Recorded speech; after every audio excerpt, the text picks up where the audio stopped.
school, and they still talk about it. In fact, they built a little wooden car. He still has that on his little dresser. That's so cool. And that was like 10 years ago. And thank you. I just have to point out, looking through the material, we actually have one of the board of directors that's up here. Representative Bergeon is on the board of directors, so kudos. Yes. So, Great programming. Thank you so much. Appreciate you. And I'm sorry we're running a few minutes behind. I had to make you wait there. Trying to get you caught up. Well, thank you. I appreciate that. And you'll be seeing us, I'm sure. Thank you. Great programming. Thank you. So Brian Cole, I know you're here. I saw you walk in. There you are. We have Brian Cole from the Shawnee County Community Corrections to present to us. So welcome, Brian. Thank you so much, and good morning. My name is Brian Cole. I am the director with the Shawnee County Department of Corrections, and I'd just like to say it's an honor. This is the first time I've ever done this, so there's some in here that I know that I'm not a loss for words, but I am a little nervous, and I'll do my best. But I want to speak to you more of just what we're doing in Shawnee County and the amazing thank you that I have for all of you. And what impacts me, and I come from a mental health family. Both my mom and dad served at Osawatomie State Hospital for many years as jail superintendents of the state hospitals. My mother is 82, and she still teaches nursing education there. My dad's 80. He still serves and is out driving around doing his portion for advocating for those who have or suffer with mental illness.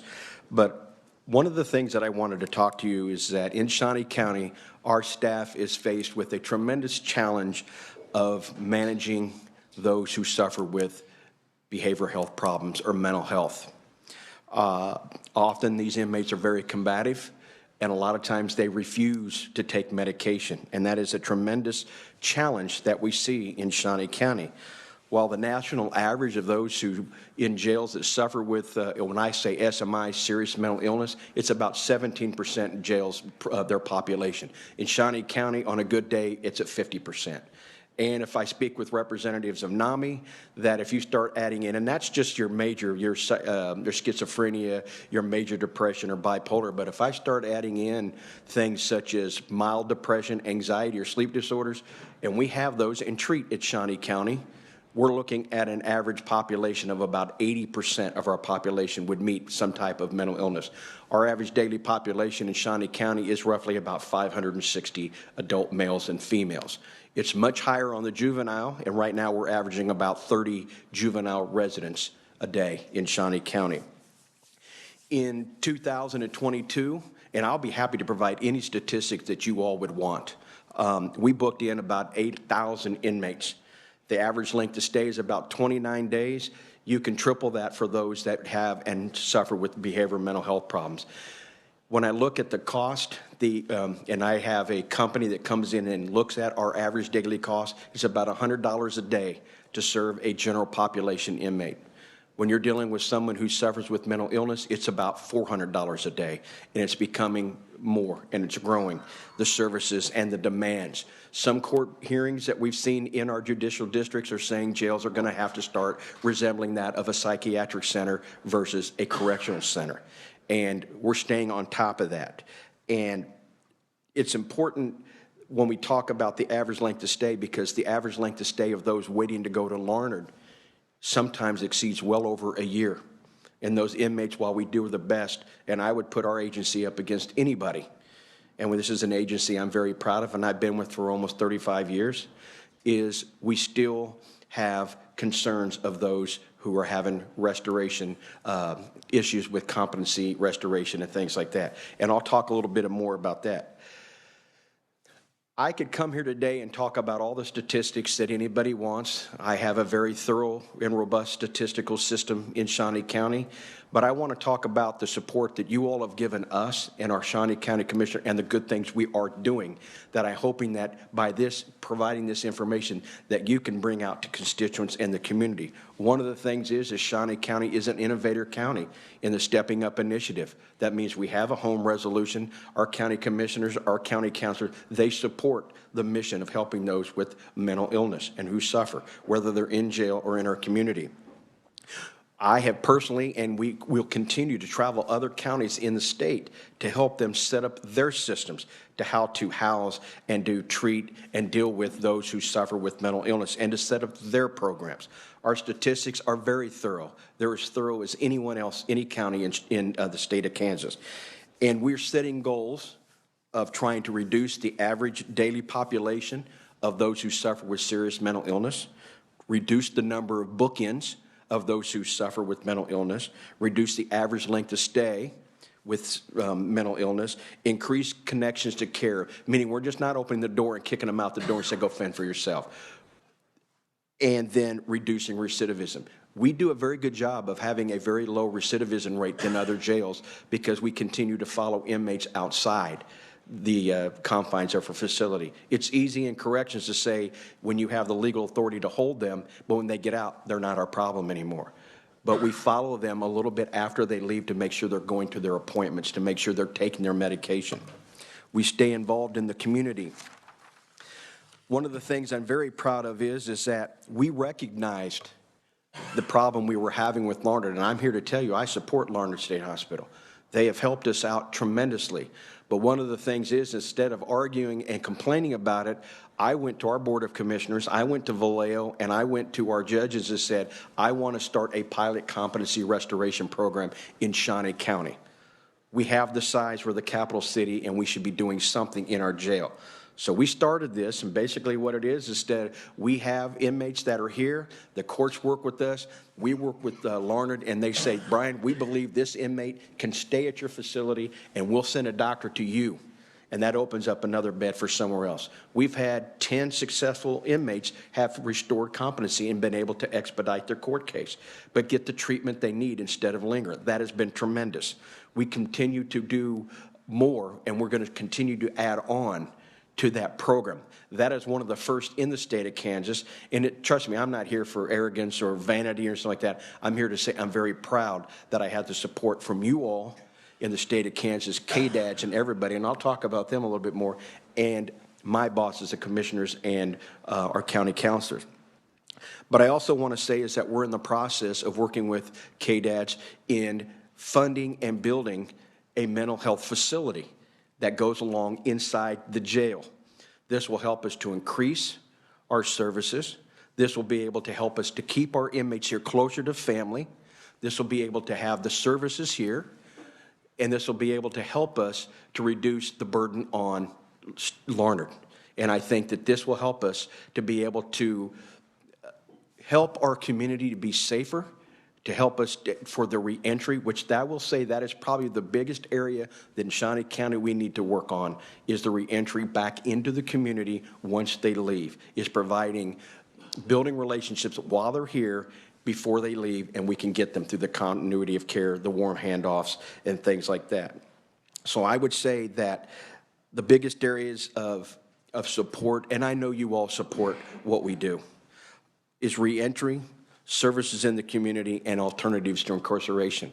Now, I think it's very important for me to say is that I'm not here to advocate people with mental illness don't need to go to jail, because we have several that have committed very serious crimes, and we have victims in our community who need justice.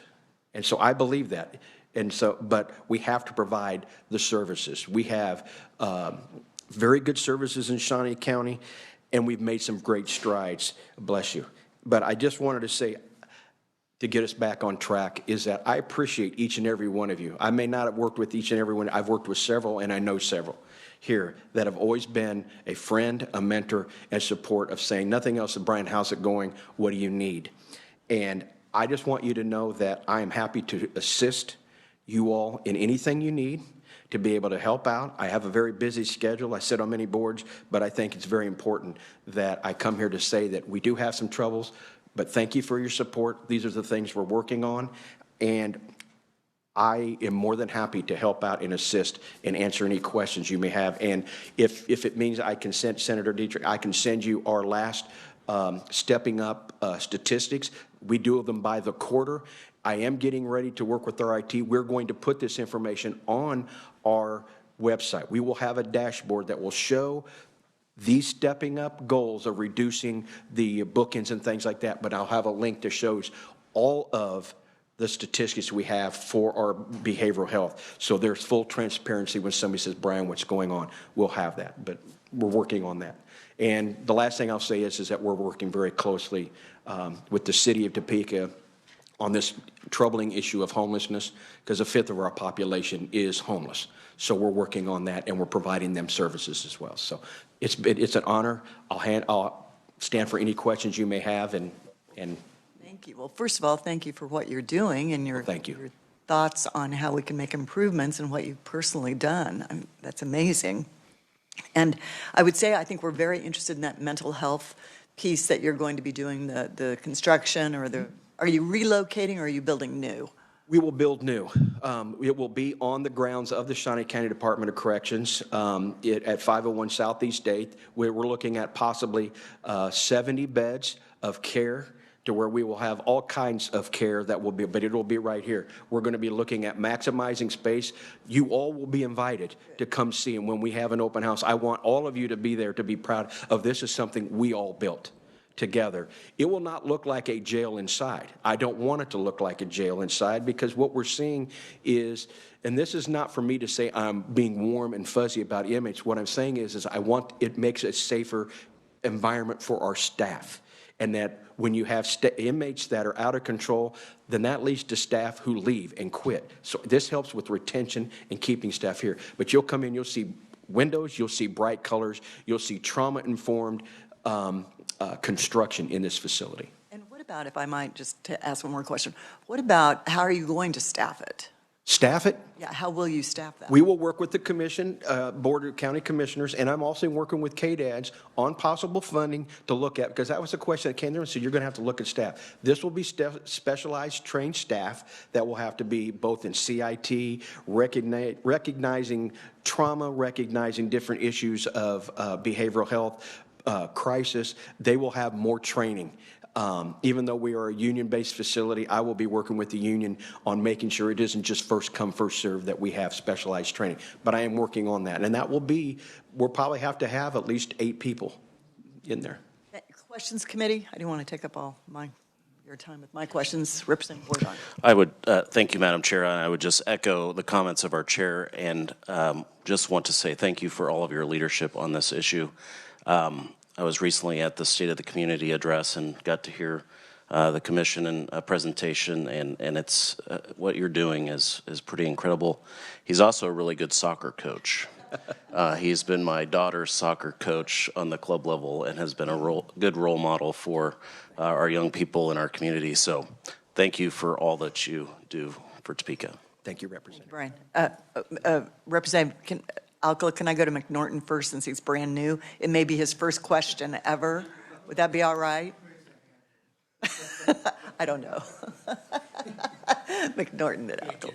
Just if you get this going and it goes like you plan, will we create an attractor for other people, or how do we make sure that we're, not inviting other people to come here that have mental? Well, there's going to be kind of a little bit of 2 things of approach. Number one is that we're working with KDADS. We want this to be a pilot program that can expand in other communities. We want to say, this is Topeka, let's see how it goes. As we keep going, though, there are neighboring counties in Jefferson County and Osage County that have problems. They don't have the resources that we have in Shawnee County. If we have the ability and the room, I'm going to be working with our county councilor, our commissioner, to say, you bring up that patient up to our facility. We work with them on competency restoration. But it won't be building everybody, because a lot of people say once you build there, everybody will come.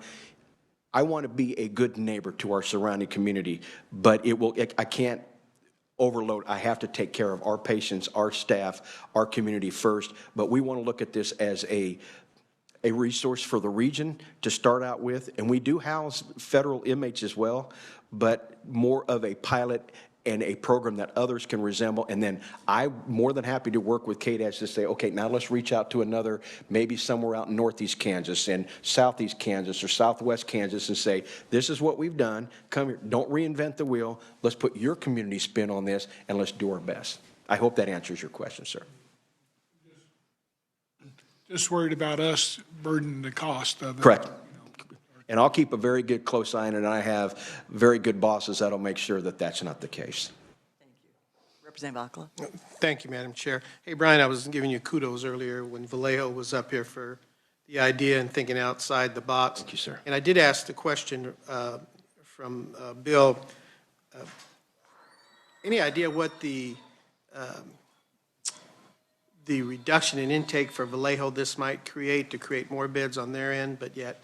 I think that what we're going to see is that it will, if they're here in our facility, I think we're going to be working with them very closely on providing the services here. So I think this will open up access more to the community to allow them to open up some of their beds, and it's not to prolong or decrease or increase a person's stay in jail, but I think with their partnership and collaboration, this will be something that we can do to open up the beds, open it up for the community much better. Yes. I just want to tell you, I like the idea on the surface. I'll be interesting to see the financials.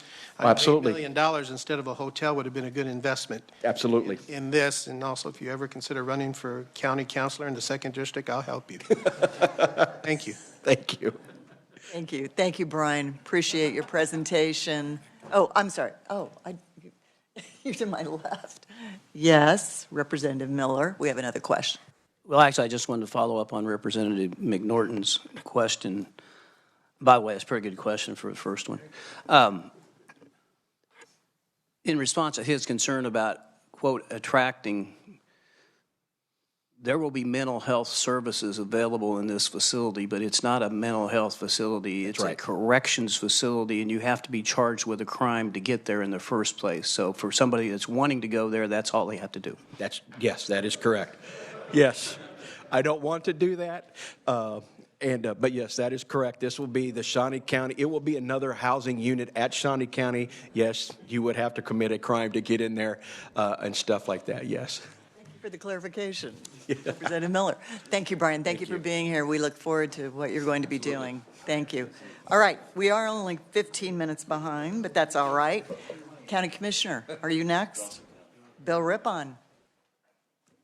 I see you. You must come visit. Madam Chair, thank you for allowing me to speak in your committee. Thank you very much. I'm Bill Rippon. I'm a Shawnee County Commissioner for 1st District. Got a couple things I wanted to talk about today. One is the Auburn interchange off of I-335. You know, we have that nice turnpike. We have the city of Auburn, 1,500 people, and quite a few that are outside the city. And we have no interchange for those people to get on. They drive back into Topeka, get back on get on KTA, and then 20, 25 minutes later, they're back where they started. I think this interchange would be a great economic boon for Shawnee or for Auburn. I think it would help with agriculture. I think it would help take a little pressure off of Auburn Road even. I think a lot of people who now commute into town would take the turnpike to come in. It'd be quicker, and I think it'd be a great thing for everybody. I've worked with engineering firms, and we've had alternatives of how to build this and location and all that. And we have a good location, a good design, and I think it'd just be a wonderful thing for that area.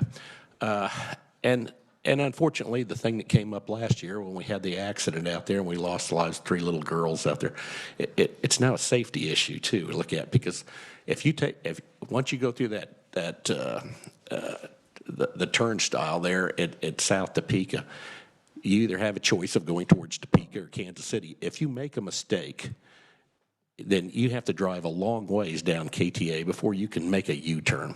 And that was the problem with that accident.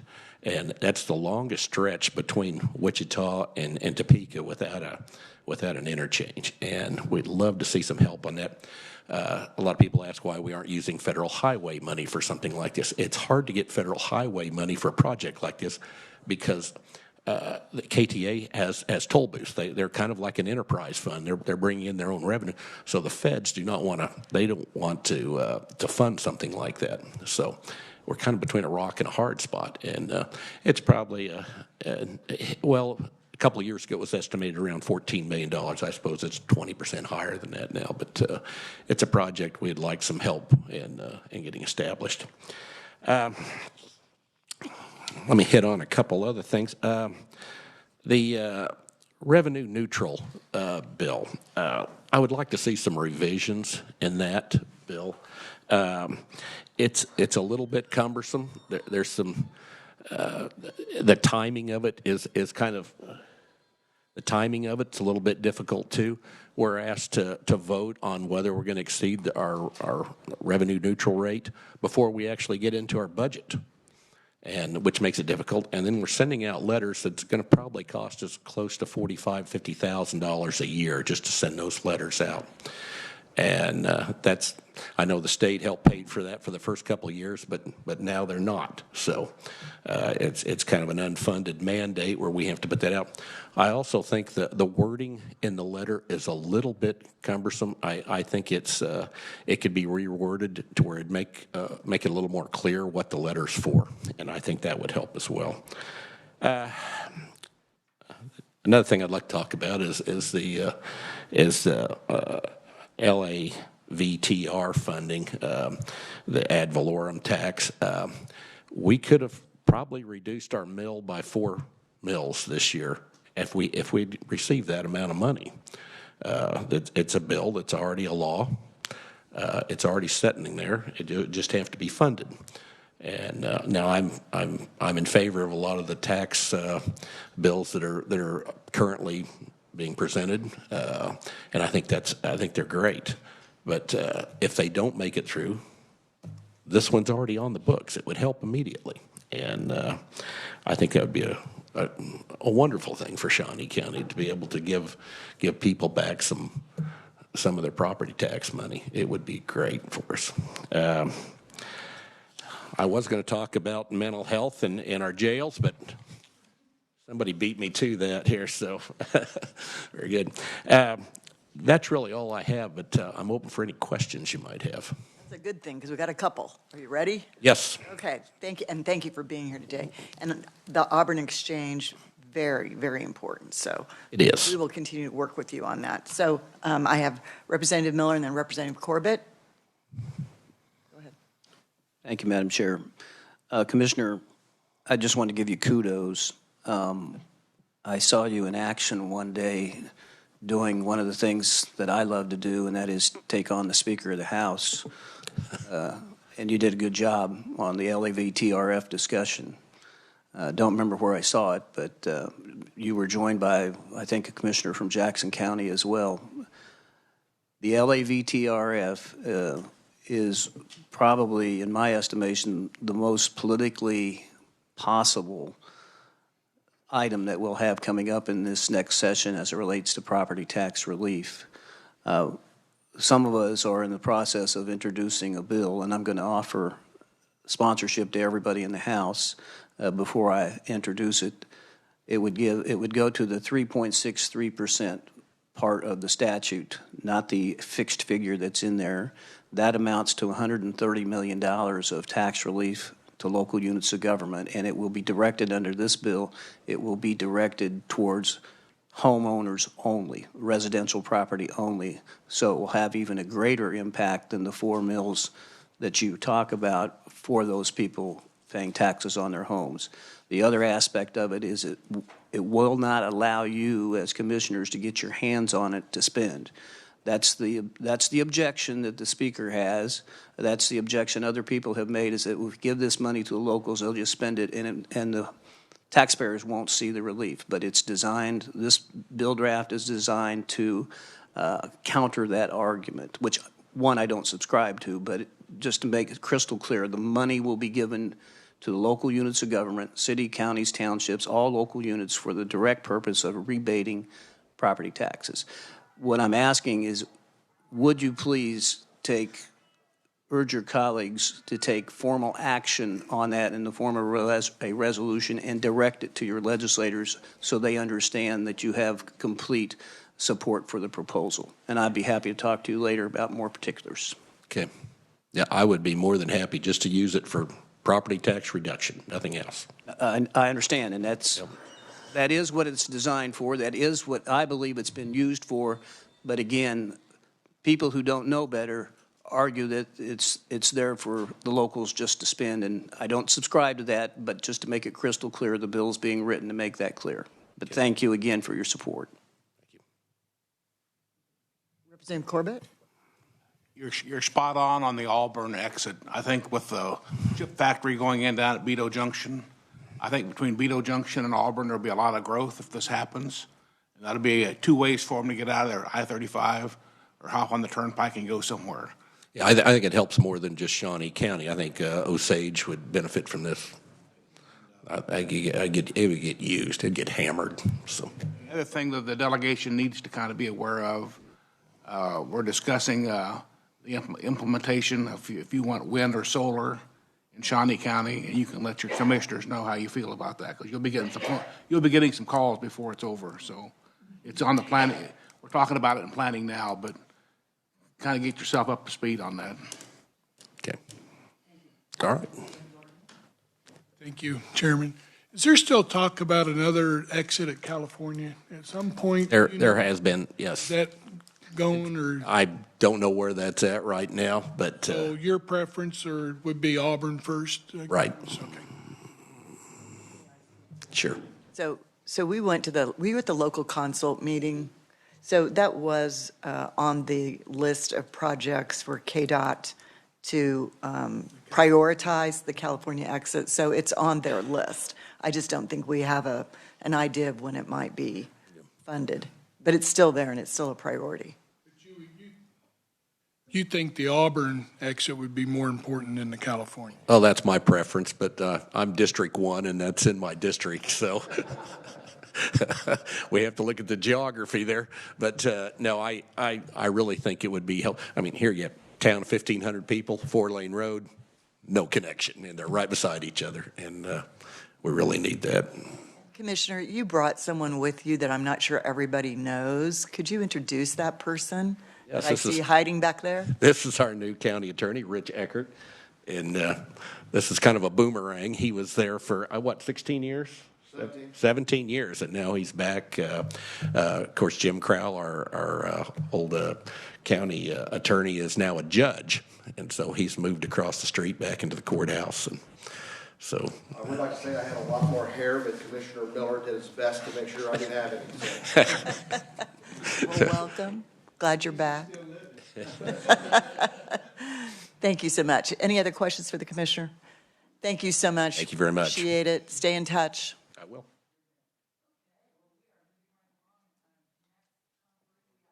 We have Zach Ahrens from Capper Foundation. I always want to say something else, but it's Capper Foundation. Yes. Good morning, everyone. I'll Welcome. hand out some goodies real quick here.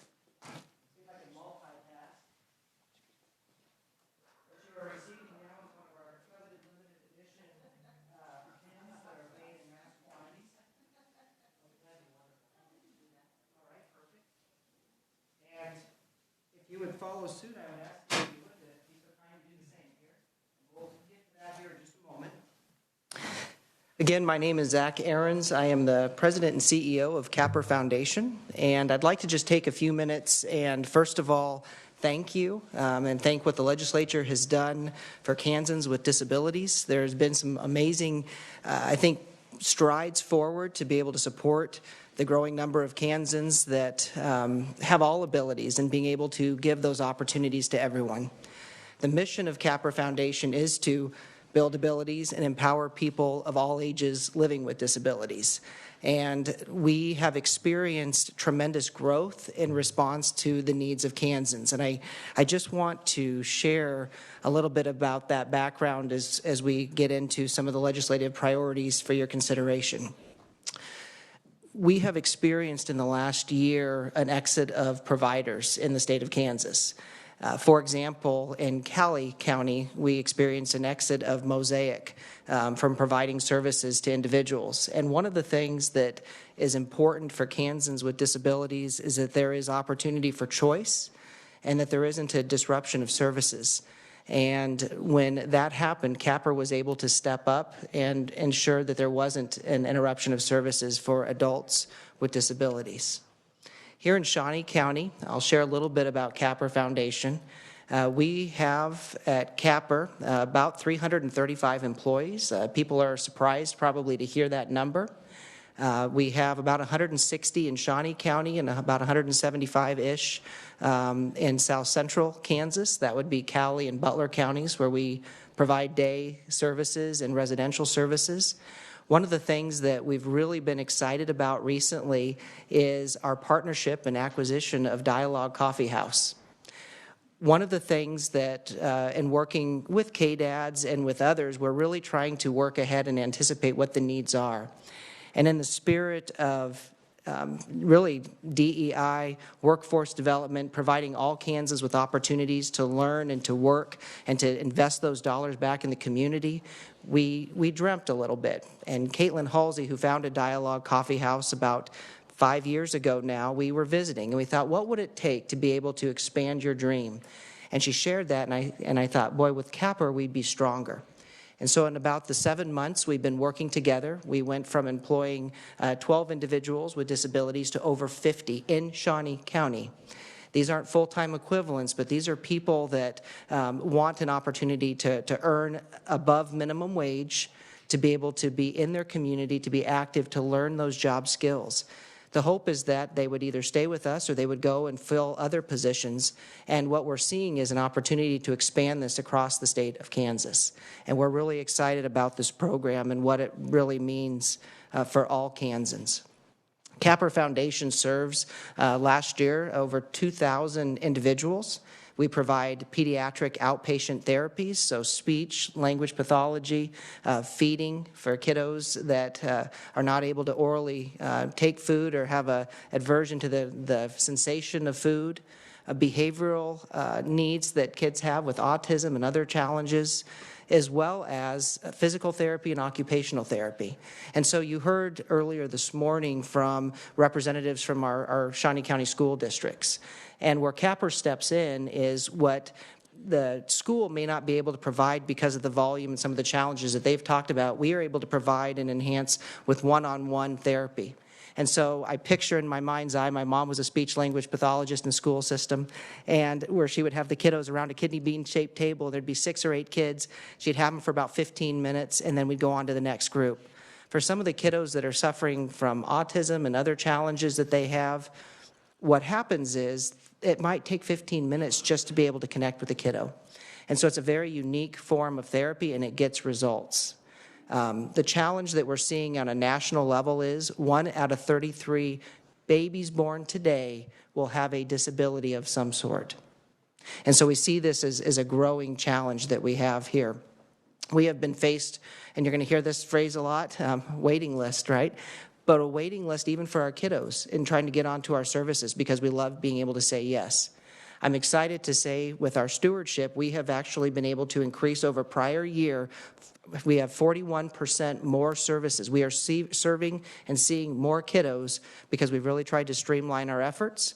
We've been able to, with the support of our donors, we've been able to provide and hire more therapists. These are professionals in Shawnee County that are making good money for what they're doing, but they're doing it because they're passionate for what they believe in.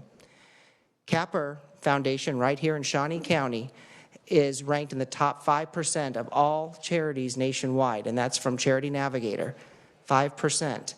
And so we try to steward each and every dollar that we receive to be able to take on the needs that we are experiencing. We have expanded our continuum of care to providing services for adults, and we do that through the job readiness as we spoke of, but also we provide opportunities for them in our day center so that they are engaging in the community as well as our residential. So Capper Foundation is a little complex. We have homes that we own throughout Kansas, so there's some HUD properties that we oversee. The idea is that it truly is home and community based in those services. And so with that, I would direct your attention to our legislative priorities as we look at really how it benefits Kansans as a whole.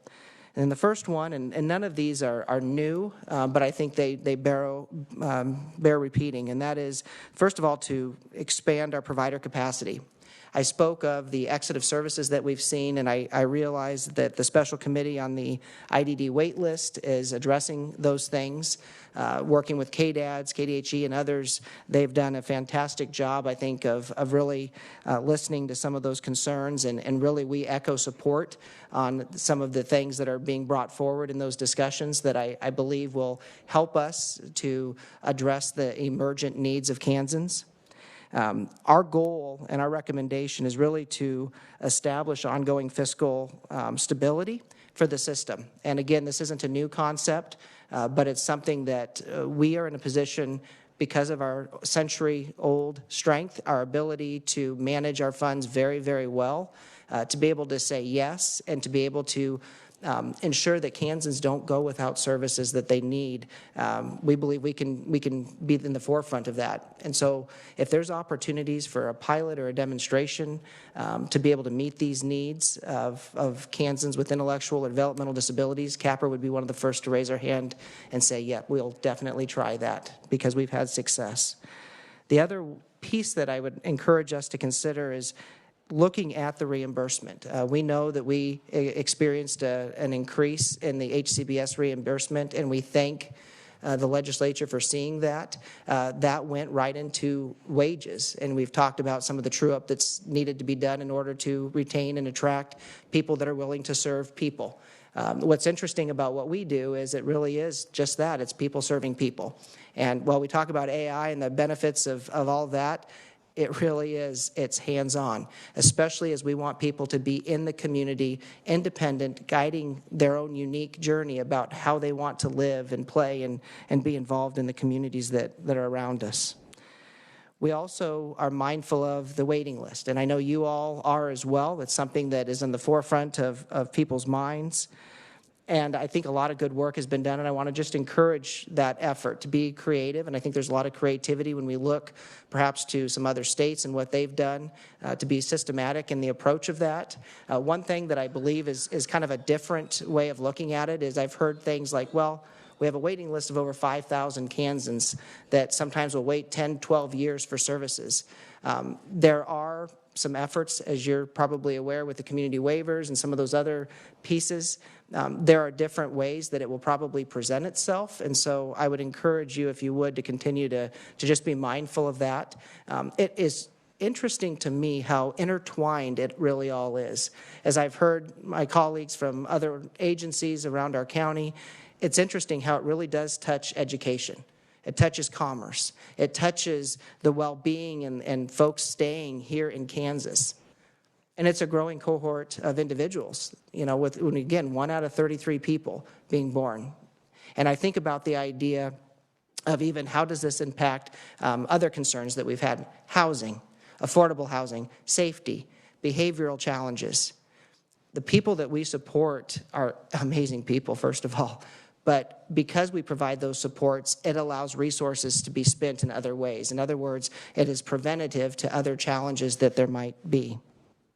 And so as we consider the waiting list, I really would encourage a multi-year strategy, right? How can we reduce it by 20%? What are some things that we can do? And again, I think we're going to see some of those come from that special committee that's working on that. The other piece that I would encourage us to consider is employment opportunities for Kansans with disabilities. And we are all about job training, coaching, preparedness, support. I mentioned dialogue, and I do see that as the new direction.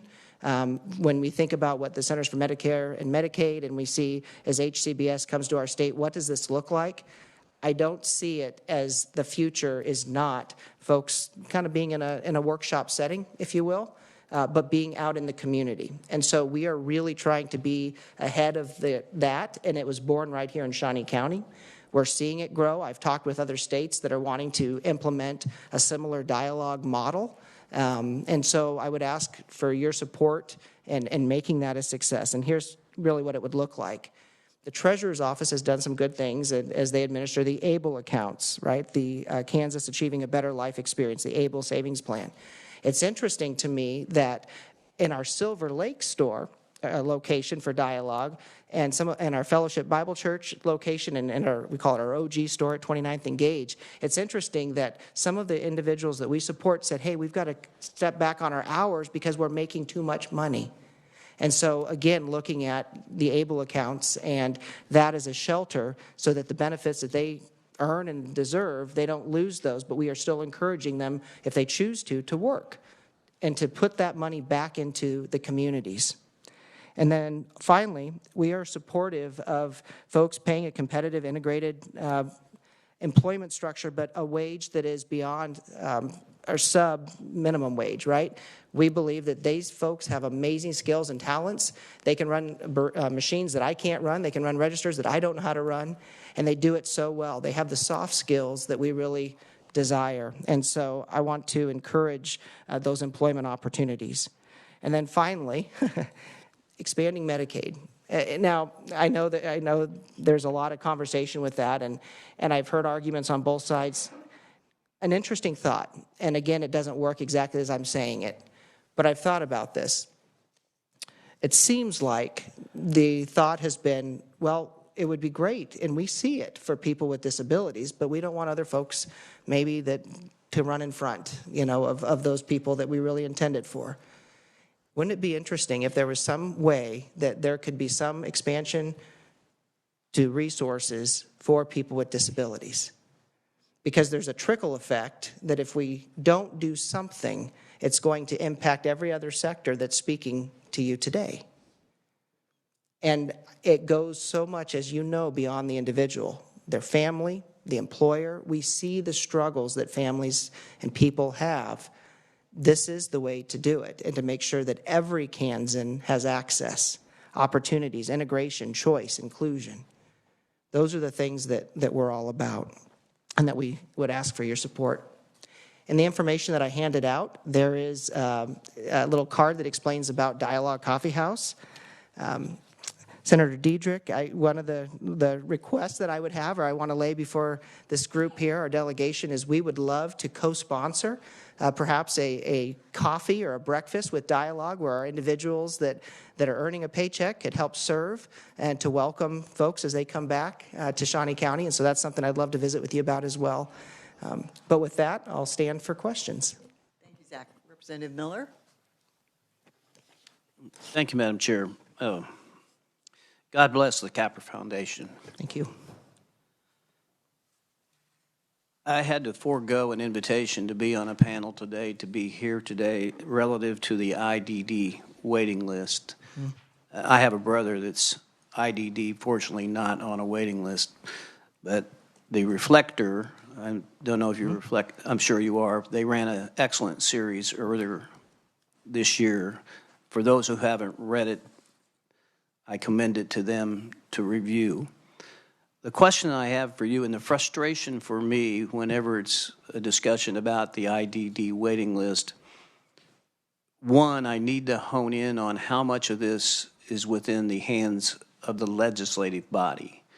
There's a lot of finger pointing, my observation, as to, no, it's not in our bailiwick, it's all administrative. I don't buy that. You don't say it in your recommendations here as I'm reading them, but isn't one of the components to address the waiting list money? It is, yes. I think it goes in a couple different ways. Number one, is there, and the committee is looking at this, is there a community waiver? Are there opportunities for folks in the interim? Are there services that we can provide before individuals that need these services can come on? For example, if the reimbursement rate was higher, as an example, we would be able to provide even more, I'll call it charity or unreimbursed care. So an adult day program that's beyond private pay, something to help stand in that gap for those individuals that are still waiting on the waiver for those services. That would be a viable option. As an aside, Capper Foundation outruns our money with our mission by about $3.6 million a year. That's money that we have to fundraise. And mind you, that's with 92 cents of every dollar going directly into programs and services. We are very, very lean. And so I think that's one of the pieces. I think the other piece is looking at some of the barriers, and that would probably be a whole other conversation. When you think about the information that families have, I didn't know I needed to get on the waiting list. Do they inform them right away? And looking at the Community Developmental Disability Organization, the CDDO structure in the state of Kansas would be curious. I think we have 27 or 28 of those. And so that is somewhat the entry point. But then also looking at how can we strengthen providers that have already done it as leanly as they have. So going back to the very generous HCBS rate increase that we experienced a couple sessions ago, right, of 25%. That basically went right back into salaries, as I believe it was intended, and as we reported even as we worked with KDADs on, to our direct support professionals, or our DSPs. These are folks that are the hands and feet that serve these individuals across the state of Kansas. They were making $9 to $11 an hour. And I think about that when I look at KNI, I believe, where I think were granted a 5% salary increase, and others that were given that. This just keeps us on par. So I think in some sense it is with funding. I think also paying careful attention to the recommendations that come out of the special committee. There are some great things. I know there's some grants that are going to be made available as well to encourage some innovation of providers, and so I think that will help. But the concern I have is we've got to strengthen and support the providers that we have, because we're going to see more of them exit. From a provider standpoint, Kansas probably isn't the most friendly state to have a disability. And so we've made some big strides toward improving that, but we know that the number of people are continuing to grow. And the funding isn't there. Is the special committee about to conclude and make specific recommendations? I believe they're getting closer to that. March or April sticks in my mind as far. That's not soon enough for us to act next session. There might be. We need to move on. I'll just say, within your network, and I know there's a network. Yes. Y'all need to be more explicit about exactly what the legislature can do to address the issue, because we need to do more. It's a horrendous situation for those that are caught up in this list. Thank you. Yes, thank you.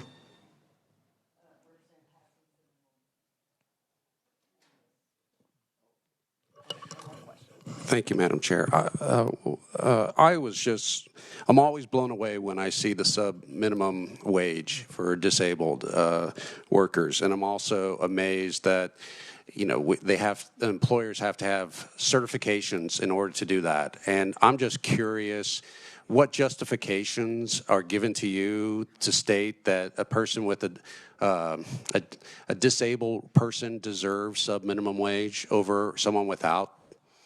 Yes, and I believe they are just justifications. I don't believe it to be right. I disagree with it. However, the arguments that they make are, well, you might have to have someone that stands alongside, so we might have additional support that's needed for that individual.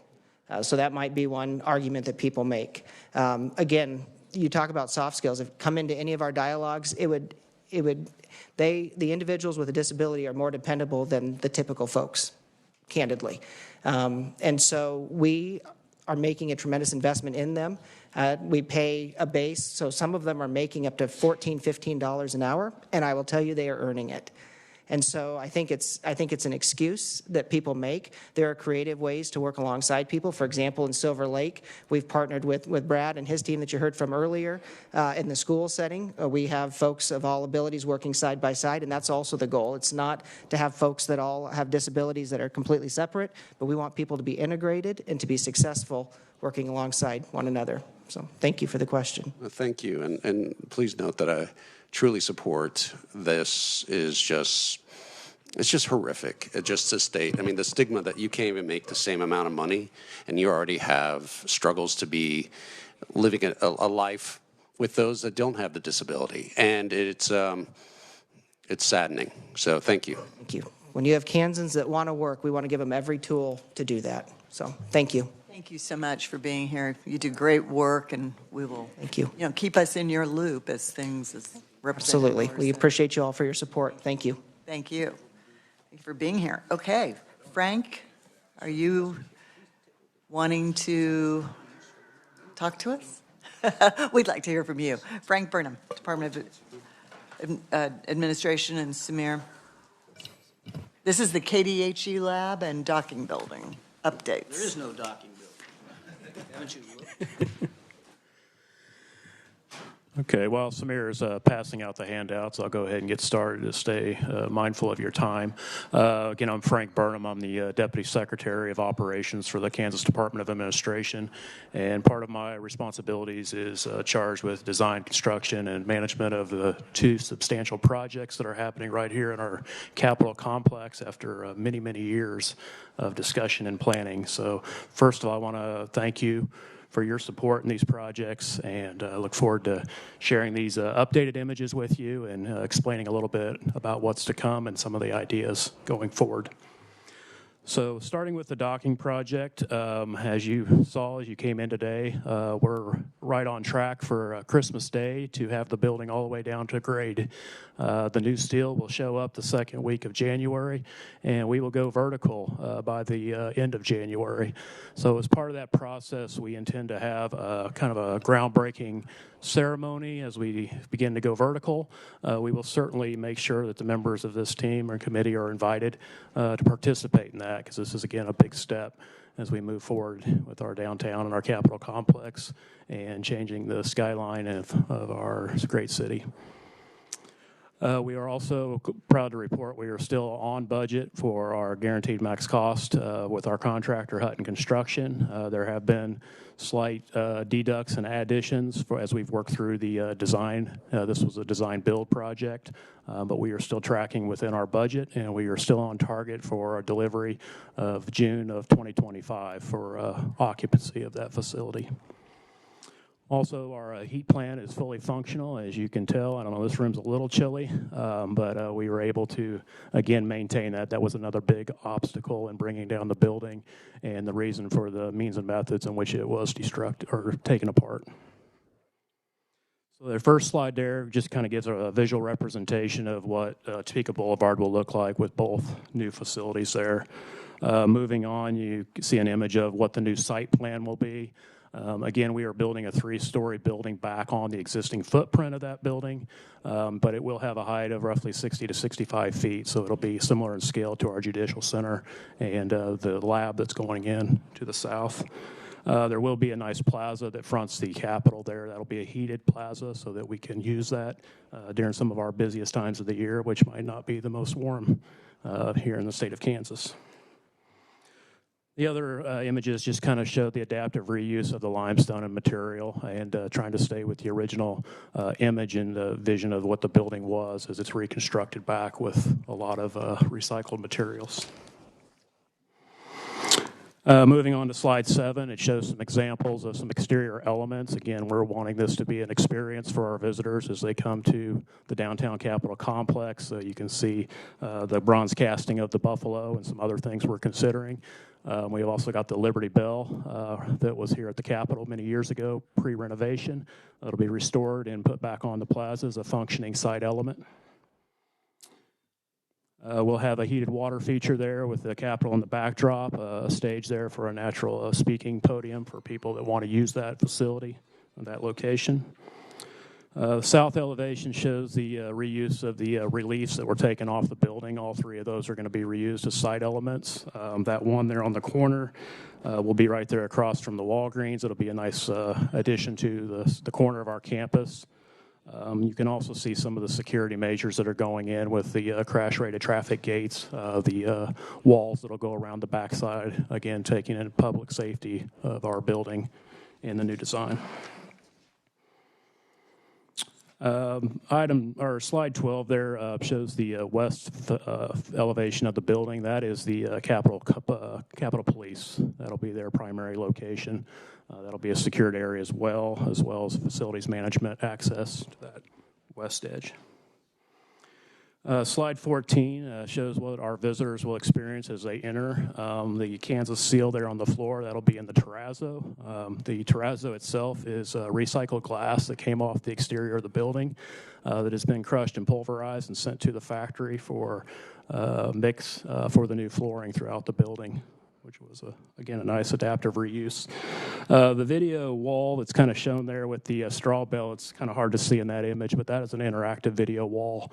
And we're working with our partners in commerce and tourism to use those features, again, to create a great experience for our visitors, our school children, everybody coming into the facility, also to promote Kansas tourism, business, and other features. So there's still a lot of development about what's going into the building as far as exhibits and contents, but we've got a lot of options there. You can also see the security measures in place in that. It'll be, again, connected to the Capitol building via the tunnel, so it'll be a similar screening process for both facilities as people are encouraged to pass back and forth between the two. Next images, again, show kind of your three-story atrium space. Again, we expect to host museum quality exhibits and just different things around promoting our state, our other opportunities to encourage our visitors to also branch out from Topeka and visit those sites. Not shown in this image also is the rigging that would allow us to hang a Cessna or a small airplane fuselage in there for one idea we have, or we can promote Kansas aviation. So we've got a lot of creative ideas. We're still very early in that portion of the development. And then moving up, slide image 18 kind of shows the third-story conference center space. Again, that'll be a space that can be changed and manipulated into all various setups, seat approximately 400 people depending upon the setup. And that it was intended to be reservable for legislative use, state agency use, or public use. And then just a little bit more what the interior and the AV and some of the other capabilities of both that space and then the meeting spaces that we'll make available for reservations for our state agencies here in the Capitol complex. And then the last two are the seating of the, we have a cafe feature that we're planning with both the indoor-outdoor seating, both available to our employees, also the general public. We're working with our partners at Business Enterprise Services through ks.gov to see what vendors are available, making sure that we're staying within the kind of the image and the healthy food options and some of the other things that we're kind of expecting to see with that new food court area. And we're also added a fitness element to this, so there will be a fitness center 24/7 available for our state employee use. The opportunity to have classes during their breaks or after hours, again promoting the access and availability to health options and fitness. The blue on the site plan just represents the amount of agency space. So in the building, there'll be about 60,000 square feet of agency space. Right now, that's blocked out as just space that's in development.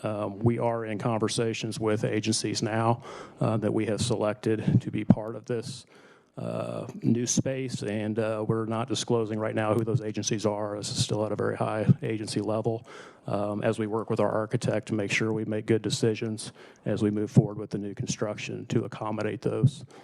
As has been said before, that will create kind of an opportunity for us to reposition people within our existing state office buildings, put some of our agencies back together, and allow us to go in and renovate some of our spaces that need addressed for additional state use. So that concludes docking, and I can move on or I can pause. Okay. Kansas Health and Environment Lab, we're on target for occupancy of December of 2024. They've made great progress. That was done through the construction manager at risk. So a lot of materials are being fabricated off-site and brought in and then put into place, which has really sped up the construction of that facility. We are now fully enclosed with the heat on, so it'll allow us to work through the winter. And we've been able to procure a lot of elements like generators and other materials that are some 60 weeks out. So we're doing very well on that project, and that's really changed the scenery down on that corner. Slide 4 just kind of shows an example of some of the exterior materials that are going up currently. Rest of these are just to kind of show you where we're at in the process and maybe how the photos align with the renderings and the original design. Slide 9 gives an example of the educational component. It'll be an exhibit lobby space where the agency is already working with a vendor that's going to provide some public health exhibits and an opportunity to bring school children in and teach them more about Kansas public health. Some of the other images show the accessibility of taking these tours down through the lab space, looking through the windows, so that people can see and experience what we're doing here in the state of Kansas in that health and environment lab. And that was similar to what we did with the KBI lab when we built that, to make that, again, an interactive experience.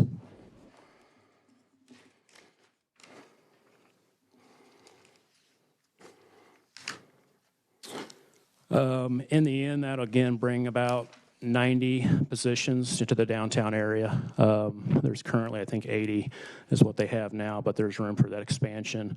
Those individuals are currently out at the Forbes facility. Once this facility is completed downtown, we anticipate anywhere from 4 to 6 months for a full move, reset, at which time we will plan to dispose of the Forbes facility, which is currently state property. So again, as I've said before, it puts an opportunity to put that back on the tax rolls, make that available. It's a very great site, great location there. I think there's 30 acres, if I recall, currently in that plot. So, Thank you. So I have a quick question about parking. The folks that you're going to relocate, the agencies that will be then housed at the docking building, where will they park? So the KDHE has the 90 stalls within their footprint, so we've taken care of their needs. The 400 stalls that were part of what's now the layoff construction area, that will be dedicated to the docking agencies. For our large public events, we are going to have to rely heavily on our city parking, off-street parking, garages, meter options. We did not build a garage or planned for the 400-person event, but we have accounted for the employees and the needs of those individuals. Thank you. Questions, committee? Yeah, oh, yes, Senator O'Shea. Thank you, Madam Chair. I have two. Do legislatures get to use the workout areas? Certainly. That was fun to see. I'll teach a jazzercise class, and I expect you all to be there. My other question is Liberty Bell. I was really happy to hear that. I've had a constituent that is very excited, wants that Liberty Bell to be restored and put in place. So I was going to email you to get more information on that. Can you share your email real quick? I didn't see it in the system. Your personal, not your personal, but your work email. Oh, yeah, it's frank.burnham, BURNAM, at ks.gov. Thank you. I will say both Senator Diedrich and Senator Bowers were instrumental in making sure that I had a place for the Liberty Bell. For the very same reason. We had constituents who came here 50 years ago, and where's the Liberty Bell? Yeah. Thank you. Representative Bourgeon. Representative Schlingensief after. Thank you, Madam Chair. Just a quick question. I can't recall with the docking building, who controls that exhibit space on the lower level? Is that the Historical Society, or is that who does that? Right now, it's intended the Department of Administration would manage the facility. With that said, we are working with Patrick Zollner and the State Historical Society as a partner in assisting us. This is an area that we're not as well experienced or versed in as far as managing and exhibits and turnaround and setup. So we are relying on them and reaching out to them as the Department of Tourism too. So it will be managed by the Department of Administration. We are going to need assistance and help in some of those. These will be destination quality exhibits, because I think the idea was to expand the experience for the schools that we're visiting and providing an opportunity for them. Right. We've done mock-ups of, if we brought something from the Sternberg or something in that says, hey, there's these other opportunities across Kansas. And so the space is intended to be something that we can change, every 6 months or whatever, keep it interesting. So anything we can do to promote tourism. Fantastic. Thank you. Thank you, Madam Chair. I appreciate your presentation today.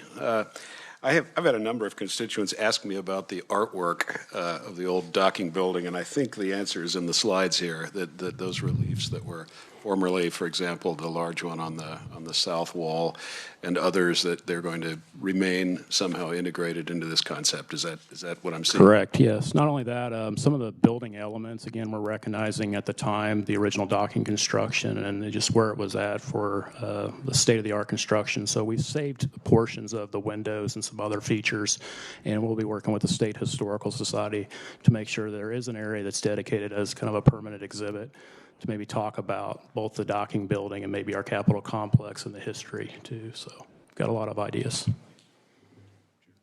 Representative Corbett? Thank you. When I'm looking at your outdoor cafe and your other seating arrangements, will these eating establishments be open, and would that be an open bid for some local people to bid to be serving food right off the street or coming through? Or a good location for that?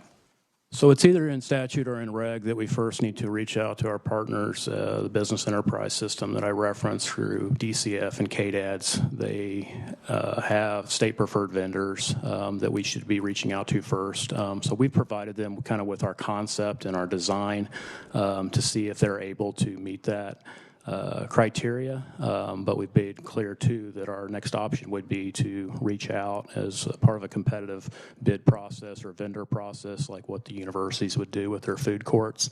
The concern there is that this is kind of an 8 to 5 business, not a weekend thing when we shut down and control state holidays.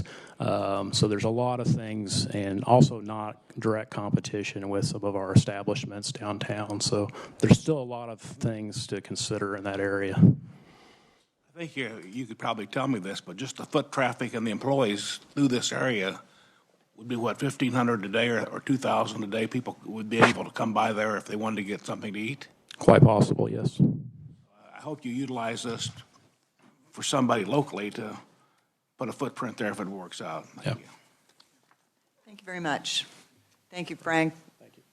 We appreciate the update. There's a lot going on, and we see it pretty regularly when we're back in session, so appreciate that. All right. Thank you. Great progress. It'll be a wonderful facility when it's finished, both of them. Okay, you are all that stands between us and lunch, and that would be Shane Hudson.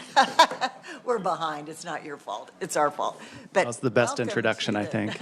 Welcome to the Shawnee County Delegation. You want to introduce yourself and tell us a little bit about you? Yes. Good morning, Madam Chair and committee members. We appreciate you having us today. My name is Shane Hudson. I'm the CEO of CKF Addiction Treatment. I have with me Amira Akasha, who's the Director of Sober Living. She is going to hand out some flyers. I will get to exactly what we're talking about that's happening in Topeka, but give you a little bit of a rundown on our agency and what we do in Kansas. So CKF Addiction Treatment has been around since 1967. I haven't been there the whole time. I've only been there for 13 years.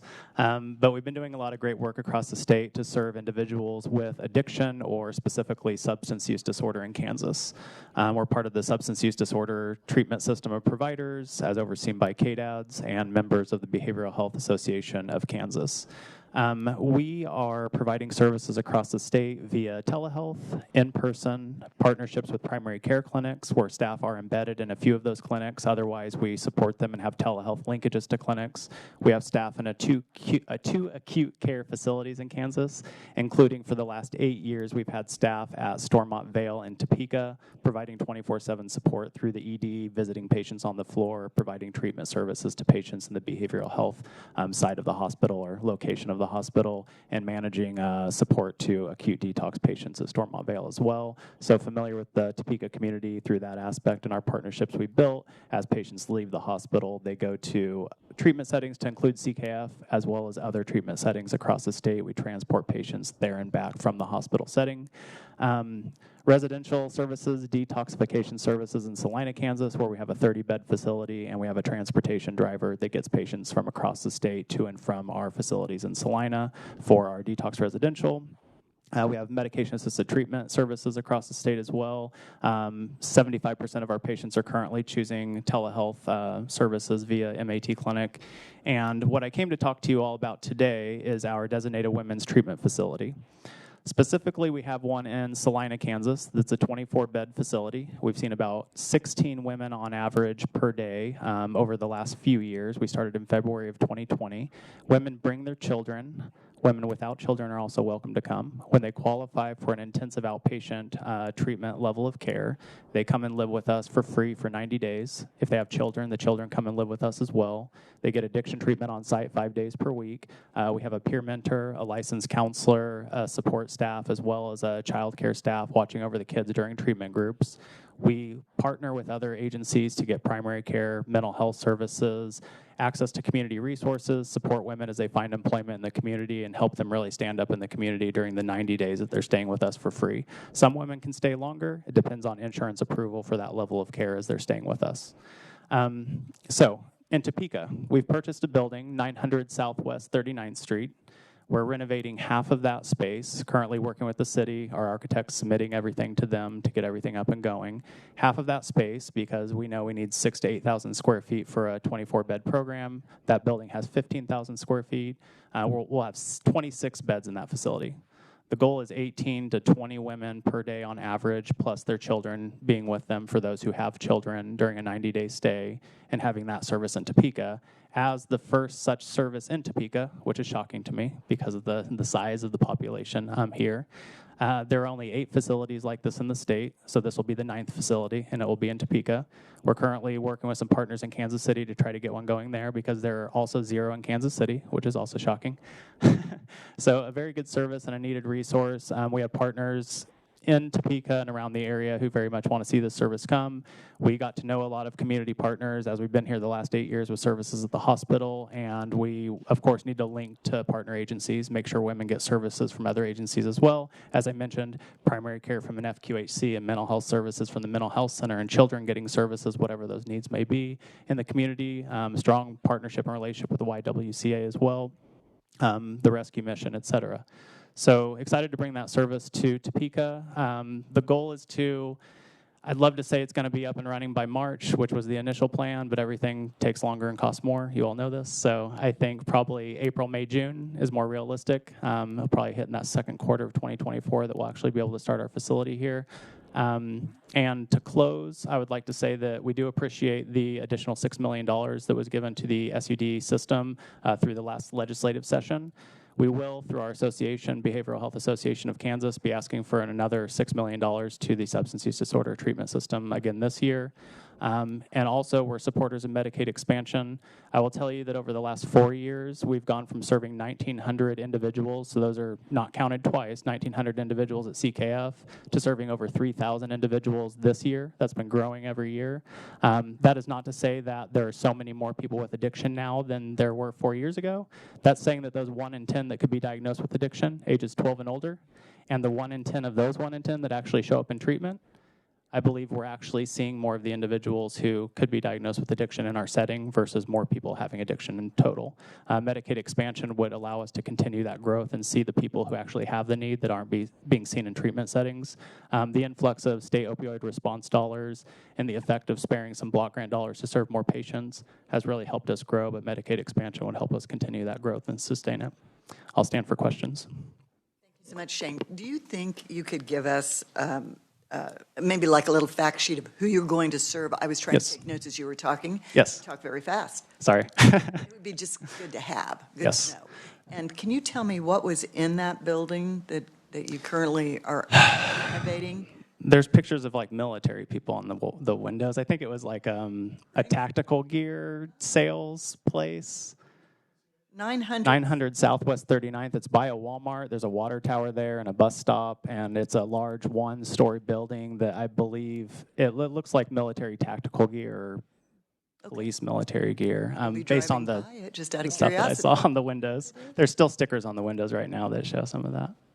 Oh. Kind of a catch-22. They tell you we're behind and hurry up. Yeah, Right. All good. I think this is a wonderful opportunity for folks in our community. So I appreciate you being here. Questions, anyone? Yes, Representative Alcala. Thank you. Thank you for your presentation. So you talk about Medicaid expansion. I'm a supporter of Medicaid expansion. Have you reached out to any of the legislative body that aren't supporters of Medicaid expansion? I have not directly. I know Behavioral Health Association of Kansas is doing some of that work and inviting us to the table. I sat at the table with Lieutenant Governor Toland and Salina, as there were business leaders and also healthcare leaders at the table. Vortex, the CEO of Vortex, was at the table, which of course some strategy there is talking to individuals who might say Medicaid expansion doesn't matter and it doesn't matter to us and our employees, et cetera. Vortex's focus was if it's important to the hospital, it's important to us because we can't afford to lose the hospital in a place where we've chosen to grow our business, but not sure how many employees it would affect directly. So not yet, but I think our strategy is, of course, to meet with anyone we can talk to talk about the need and how it would lift up communities. Yeah. Second part is when you ask for an additional money, additional $6 million, what you got to realize is that with Medicaid expansion, we wouldn't have to see you asking for that money. Right. And I think that it's just a matter of time before it dwindles completely down and we lose a lot of services that you provide. Right. So I would tell you that people tell you that they care about all the issues that you talk about. Well, if they do, then vote for Medicaid expansion. If you don't, then you're not telling me the truth. Right. Thank you. Thank you, Shane. Thank you so much. And we'll submit that fact sheet to you. And keep us in your loop too, as you begin to open that facility. So we'd like We to will. know more about it. Appreciate it. Thank you. Thank you. Thank you for being here.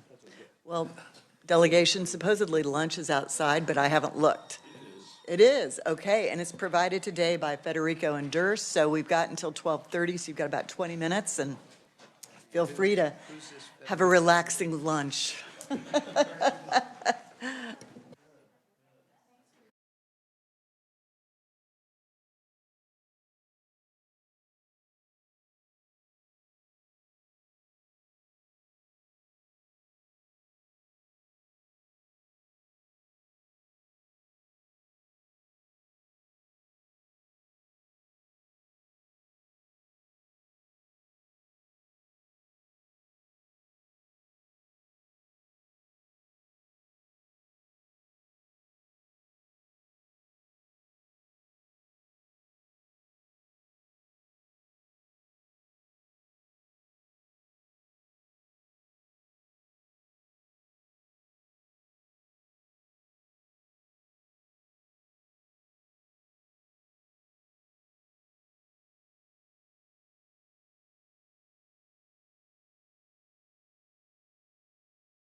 Okay, so we're going to welcome Matt Pavarnik, who's got a contingency with him. So I'll just let you introduce folks, and you've got 30 minutes. Great. Well, in 30 minutes, you're going to hear, I'm Matt Pavarnik, CEO of the Greater Peak Partnership. And in the next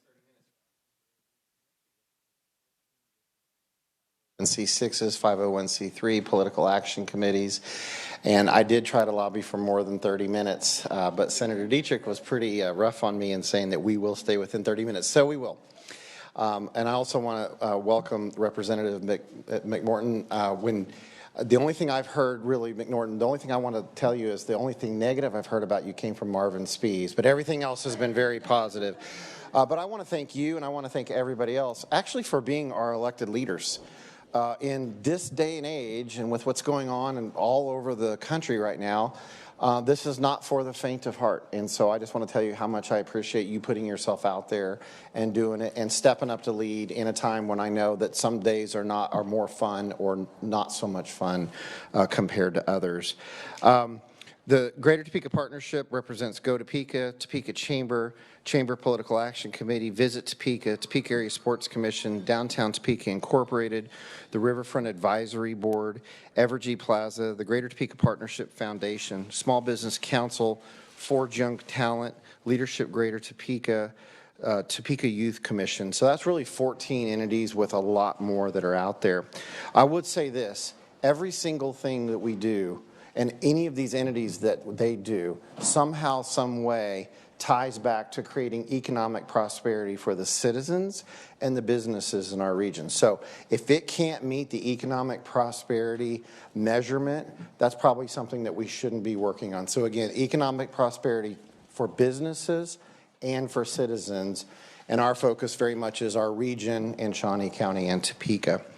I do want to mention before I start turning it over to other folks, we do have 8 pretty big projects that we're working on right now. So outside of the normal scope of the things that we work on, and some of these are in code name because we're in non-disclosure agreements, and others of them we can just mention because you'll know exactly what they are, and a few of you know about some of these things. But some of the big projects that we have in the hopper right now, Project Tin Man. I think most people in here have probably heard about Project Tin Man. Project Moonshot, which would go along with Project Tin Man. The Topeka Hotel, that is a very interesting topic that we're willing to dive into if you all would like. Westridge Mall, there's a lot going on with Westridge Mall. Heartland Park, Project Home, very much under non-disclosure agreement on that. Downtown Innovation Center, and then Project View, which I think I can mention here, is a really cool downtown development housing project that I would just say take Wheatfield Village and how nice it is and what they have and just place it in downtown, and that would be Project View. So I'm going to step aside and let my colleagues say a few words, but what I want to do first is just like introduce you to our MC. So we have a new chamber president. This is not the new Curtis Sneeden because we all know that he cannot be replaced, nor would we ever try to replace him. We're very excited that Curtis is at the Metropolitan Topeka Airport Authority, and he served us well, and he served us for a long time, and so he's still our partner, and I think we probably, each of us probably talk to him once or twice a day. But we have a new chamber president in town that's going to be leading our legislative efforts, and I think what you're going to see is you're going to probably really try to see us double down on our advocacy efforts, both on the local level, the state level, and at the federal level. So Juliet Abdel has been with us exactly, today is her 2.5-week anniversary, and Juliet has been in the chamber and government affairs business for a little over 10 years. When she graduated from Oklahoma State University, she went actually right into the state legislature and started working for the state legislature. Then she went to work for the Stillwater, Oklahoma Chamber of Commerce, where she ascended to COO. She left there and she went to work for the Oklahoma Truckers Association. While she was there, she got to lead their political action committee. And then she went to Westminster, Colorado, and led a chamber there for the last several years, and actually meteoric growth of that organization. So we're blessed to have her here. She's on some national boards, U.S. Chamber, and very much has been around. I knew her when she was super young, but we kind of disconnected for several years. We serve on a couple boards, but we're very fortunate to have her. So with that, I'm going to turn it over to Juliet. And if you want me back up here later to ask me any questions, you're more than welcome. But thank you for having us. Welcome, Juliet. Well, thank you so much. And thank you, Matt, for making me sound amazing. I need to have you present me all the time. So I've been in Kansas for two weeks exactly, all of 2 weeks with the partnership and here in the community, and already love it. I've had the opportunity of meeting with Senator Dietrich and also connecting briefly with Representative O'Shea. Each and every one of you I hope to get to know, and you will hear from us if you haven't already, to have that one-on-one time with me so I can know more about you, your passion, and really what gets you revved up. One thing I wanted to remind you of was an invitation that I just sent before Thanksgiving. That was for METAL, which is the Manhattan, Emporia, Topeka, and Lawrence Coalition. It's a regional partnership that we have representing the voice of 600,000. And we will be providing you with a preview of our legislative priorities for the 2024 session over the lunch hour. And we invite you on next Thursday, December the 7th, from 12 to 2 p.m. Now, I did circulate an email with an invitation. I know some of you have emails that you check on and off the session time, so we'll re-forward and possibly harass you by phone and text message if that's okay. Outside of that, I do ask, because we have so many people that are with us through the partnership that will be providing updates, if you have questions, please hold on to them until the very end. They all have a strict timeline that I've asked them to adhere to so we can move through this and be mindful and respectful of your time as well.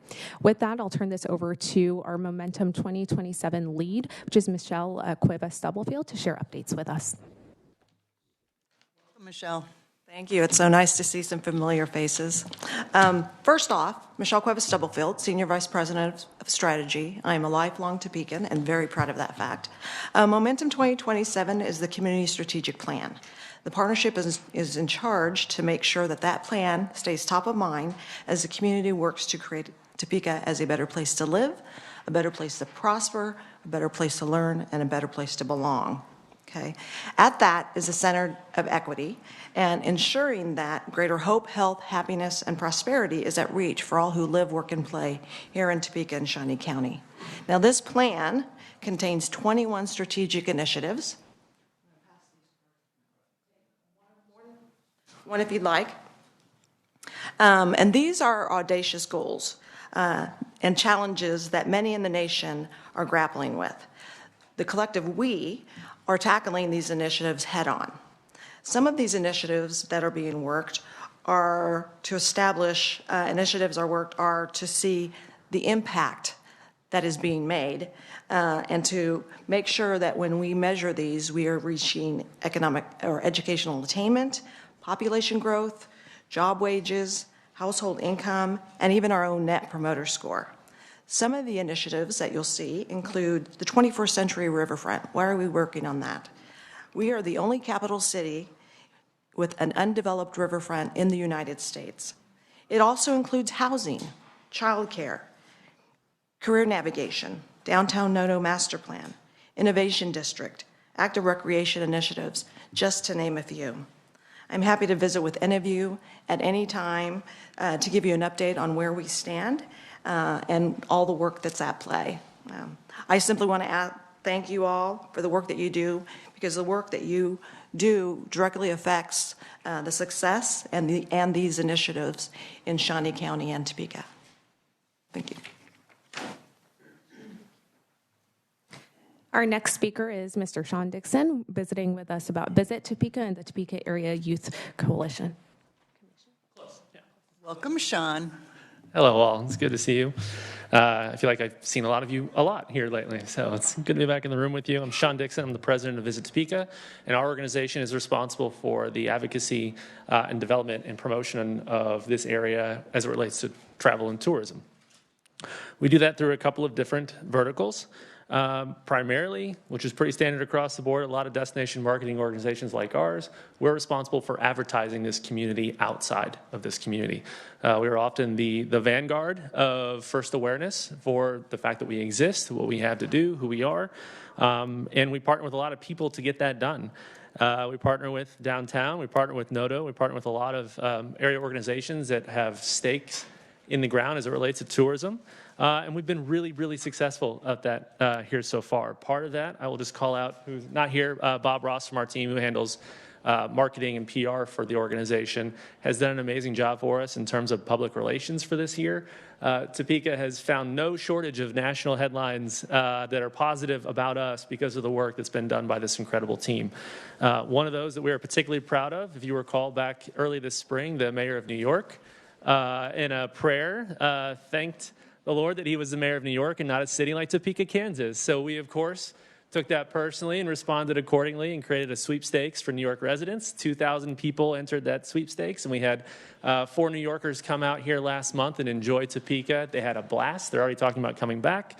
Of course, they took a lot of photos and gave us a lot of narrative to use in our visitor's guide for next year. So never let a good crisis go to waste. We like to say that. In addition to that, we make additional community investments, strategic investments that build our status and our ability to be a destination. We work with Noto and promote their concert series. I'm also helping to underwrite their advertising campaign for next year. We work with downtown, particularly Evergy Plaza. You've probably seen a lot of great community events down there this year. We've had a hand in a lot of those, both in terms of the man hours we put behind it, but the financial resources we've made available to them. Great organizations like the Sunflower State Games, which represent Corbett. I know you host the clay shooting. We're very thankful for that. We are the sole destination partner of the state games, and I would love to see more support of that from outside Topeka, but we are very proud to be carrying that banner while we still can within that. And then, of course, we have an eye on development, and Matt just mentioned a lot of these projects. And I'll just say, if you look at the last year of what's occurred in Topeka, there's been literally a flip of the coin on who owns things and who gets to decide who we are as a destination. We look at the mall. In particular, what Cody and Dave have done by getting it out of the hands of the New York investment group that originally purchased gives us the opportunity to redevelop that and make that an engine for us again. We're working on multiple fronts on a lot of these, and a lot of these under code word. I know some of you have been briefed on some of what they are, but there is a paradigm shift occurring on the development side for Topeka, and we will be able to own who we are as a destination and grow from there. So with that, I'll kick it over to another key player within the destination space for us, and that's downtown Topeka and Ashley Gilflin. Welcome, Ashley. Thank you. Thank you for having me today. Excuse me. So, like Sean mentioned, I am president of Downtown Topeka Incorporated, as well as director of river strategies for the Greater Topeka Partnership.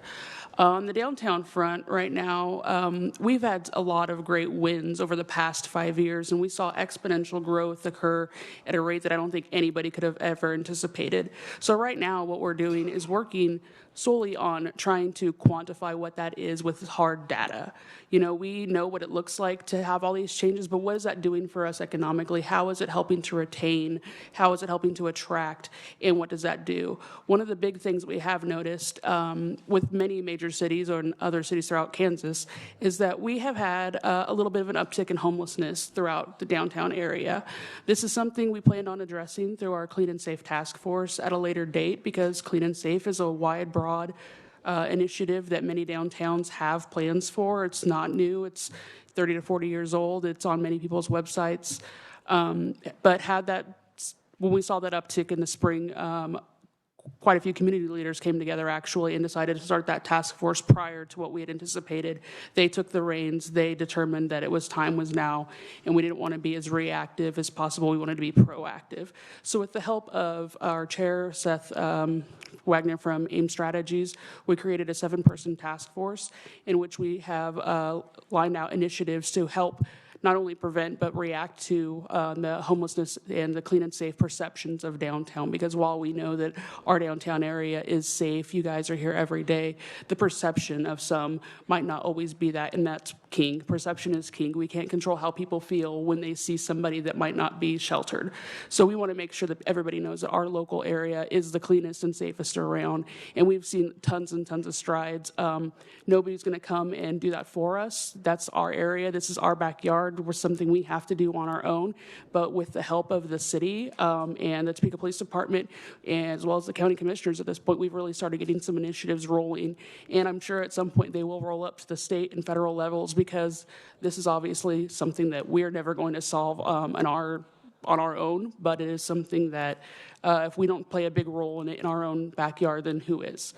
As far as the river goes, I'm sure that's, Michelle kind of keyed that up. We are the only capital city that does not have a river that is developed. So right now we are working with a company called Bolton and Mank. We are getting ready to do public engagement throughout the community. We want this community engagement to be wide and far spreading because we want to know what our community would like to see and what they need and want. But we also want to send it out further to know, kind of working with Sean, what's going to bring people in. What projects, what are those bigger developments that are going to make people want to travel to this region and work to come here for our river, whether that's recreational activities, nature, fostering economic development. But we're really poised to do some major turnarounds with the river. We've already been in discussion with the Secretary of Transportation as well as the Secretary of Commerce, because what that's going to do is it's going to tie our Common Core district.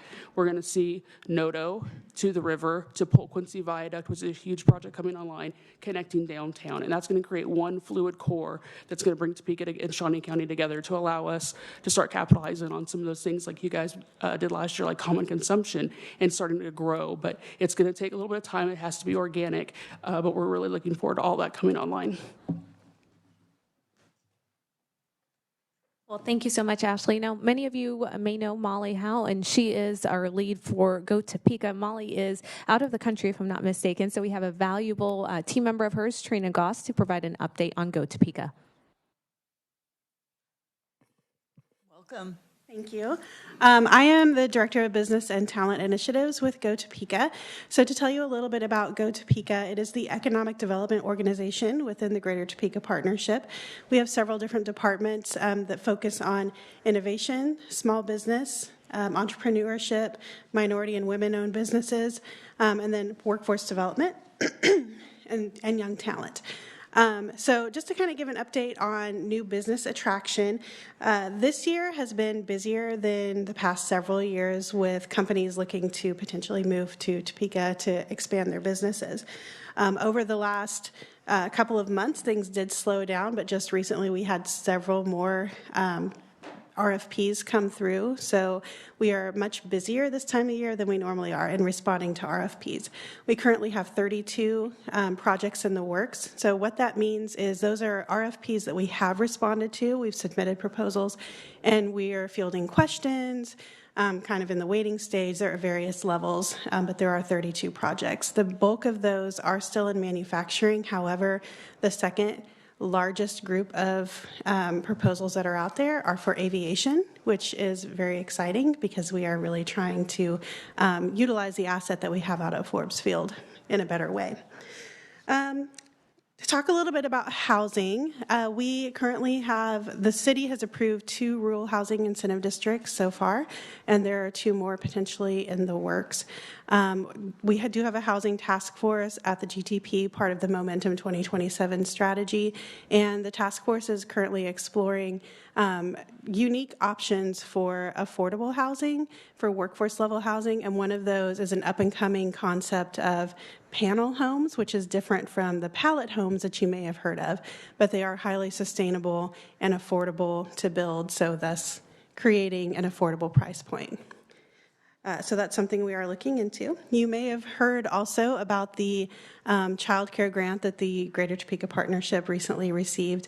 We do have a child care task force to really focus on the need of child care in our community and of quality child care. So we were awarded $3.1 million from the Kansas Children's Cabinet, which will support 9 expansion projects in Shawnee County, creating 451 additional child care slots. And that is a very large number of child care slots, which will, of course, require additional workforce, so child care workers. So we are working with Child Care Aware of Eastern Kansas to create a intake process for people interested in working in child care, so we can eventually have a talent pipeline specific for Shawnee County. We are also working with the Topeka Community Foundation to create a subsidy fund that will be funded by child care champions in the business community. And that subsidy will create scholarships for parents who, even after receiving state benefits, might still have a gap in affording child care. So that's something that is coming down the pike in the next 6 months or so, and more to come on that. Choose Topeka is still going. I'm sure everyone has heard about Choose Topeka. We are wrapping up our 4th year of that program.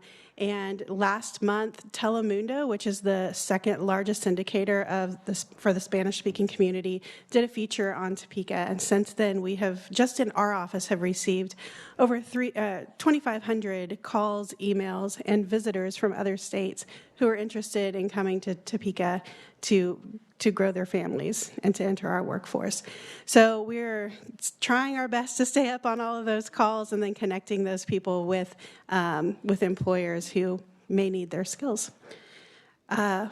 Just this year, we have brought in 38 families through the Choose Topeka program, and we have partnered with 20 different employers in Shawnee County this year. Since the inception of the program, we have had 147 families move to Shawnee County through Choose Topeka. Thank you, Trina, for that update. I know I was one that has gone through Choose Topeka, so I think that it's a great program to attract quality families and individuals. Our next speaker with us is Rhett Flood. Rhett is the Executive Director for Forge, which is a partnership of the Go Topeka, and he'll tell you a little bit more about that. Welcome. Hello, everybody.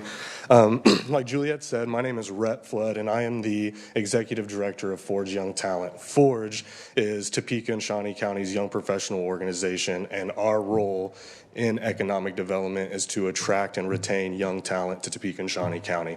And how we do that is through events and programming, mentorship, socializing, networking, and recently we have got into being more active in advocating for issues important to young professionals. So earlier this year, Forge and Curtis, who is also with us, helped talk about the Topeka flag license plate. Well, I'd just like to give you guys an update on that, and Forge led the steps needed to get that live and on the Department of Revenue's website. We collected right around 300 signatures in a little under 2 months, and I would like to say that it should be live within the next 2 to 3 weeks on the website and be available to purchase for all Topeka and Shawnee County residents as well as residents across the state. Also a part of that advocacy work that we've been doing. We're going to have to interrupt you. Sure. Because we heard something this morning that said it won't be ready until 2025. The Topeka flag license plate. Yes. We've been working with the Department of Revenue as Sarah Bayless, and she has indicated that. Didn't you hear that this morning? That was probably. Yes. No, it wasn't the governor's license. Whitney made that comment. I was going to verify whether that was accurate, but I have a feeling he actually knows the facts. Okay. We are going to believe you. I can show you some emails. You are making us happy. Is it black and gold? It is not black and gold. It does look like our beautiful flag, but to the best of my knowledge, it should be live within the next 2 to 3 weeks, maybe a month. So, information. Yes, so we are very proud of that. But some of the other work that we do, we always do a get out to vote and registration campaign. And just a few weeks ago, we held our Vote Damn It party, where we had a lot of elected officials join us and members of our young professional organization.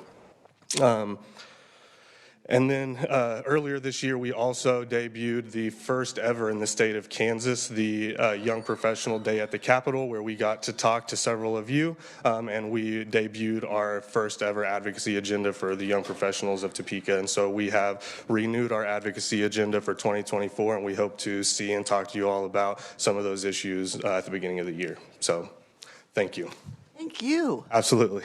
Appreciate that. I think that was the most succinct presentation from as many entities that we've had, which allows us for some Q&A. I know we've put Rhett on the spot with this license plate, but is there anyone in particular that you would like to hear more from or a topic? Questions, committee? Yes, Representative Corbett.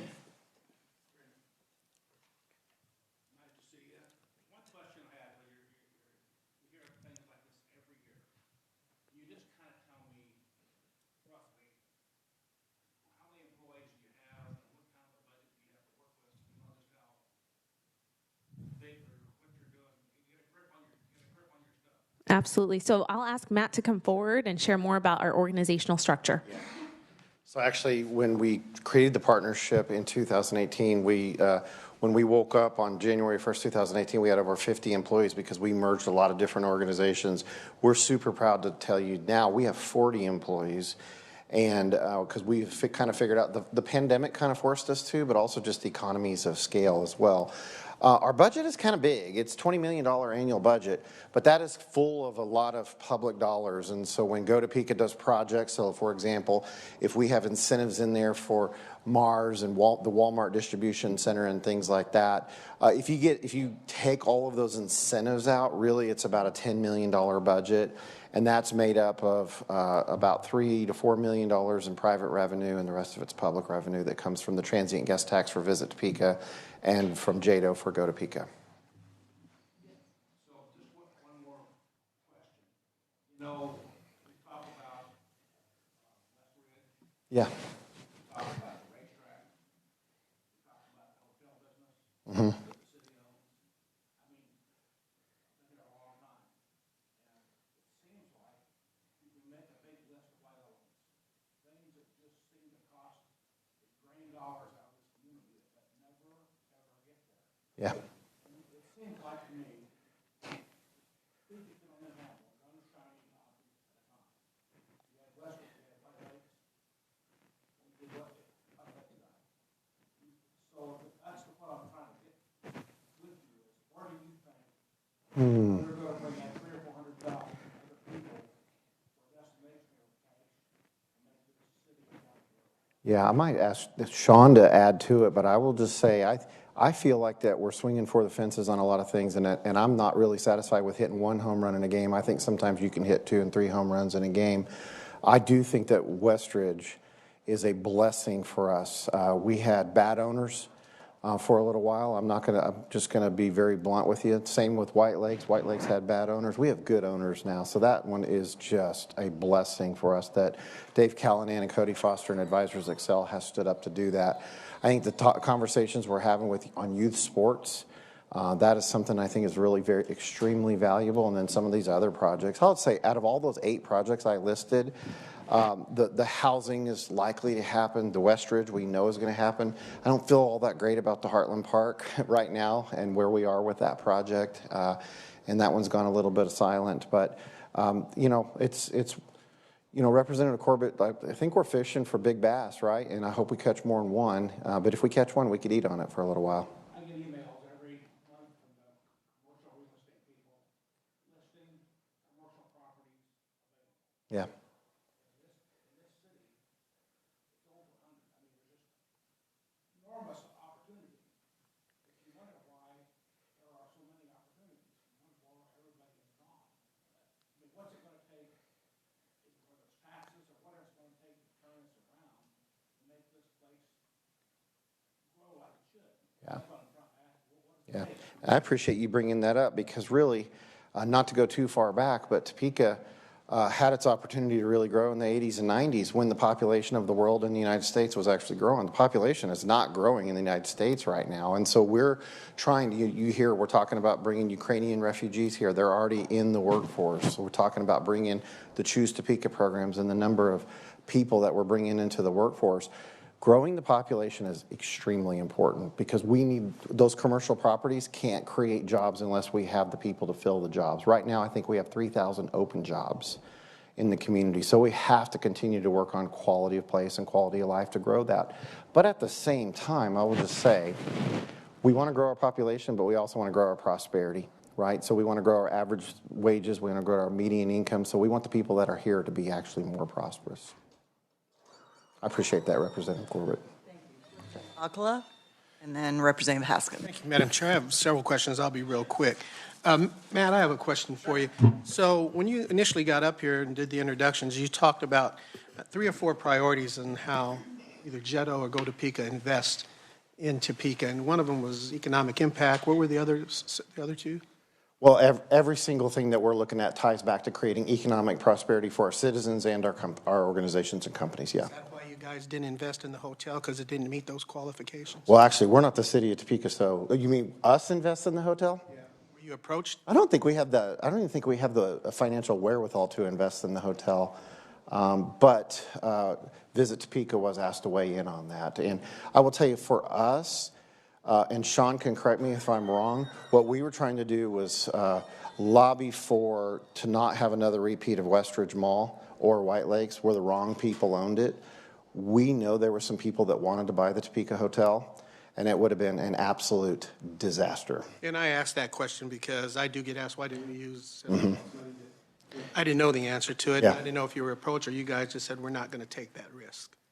Yeah, we like I said, we didn't have the wherewithal to do it, but we did support the city in what they did in purchasing. A lot of things that I don't put money in. Yeah, right.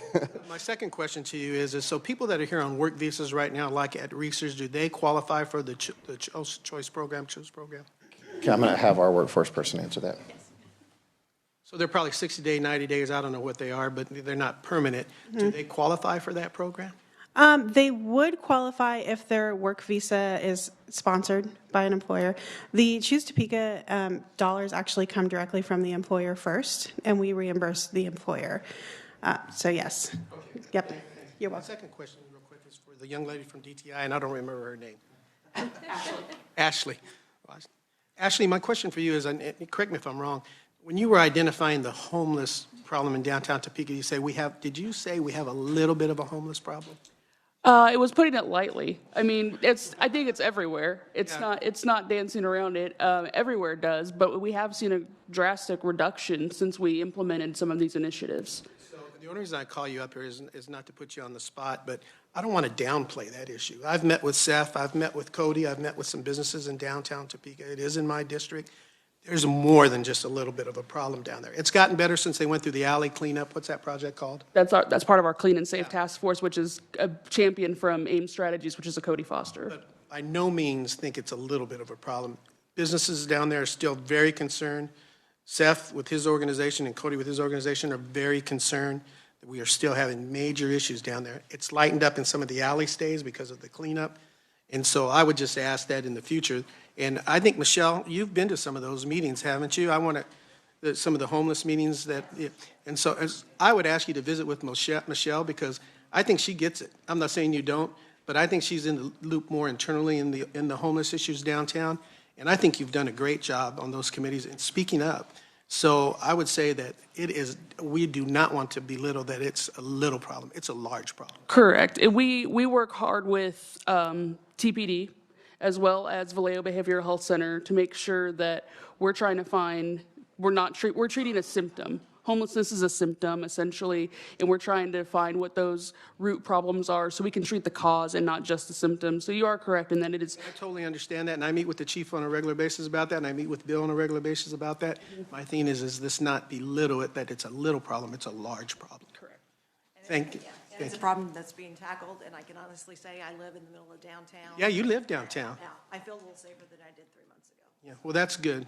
Thank you. Thank you. Thank you, Representative Alcala, for bringing that up, because I'm on the homelessness committee, and we had a special committee meeting last month, and I agree with you. So we have just a couple more questions. Yes, absolutely. Okay, so we have, you went and sat down. Senator O'Shea has a question for you, and then Representative Haskins. That'll be our last question. Thank you, Madam Chair. It was exciting to hear about Riverfront. I think I've been anxious for that to just get moving quicker. So I worked a lot of years ago on that, just the constant community input for it. Specifically, we had National Park Service come in and do some renderings. I'm curious if any of that is still being utilized or what you're doing to maintain some of the past feedback that's been collected as well as collecting new. It is. Actually, we met with the National Park Service a couple months ago and a couple of other members that were previously on that board. We do still have some of the members that were on that board on our current board because a lot of that information was good. A lot of the brownfield studies have been completed. A lot of the legwork is done. What people don't realize is that people have been working on this river for 20 years and that a lot of the things that aren't the glamorous, fun things like redoing the weir and making it safe, getting that recreational signage out there has been done, and it's kind of built this foundation for us to take those more visual and vocal steps in the community. So we don't look back at that and think that we haven't done any progress. It's just the community might not be quite aware as to how dangerous our river was at some points, especially down there by the weir off of Lower Silver Lake Road. So we are definitely looking at those. We have been working with, like I said, Bolton and Mank. Now, the woman that is in charge of the project manager, she's actually from a company that previously was working in Topeka for the river. And when we looked around and we were looking at companies, we asked, she's also done the Des Moines redevelopment. Was it Stacy or was it the company? And they said that it was definitely Stacy, and she has a good community tie. So right now, looking at the stuff with the National Park Service, we're working on connecting a state park to a federal trail, which could open us up for some grant dollars. We're looking at that to be possibly call a state park over by the governor's mansion to the federal land and trail by Brown v. Board, and seeing if we can open up money there. So actually, we have 2 more questions, but I don't know who they're directed to. Representative Haskins, and then the very last question will be from Representative Miller. That's it, after Representative Miller. Thank you, Madam Chair. I'm not sure who to ask the question for. I believe, Michelle, you might have brought up metal or... Thank you so much. And last year at Metal, we had a presentation on child care. Yes. And I'm curious, could someone talk to me a little bit more about this, the child care champions in business community, who they are, and maybe a little bit more about the task force and what's the timeline in supporting that? Sure. So Trina, I believe, is our expert on that. I will share with you, when you attend our Metal meeting that's next week, all of you, which hopefully you will, one of the priority items, it relates to childcare as well. So the Child Care Champion is an idea that came out of many discussions that I've had with employers who say we recognize that child care is one of the reasons why we're having a hard time finding employees is the lack of available child care. We want to help, but we don't know what to do. So I received from the U.S. Chamber of Commerce Foundation an employer roadmap that has anywhere from, having a flexible work environment all the way up to, standing up your own child care center on site. There's about 10 different ideas for how employers can get involved. So that's kind of where we're going with the Child Care Champions. We want to educate the employers in Shawnee County on how they can support expanding child care, how they can support the families that are working for them in that realm. So right now, we don't have any specific companies that have signed on to that because we haven't held that educational session yet, and we haven't launched the community fund yet. But that will be to come. Thank you very much. And Madam Chair, one last question, and it's quick. And this was, and maybe this is Visit Topeka. With the World Cup coming to Kansas City, what are we doing to take advantage of the massive economic boom that the state will receive? It will be massive. I think it's about 8 days worth of Super Bowls impact that we're going to see in that. We have had representatives in Kansas City for all those meetings at the private side, factoring that in. We got a kind of a taste of what the impact is going to be thanks to Taylor Swift and the concert she had in Kansas City. We actually picked up people staying in here because of that. So we know it's going to be very impactful for us, and a lot of these code word projects that we're developing right now will fit very nicely into creating those options. Something we're kind of looking out for is who we're going to get. Is it going to be European teams or South American teams? It all changes the calculus in there. I know some of our D1 universities to our west and east have been approached about possible training sites. Washburn is a little on the small side for that, but what we're looking for is, depending if that's South Americans or Germans or whatever, how we can be a strong regional attraction for them to get out and maximize the economic impact of that visitation, because those will be very affluent visitors. We had a presentation this summer about the impact of host cities for this, and keep me in the loop because I'd like to be involved in that. Absolutely, and you are on the Visit Topeka board now, so I guess you're right. Yes, I am. Thank you very much. Thank you. Any final? Juliet. Representative Miller has declined to ask any more questions. Okay. Well, I do thank you all. Picked up a bad vibe.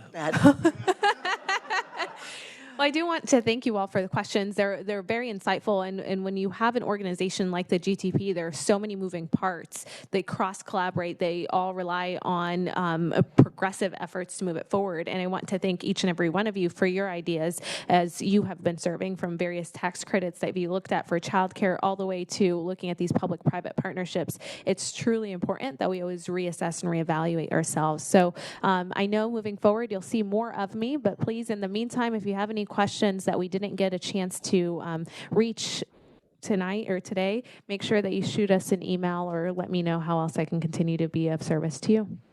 Thank you so much, and thank you all for being here today. We're doing great things in Topeka, and you're a perfect example of all of that. So thank you. Keep us in your loop. Absolutely. As we can help you. Thank you. Thank you so much. Appreciate it. Bye-bye.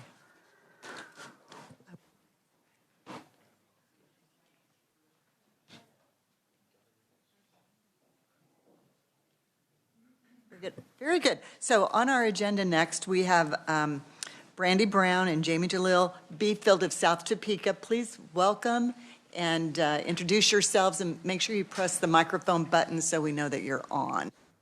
Okay. We have these to pass around. Can I pass them? Okay.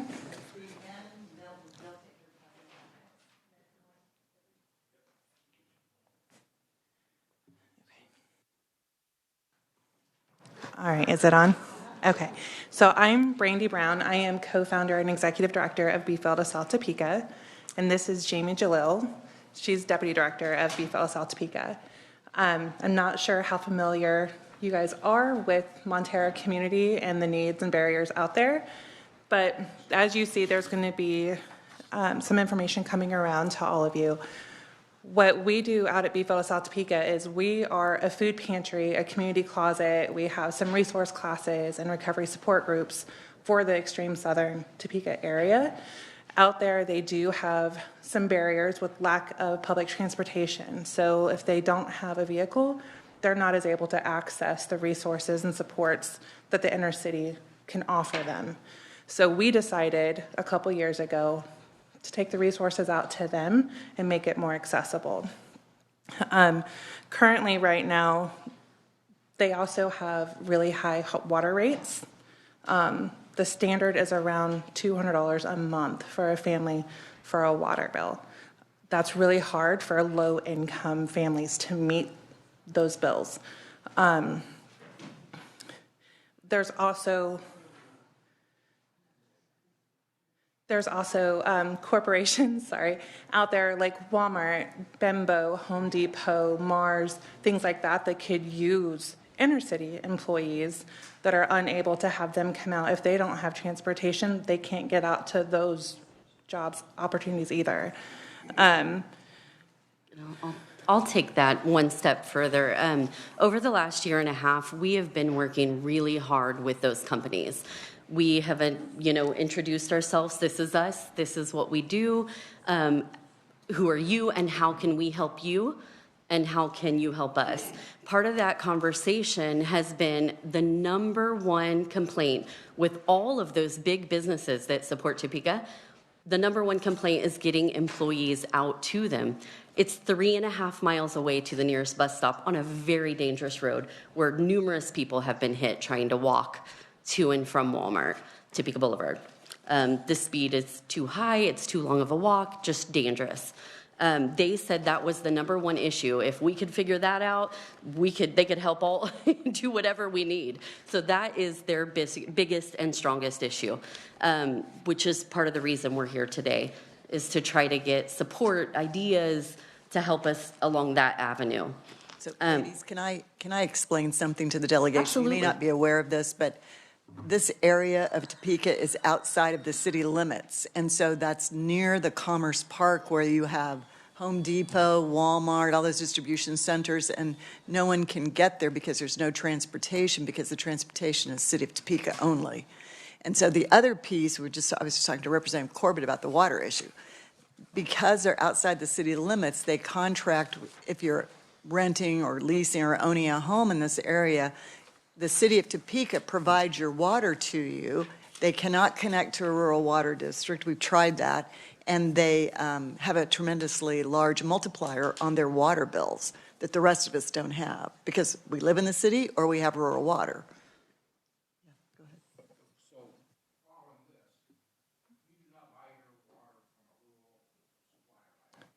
We don't. No.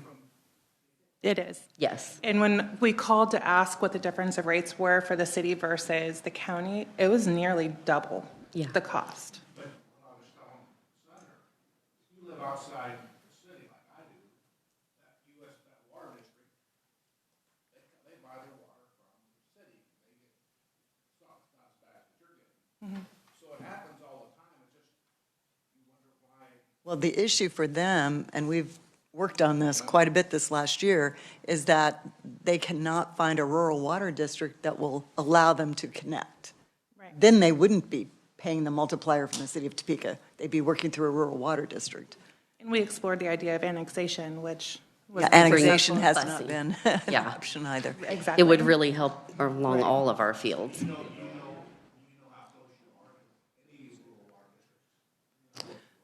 I don't have that info on hand, if I'm honest. Do, because I've tried and I haven't been successful, so.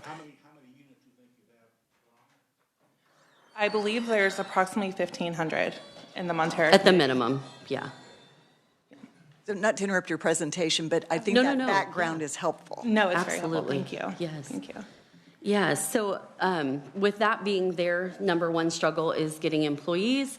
Our number one struggle is getting the folks of South Topeka into town, not only for adults, for employment that may be in town, but doctors, dentists, mental health, food pantries, other resources that all of Topeka can go to. It's just not available. Family activities, like if you have festivals or things like that, you have teen programs. The teens out there can't access it. So what are they doing? They're causing some trouble. We stopped by the sheriff's department on the way here, and they got us this nice little bundle of data every year. What had, if you can all share that, how many more crimes each year has gone on. This year is much higher. All crimes, so 2023 is 393. 2022, 271, and then it goes on down. Major crimes, 2023 is 136, and the year's not even over. So it's something to look at. We did speak to them about needing more law enforcement present, because as we all know, a safer community, a healthier community is one that is invested in. We've seen it at other little suburbs around Topeka that have been successful at bringing down crime rate by having access to things that the city has. So since opening in February of 2022, we've had over 30,000 occurrences of service. When we first opened, we had no idea that we would meet that much need. We knew there was need, but it was pretty shocking to all of us, the amount of need that was out there. We have a very large occurrence of reoccurring families that come out weekly to get food. They're repeats. I apologize, my brain just went blank. One of the, as far as the 30,000, when we say that we had not anticipated how big the need was, I mean, we were just taken by tornado. It has been nonstop evolving. Most of the area is for South Topeka, and that's our goal. But we do have folks that do make it out, have transportation from town, that do receive services at Befield. One of the positive things I think that we are able to do right now is we can serve anybody. We can serve them every 7 days. So they can get food and clothing, hygiene products every 7 days. And so that's kind of a rare occurrence for other places, probably harder for them. But we are able to do that right now. I want to share with you a story that directly involved me at Befield of South Topeka one day. I was coming in to unlock the door. I get there about an hour early before we open, and there was a big long line all the way down the end of the building, an hour early, and it was cold. This was last winter. And I was talking to them and I'm like, guys, why don't you wait in your car? It's freezing. We don't even open for another hour. And they were like, oh, we're okay. And I'm like, are you sure? Because there's not enough room in our building to bring everybody in at once for safety reasons. And they said no. And one gentleman spoke up. He was about the third person in line. And I tell you this story, it changed my life. It was gut-wrenching. But he said, I need to be the first one in and out. And I said, why is that? We won't run out of food. We have enough. We've been working really hard. We've never had to shut the door. And he said, no, my kids are at home. I have 5 kids, and I can't cook dinner until I get through Be Filled. So after he said that, 3 more adults behind him said that that's exactly why they were waiting in line so long, because they had no food at home to feed their families until they got what they received from us that day. That showed us not only was there a need, but there was critical need. If you can't even make a sandwich for your kids till you get home, that's tough. Another story that actually just happened a couple weeks ago, we were giving out holiday meals and turkeys, and we had a couple come through and we were offering them a turkey. And she hesitated and she was like, I'll just take a chicken, because she admitted she didn't have a stove and they hadn't had one in 3 years, so a chicken would fit in a crock pot, and that's all they could cook with. So through our platform, it was able to be put out and posted, hey, we have a family in need. And it worked out that a family that had received a bed who needed it several months ago had an extra stove and paid it forward to this family in need. So we were able to take a stove to this family and a turkey, and they cooked their first holiday meal in over 3 years. And they were so grateful. Yeah. So, sorry. So things like that happen all the time. We do what we can with what we have, but we do need more support. We need more support. We're at a wall, and there's so much more we can do, so much more we can offer. But we need Montero to kind of be on the map. We need people to see and hear them. Yeah. Thank you for being with me. I think it's important that as a delegation that we realize there are parts of our community in the county that maybe some of us aren't aware of. And so that just kind of brings that to our attention. And plus some of those critical issues are like the water issue. We have tried Yeah. and we have not made any headway on that. So if you've got any thoughts. The city and county problem? Whose problem? Well, whose county doesn't deal with water? No, but I mean, where they're at. Don't your property taxes go to the county? Yes. Yes, they are in the county, but they have to buy their water from the city. And there's no rural water district that will allow them to connect. Is that the polling? Yes. Is that? Yes. What it is? Yeah. City or whatever? Yeah. Yeah. It's like a little small town. Yeah. Yeah. It's Montero, Pauline. The boundary of polling? Yep. Yes. There's no polling city. Yeah. But that's the general vicinity. There's no property tax that goes for water. The citizens of Topeka pay for the water department. Therefore, they own the water and they sell it to people who don't pay for it for a price of the water that they put on it. And the choice is be in the city and get the city rate, or be outside the city and pay for the water that the city produces. Are you ladies asking, by the way, thank you for what you do. Are you asking for something from the legislature? Honestly, if we can look at trying to incorporate even Montero for annexation, that would be. Okay, well, we have no jurisdiction over the discussion will be between you and the city of Topeka. We are legislators. We are here for people who need legislation. So if there's a need in the way of legislation, come and ask for it.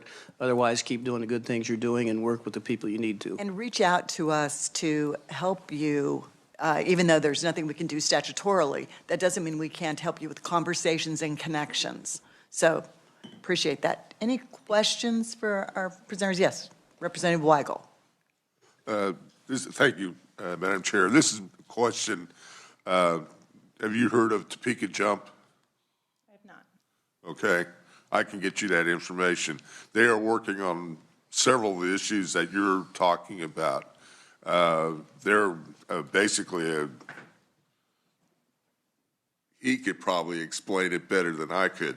But it's a group of nonprofit and churches that are working on transportation issues, crime, and getting basic food to lower income people. So, but I can get you that information, and you might get with those folks, and they might be able to at least give you some guidance, if nothing else. Thank you so much. Yes, and honestly, if any of you sitting around this table can think of an avenue that can help them, that would be very much appreciated. Thank you for Topeka Jump. So you're doing great work, Representative Haskins, and then Representative Akla, sorry. Thank you for this presentation. It was something that I didn't even know or even think about it. And I'm thinking of the Montera area, and I'm not really drawing any idea of where the closest grocery store is. Walmart? You have the John's, which is like the Gas local station. gas station, Yeah. small grocery store. It is a Yeah. higher rate. It's the Banjos. Yeah, but to get to the next grocery store is 3.5 miles to Walmart. Okay, so there are states that are working on policies to make communities healthier and making having initiatives in that area. And so, building off of my colleague's recommendation, that might be something that we can help you with, is look into what other states are doing to assist with these food deserts that are popping up all over the place. So, Great, thank you. Representative Alcala? Yeah, I might add, the problem you're having is happening, we know it's happening across the country, but in the city of Topeka, it's happening a lot. I'd probably put in 20 hours a week volunteer at the Salvation Army. We gave out 300 turkeys. We have a food pantry that's open all week, and then we also have groceries that people can get once a month. We have people from Montera that comes down because I distribute some of those and also deliver to the homebound. And so it's not just an issue that's happening here. I don't know how we're going to feed everybody, but it is getting worse, and all organizations, Salvation Army, Let's Help, all those organizations are going to need the same assistance that you're asking for. In April, when the funds through DCF went down, a ton of the COVID funds had expired, and it really hit people because it went back to pre-COVID amounts, but inflation wasn't there pre-COVID, and so there's kind of a disconnect right there. We've seen a major struggle. The other thing, you get people that are hitting all the sites, and so that's also driving the pantries down with produce, and so, but it's hard to distinguish that, so you just give.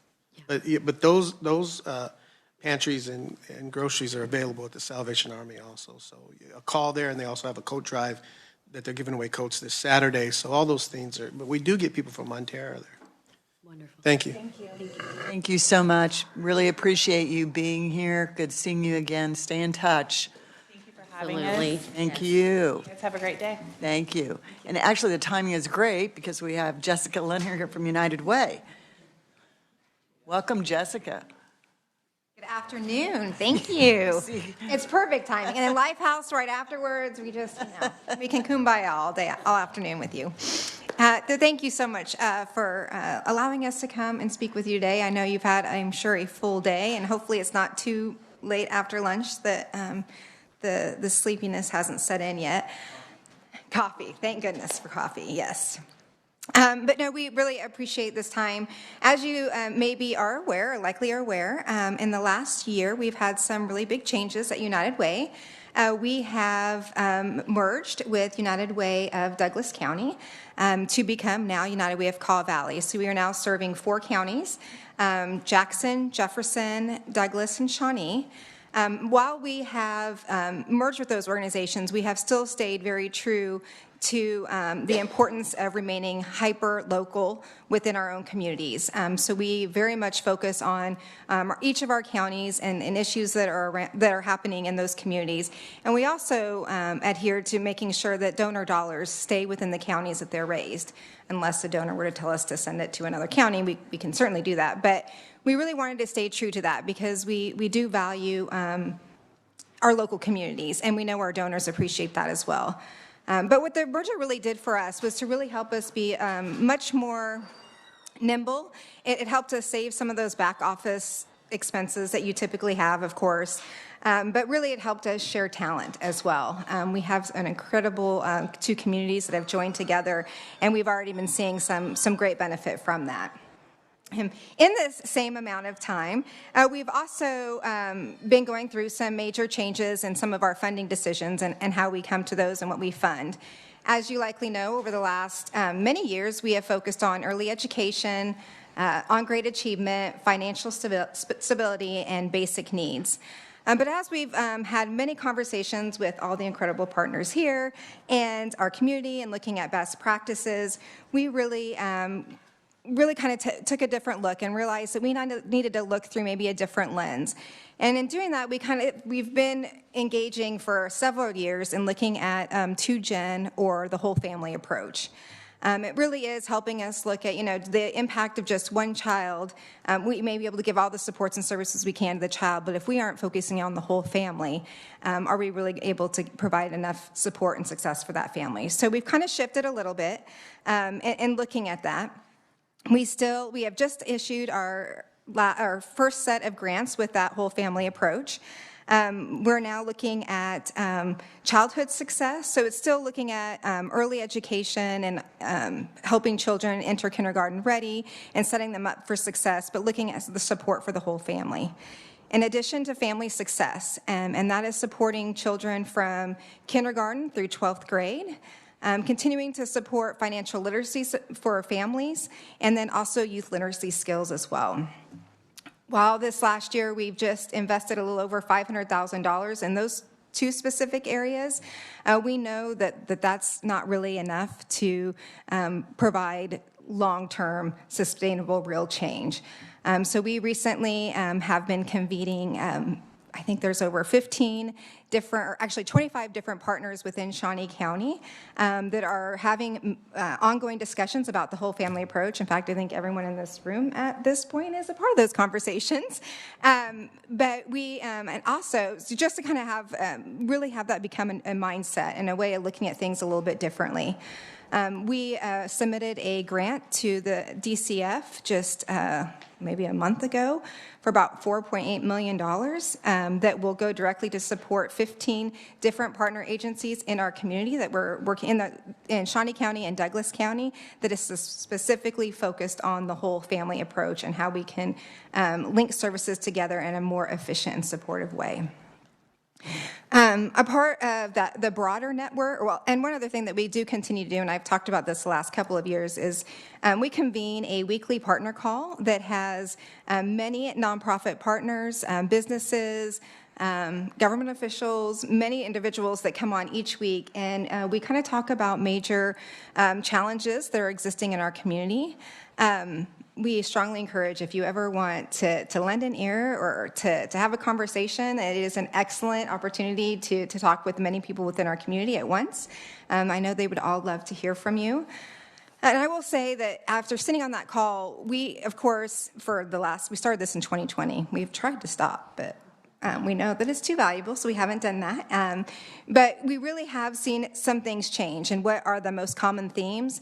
I will say, as you just heard from B. Field, one of the number one things that we hear every single week almost is food insecurity, rent and utility assistance, and access to childcare and mental health are the top 4 things that are continually talked about almost weekly, and the level of importance for that. As part of our broader network, throughout the state of Kansas, we work very closely with all the United Ways. While we're all kind of unique in how we provide services, we do have a lot of common goals and values. One of those is the support of 211, which, if you're all hopefully aware of 211, it's a referral program. You just dial 211, and an individual, it's answered 24/7. You can let them know of your need, and they will connect you to resources within the community that could be of assistance for you. We use that. We know that's incredibly valuable for many individuals, and we also use the data from that to kind of help us make some informed decisions.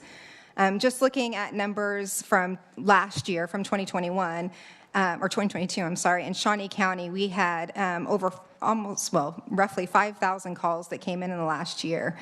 The most common calls that we get are for the same that we've talked about: food access, rent and utility assistance, and subsidized housing or rental assistance. Those are the three things that are by far the highest number of asks that they take for Shawnee County residents. But kind of most excitingly, one of the new things that we literally just launched like last month is a new statewide resource called Alice. And I think I have enough for everyone. I'll pass some of these out.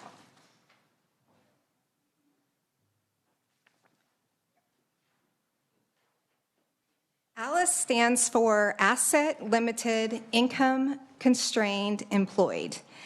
So that's typically like what we often refer to as you're working poor.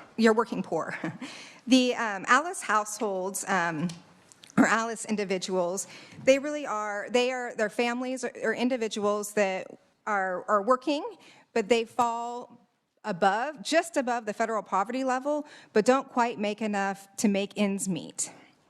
So the ALICE is a database that it provides an incredible amount of information. It has it's unbiased research, and I'll get you the full report. I will email everyone the direct link to the report. This is just a snapshot what you have there of Shawnee County.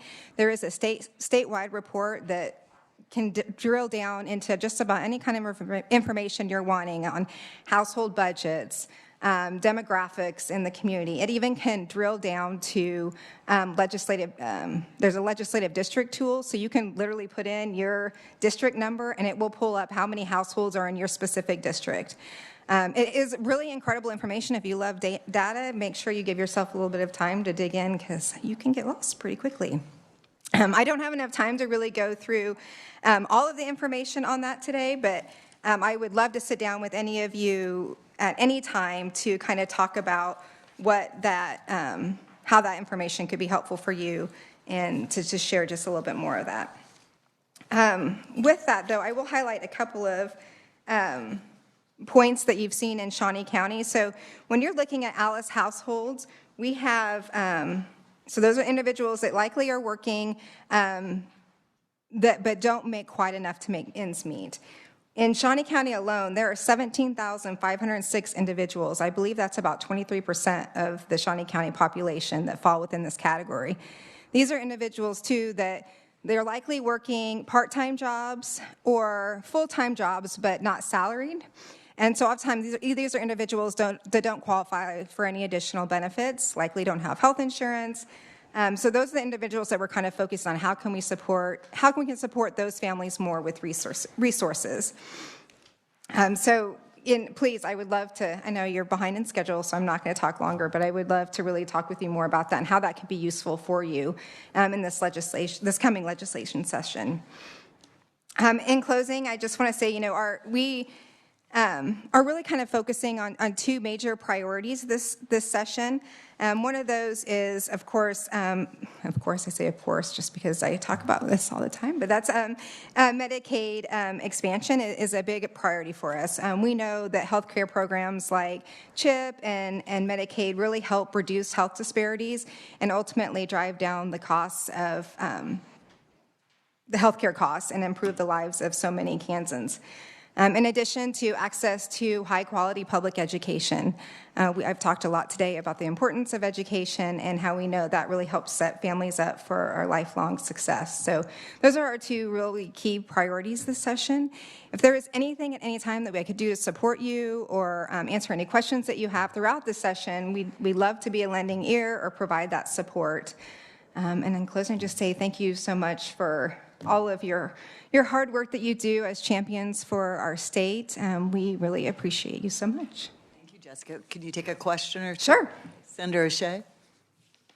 Thank you, Madam Chair. Thank you. This is fascinating. And I think so often, I'm curious, like our state government programs, we know that they're covering, well, we hope that they're covering poverty, but we don't know if they're covering the ALICE. So I'd be really curious to get a little bit more data in terms of like, maybe even a couple stories of like, what are some of the jobs, but also how many people in ALICE are available to purchase health insurance through open market versus are in the gap, right? Because they're kind of in that space. And then when I think about all the different programs for like childcare through DCF, like if they pay for your childcare. Do these Alice families qualify for that? Or are they too high? And just kind of like what are they too high for with our government programs? Does that make sense? Yes, absolutely. And we can drill down into all that information on this data. It is unbiased research. We have a Research Advisory Council that went through all this data before we were able to release it to the public, that is comprised of many representatives throughout the state. So, it is really, they just gather the information from so many different entities that we already have available to put it into one. And you can drill down to household budgets, what are the most common jobs in the state of Kansas, what's the most populated job that we have. It really is really helpful information, I think, to really help in a lot of those discussions about, okay, where are the gaps? How are we helping those that are really trying, but they just can't get that next step, and how can we support them to do that? Other questions, committee? I was just going to say, if you'll send it to Senator yes. Dietrich, okay, she can get it to all of us. Okay. Thank you. Saves you having to click on all those names. Yes, thank you. I appreciate that. You're welcome. Thank you so much for Thank you. being here today. Thanks.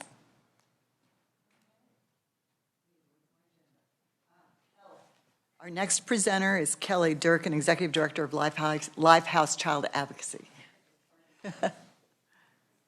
I think this may be your first time in front of our committee. Welcome. Thank you, and I appreciate it. I'm excited to be here, to be asked. And I know that a lot of folks don't know who we are. We get that all the time. Representative Bourgeon, I know you know who we are, and I appreciate you talking about us. So let me just give you a brief overview of who we are, since I assume most of you don't know who we are. And we are located right here downtown Topeka at 3rd and Kansas. So what Lifehouse is, we are a child advocacy center. We work with child victims of crime. Child advocacy centers started, there are over 1,000 in the United States. We have 17 here in Kansas. So we started out doing sexual abuse. I think we, years ago, figured out how to handle physical abuse with children, but sexual abuse seemed to be a different animal. And in the olden days, it was handled pretty roughly. It seemed that when a child would disclose, we didn't quite know how to handle it. I'm not talking Shawnee County, I'm talking everywhere. And what seemed to be the norm was perhaps the child told at school because they felt comfortable at school, and then the teacher might say, oh gosh, that's huge, thank you for telling me, let's go tell the principal. And the child is thinking, holy smokes, I didn't want to tell you. But okay. So then they march down, they tell the principal, and the principal says, wow, let's tell the school nurse. Okay, let's tell the school nurse. Then they get law enforcement involved, and then they get the Child Protective Services involved. And we're sending this poor child and family all over town, repeating and repeating and repeating, re-traumatizing this child repeatedly, sending this child and family all over town, talking to people who aren't even trained to talk to children. So in the mid-'80s, they came up with this idea and said, hey, how about we bring the professionals to the family and stop sending this family all over the place and this child all over the place, and let's train people. Let's teach them how to talk to children. And so that's where child advocacy centers began. So now, everywhere, that's how it's handled, and that's how we do it here in Shawnee County, and we've been doing it for over 20 years. I've been with Lifehouse for 21 years. I was the first director hired, and I've been along for the ride for a long time. So we get involved at the beginning. The crime happens, and it starts with the Department for Children and Families, DCF, or law enforcement. That seems to be one of the two places that it starts. Instead of doing separate interviews, it's now joint. They are referred to Lifehouse. Law enforcement, TPD, or Shawnee County Sheriff's Office, lets us know, or if it's referred to DCF, they let us know. We work with the family. We set up that interview. It's done at Lifehouse. I have 3 trained forensic interviewers. I have 2 trained family advocates. So that child comes to Lifehouse. We're a child-friendly facility. We're not the scary law enforcement place. We're not DCF, where it can be crazy with a lot of people running around.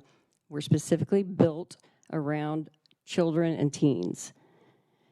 We interview the child there, law enforcement is there, and DCF are there, the 2 investigators assigned for that case. It's done in a safe place. It's done one time. Law enforcement and DCF are in another room observing it, and it's just the child and the interviewer. One time, it's recorded. We're not asking that child 15 times to talk about what happened to them. Our advocate is working with the non-offending family at that time. Offenders are not allowed on our property. We have a locked door. We're across from law enforcement. If that ever happens, they're right there. It's happened one time.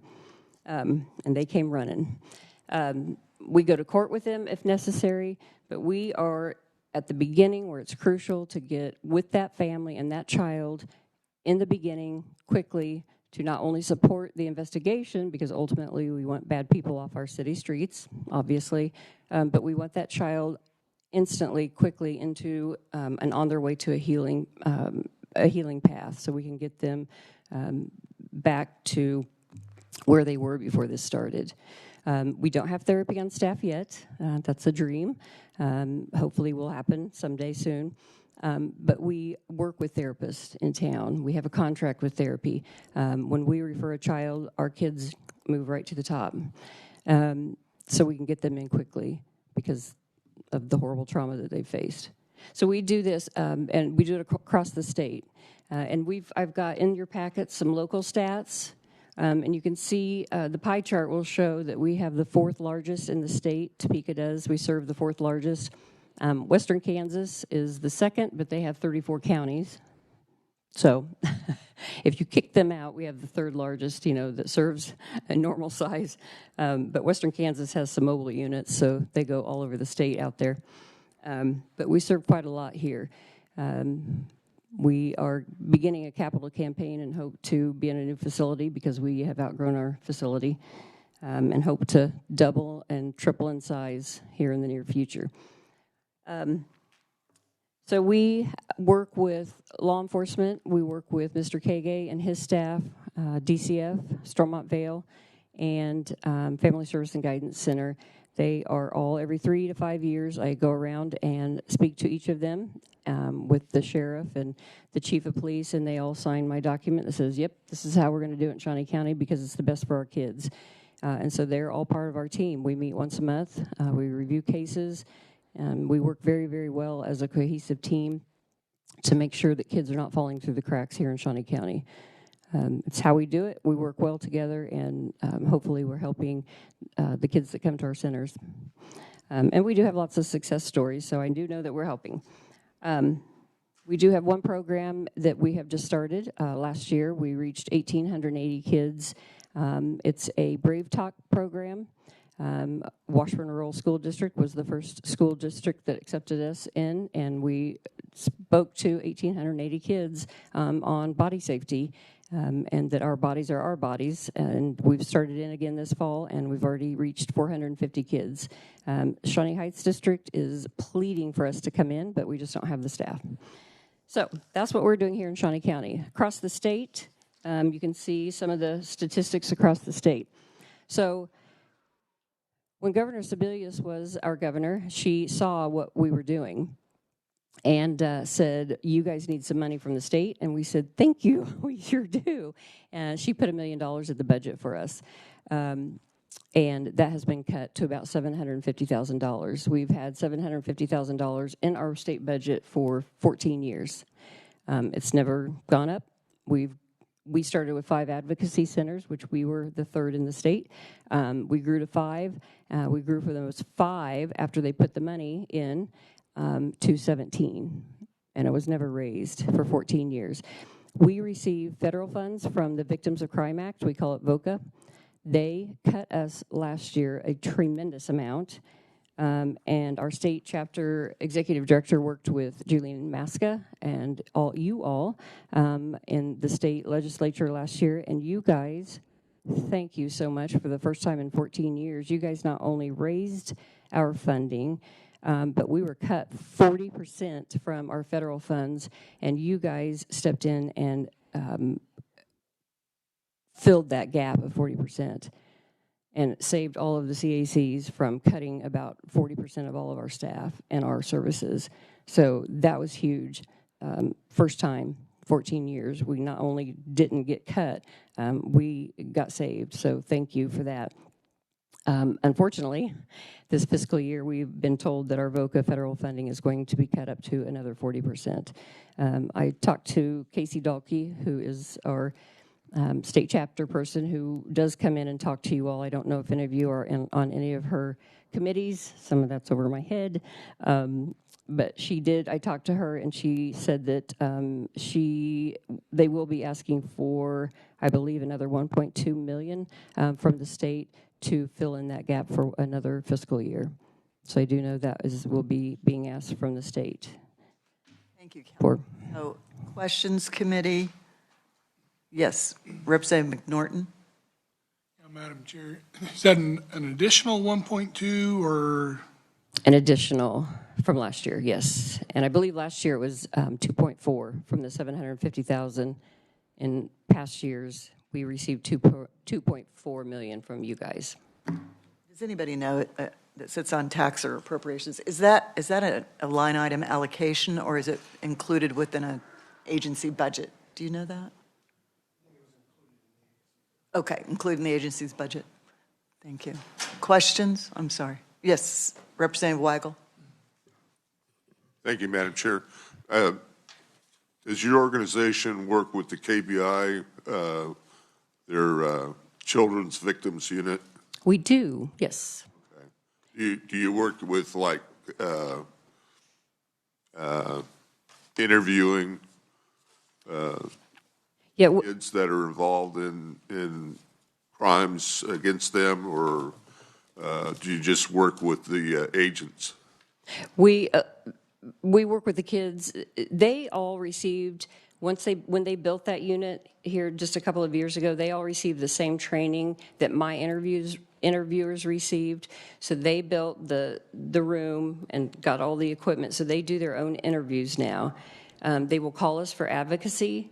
And then sometimes when they're not available, they will ask us to do the interviews. So we kind of as needed for them, but they do call us for advocacy services a lot. And we go over, we're so close, it works out really well. All right, thank you. So, yeah. Thank you, Kelly. Thank you Thanks. for presenting today. And we Thank you. look forward to helping you as much as we can. And thank you for giving us this information, because I really was not aware of your services. So Thank you. And we are so close. I just really would love to have any of you pop over. We'd love to give you a quick tour. It's not very big, so it'd be fast. Thank you. Thank you so much. All right, next we have Kathleen Marker, YWCA CEO. I was going to say CEO YWCA, but. Good afternoon, and thank you for having us today. And I have with me today Allison, our Community Engagement Director, and Kristen, our Community Engagement Coordinator, who are involved in a lot of the day-to-day outreach in our community. And so I want to follow up with what Kelly just talked about, because I want to tell you about that gap. And so one of the gaps when we're talking about working with children who have experienced sexual assault, and of course that can include human trafficking, is that their agency, because of their size, they are not able to go to the hospital when a lot of times the first kind of point is at the hospital. And so our Center for Safety and Empowerment advocates go to the hospital and are there with the SANE nurses, which is the sexual assault nurse examination.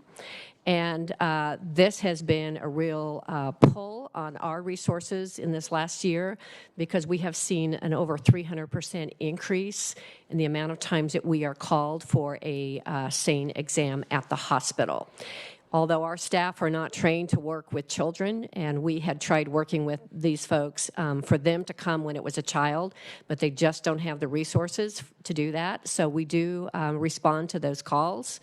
Thanks to a private donor, we're going to be able to hire some PRN folks that will be able to take those calls. But every time we go to the hospital, it involves probably 3 or 4 hours for that staff person to be at the hospital during that examination. And that can be 24 hours a day. So a lot of times those calls come in late night, overnight, and so we are pulling staff that we have working in our shelter to do that. So so we're very fortunate that we're going to be able to fund some PRN folks to take care of that. So just so that you know that there is some gaps there that are real because of funding. And also we'll go ahead and reiterate what Kelly just said about the reduction in VOCA funding, the Victims of Crime Act funding, and the 40% reduction that we were hit with this last year made us have to scramble, but it also means that while we are seeing more and more need for our services, we are seeing funding opportunities shrink. And so that is a real priority for us to look for that funding. And we are so very grateful for the funding that was that came out of the State General Fund this year to cover that 40% reduction. And we also have been made aware that there will be another 40% reduction in VOCA funding. And while YWCA USA is working on this on a national level, and I have given testimony at the Capitol to the Department of Justice and Department of Human Health and Human Resources over the last couple of years, it's something we're working very hard to get VOCA funding strengthened. So I just wanted to start with that because it kind of flowed into what she was saying. So some more positive news is thanks to the ARPA Home Fund grants, we are set to double our shelter capacity in our Center for Safety and Empowerment. And for those of you that may not know, we shelter victims and survivors of domestic violence, sexual assault, human trafficking, and stalking. And we are expanding with a second shelter just adjacent to our current shelter with an additional 30 beds, and those are much needed. In the last 3 months, we have been over capacity. And I say over capacity, it means every bed is filled. The city of Topeka has allowed us to go over capacity, but that means we have a couple of people usually sleeping on sofas. And when that happens, the next step is to put people in motels, and that gets very expensive for us to do. But we are not going to leave someone who is in a high lethality situation without the resource and without the safety. So that has been a real burden for us over the last couple of months. So we are really excited that by end of March, we will have this additional 30 beds. A couple of things that have changed from last year is calls to our hotline have more than doubled since 2020. In the 22-23, and I say 22-23 because we count these statistics from June to June. And so that number went up to 3,805 calls to our hotline. We also wanted to meet the ever-increasing need of our services by having an increase in our hours in our day center. And so we are now able to increase in the number of days that we are open. And so serving folks at our day center is really essential to those who are not in a high lethality situation, not coming into our shelter, but have very great needs. A lot of them are living on the streets here in Topeka, and we are able to help them restore their dignity and restore that dignity by having a place that they can call their own, that they can come in and they can do laundry so they can have clean clothes, they can have a warm meal, they can get advocacy services, they can connect with family, they can connect with other services in our community, and build that really important relationship so that we can help them move forward with their lives. So we were able to provide shelter during that same period to 323 victims, survivors of domestic violence last year. We had that is down from the peak that we had during COVID, but during COVID, if you'll remember, we had an apartment complex that we were using. We were housing folks in there as well because we saw the numbers go up. We unfortunately are not seeing the numbers go down in domestic violence in Shawnee County, and we are not seeing a decrease. We're seeing an increase in homicides related to domestic violence. We were successfully awarded a very competitive grant that was a collaboration grant with the attorney or the district attorney's office, and that is a grant that is specific to human trafficking, and it will help fund our expansion of our day center hours, but also help us in terms of the services that we are doing in human trafficking throughout 3 counties. And so we are really excited to have that moving forward. This is something we've been working on for a couple of years. the district attorney's office, their portion of funding that they received will help them dedicate a staff member purely for human trafficking services. So even though you all are from Shawnee County, I want to share with you a little bit that we do also offer all of our services in 3 other counties, and that's Jackson, Brown, and Waubonsee counties. And our shelter here in Topeka, we service survivors in all of that 4-county region. Others outside of what we are doing in our Center for Safety and Empowerment, I want to talk a little bit about some of the other programming that we're doing. So in our youth services area, we recognize that there was a need to serve teens and especially young women of color. And we became the official home of the Top City STEP team this year in September. And this community group provides a safe and inclusive space for high school students throughout Topeka to express themselves, to gain life skills, to build friendships and boost their confidence through the art of stepping. So that has been a really enlightening group for us to watch, see, and grow. And they have just some tremendous staff that are advocates for them. I say volunteers that are advocates for them, that are their coaches, and they are participating in some of our YWCA programs as well. And then we are the only child care center in downtown Topeka right now, and so we are also an agency that accepts payment from Department of Children and Families, from DCF. We were very happy to see an increase in that funding through DCF for those families, because while we are one of the lowest tuitions in the community, if not the lowest, the last time I checked we were the lowest, we still saw a gap for those families where they had to come up with money out of their pocket. And these are the same families that you heard from Jessica that are working, but they are not making enough money to really pay their rent. And if they have any kind of hiccups at all, it can take them out of the workforce very quickly. And so we were happy to see that increase in DCF funding so that it is paying the full amount of their tuition when they are getting those benefits. So we are in Kansas alone. We're expected to lose over 45,000 child care spots as a result.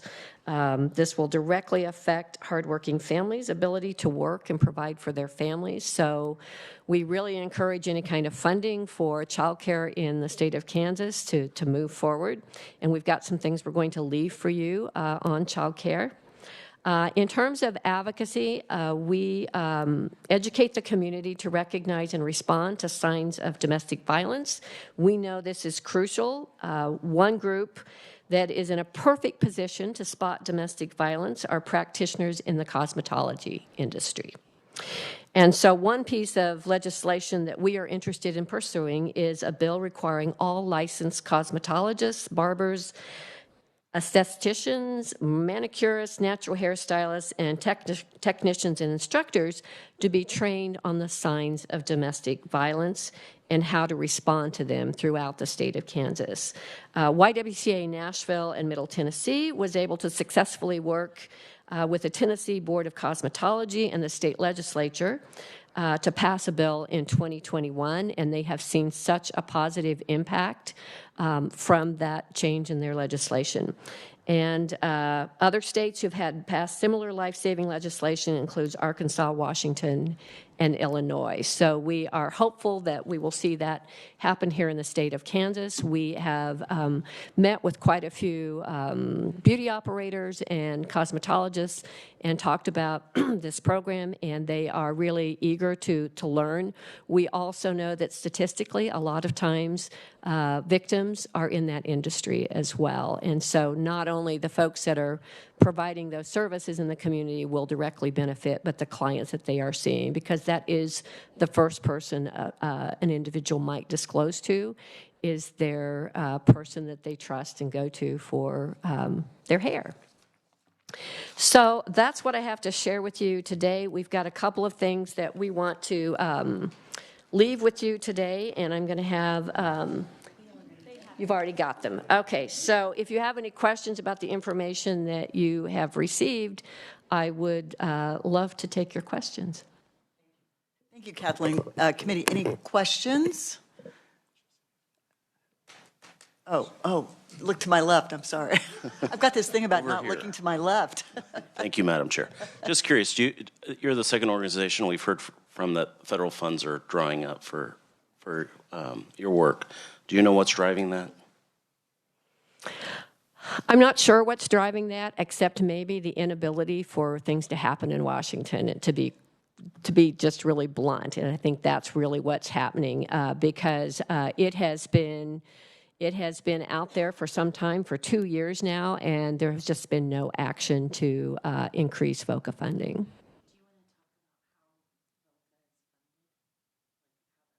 Yeah, so VOCA is funded through resources that are received by the federal government in white-collar crime. And there was a reduction in white-collar crime that was happening throughout the United States in terms of prosecutions, and so they don't have as much funding. Interesting. He fixed that for you. I'll leave that to you, Madam Chair. Thank you. On your bill that you're asking for the barbers and cosmetologists, how would that be enforced, or how would that be? That would be through the State Board of Cosmetology. I understand that. So it's a matter of training, and so it's requiring those folks to go through that training. They go through other trainings for their licenses, and so this would just be one more additional training. Mm-hmm. Senator O'Shea. Yeah, it's a 30-minute training. Thank you, Madam Chair. So I think that's a great idea. I'm curious what's being done to encourage or highly suggest that people do this now without a law. It's a lot of the efforts that we're making and that our community engagement team is making out in the community in terms of the education that we do. We do a lot of education in the community, and if you will see, one of the reports you have is the report on the Mayor's Task Force on Domestic Violence. That is a task force that the YWCA had formed years ago, and the mayor is very supportive and lends his name to that, and you'll see in that annual report for there a lot of the education that we do with our community partners, because reducing domestic violence, one of the ways that can happen is by getting folks educated in the community. Get in touch with us if you have some hairstylists or hair salons that are interested. We have a very specific training for that.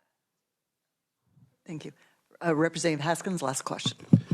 Thank you, Madam Chair. I'm just wanting to circle back. You stated that you had an increase in calls to your help desk and our hotline. Is there a reason for this? I mean, and then out of these issues, what's the most, have we seen an increase in domestic violence calls, sexual assault? What is that? Yes, we're seeing an increase in both. And I would say a lot of the increase is related to the mental health that people are experiencing, or the lack of mental health resources in our communities. And so that contributes. And also when folks are living in poverty, a lot of times it's just a formula that kind of you put all of that together, and we see more and more need, and we see domestic violence happening. Although anger management is not a part of what needs to happen with domestic violence. That is a misnomer that a lot of people have. It has nothing to do with that. It has to do with control and controlling an individual. And so that's why we do a lot of education around that area. I think just a lot of the things that are happening in our community are related to people living without hope, to be really honest. Thank you. Thank you so much, Kathleen. Appreciate the information, and we know where you are. You know where we are. So Yes. as things happen that we can assist you with, let us know. Thank you. Thank you. All righty. We are actually getting pretty close to being on schedule. So we have the City of Auburn. We have Mayor and City Council member Dorothy Bryan, Mark Brown, Mark Mayor, Dorothy City Council. Absolutely. Yeah, just make sure your microphone's on. Actually, I prefer just you. I know him. You know, I'm so sorry. It's okay. Just make sure, we're live streaming, so just make sure you speak into the mic. Okay, I'm Dorothy Bryan from Auburn, and I'm the president of the council, and with me there is Mark Brown, our mayor of Auburn. And for about the past 10 years or more, 20 years, we have been pushing for a turnpike interchange in southwest Shawnee County. This is monstrous to us. We've been pushing on it. We paid for studies done through KTA so that we could get a location. They picked out 3 locations. They want to go with the cheapest one. Unfortunately, during all of this transactions, of course, we lost 3 little Girl Scouts, and families were destroyed, and a truck driver who can't close his eyes without seeing the 3 little girls that were destroyed. This is a common occurrence. This is the fact that people turn around on the turnpike because they went the wrong way. We've talked to KTA. They are thinking of putting in a turnaround, like a ranch road, halfway down to Wichita. The trucks can get off and go back the way they came. They said they would invest that money, that they would make that turnaround point into our interchange. Don't hold me to it. We're talking maybe $7 million to help us with our project. Our project tops out at about $20 million, sorry. And this is uncommon at all. People turn around all the time between the barriers because they turn and go south when they should have gone north. Happens all the time. It's a problem. It's a deadly problem. We've been needing this for years. We have 3 roads within a mile of Auburn that use the term that turnpike goes close to. We can have it on 85th. We can have it on 93rd. We can have it on Auburn Road. 3 locations. We can hear the turnpike. We can almost smell the turnpike, but we can't access it. Okay, that's how close we are. We are the 3rd largest city in Shawnee County, and we are the only ones without any state highway access. We have a county roads all the way around us, which brings us to Auburn Road. And what do we know about Auburn Road? Most dangerous piece of road in Shawnee County. We know this. It's written. You can Google it. It'll bring it up. More deaths along Auburn Road than any other road that we have. The last study that I could find as far as a traffic study, and you probably have a better one, was 2012, and there were 4,967 cars daily that used Auburn Road. It's a small road. Have you been on it? Everybody's been on it. How wide is the shoulders? About this big. You can't pull over. You can't have a flat tire. You can't pass on that stretch of road. Buses are using it, and now we're getting a middle school, which is great. I love the idea of the middle school being built. But it just increases the traffic so much on that stretch of road, and it is a fatal road. We know that. We've seen the deaths that happened there, too.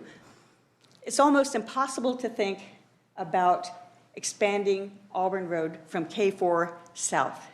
There are 146 entries along that road, just from 29th to Auburn Road. Okay, we're talking crossroads, driveways, business entrances. It'd be a nightmare to try to do that. And we're not asking the county to pony up, what, $80, $90 million? Maybe, I don't have a clue. But the best thing that we can do is to get that turnpike interchange.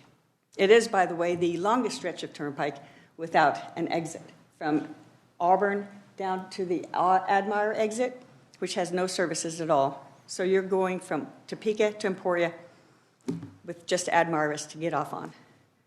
So this is where we need to have this turnpike exchange placed, and that'll take some of the heat off of Auburn Road, not trying to get around buses, not trying to, we've got a lot of semis that use that road. We've got a business in town that has 10 semis a day that leaves, and they go all the way north to get on I-70, travel out to Salina, and then head south. So that's where we're at. That's what we're up against. They know that the turnpike knows it needs to happen. And they want to work with us. And I think the delegation sent a letter of support for the turnpike. We need the push. Okay, over to Mark. Yeah, I've been working on this for over 20 years. And for the last few years, we were never allowed to even talk to this delegation. So I'm very much appreciative of the time here. But it's time now to start pushing for funding. We asked over a year ago what Turnpike would be willing to put in on this in a meeting that we had. We've never received that. And they promised it within 30 days. Never happened. Shawnee County commissioners don't have it on their target. And they're going to have to be a major part of funding here. We went to KDOT and talked to them because this is such a safety hazard. And I know they're reviewing that.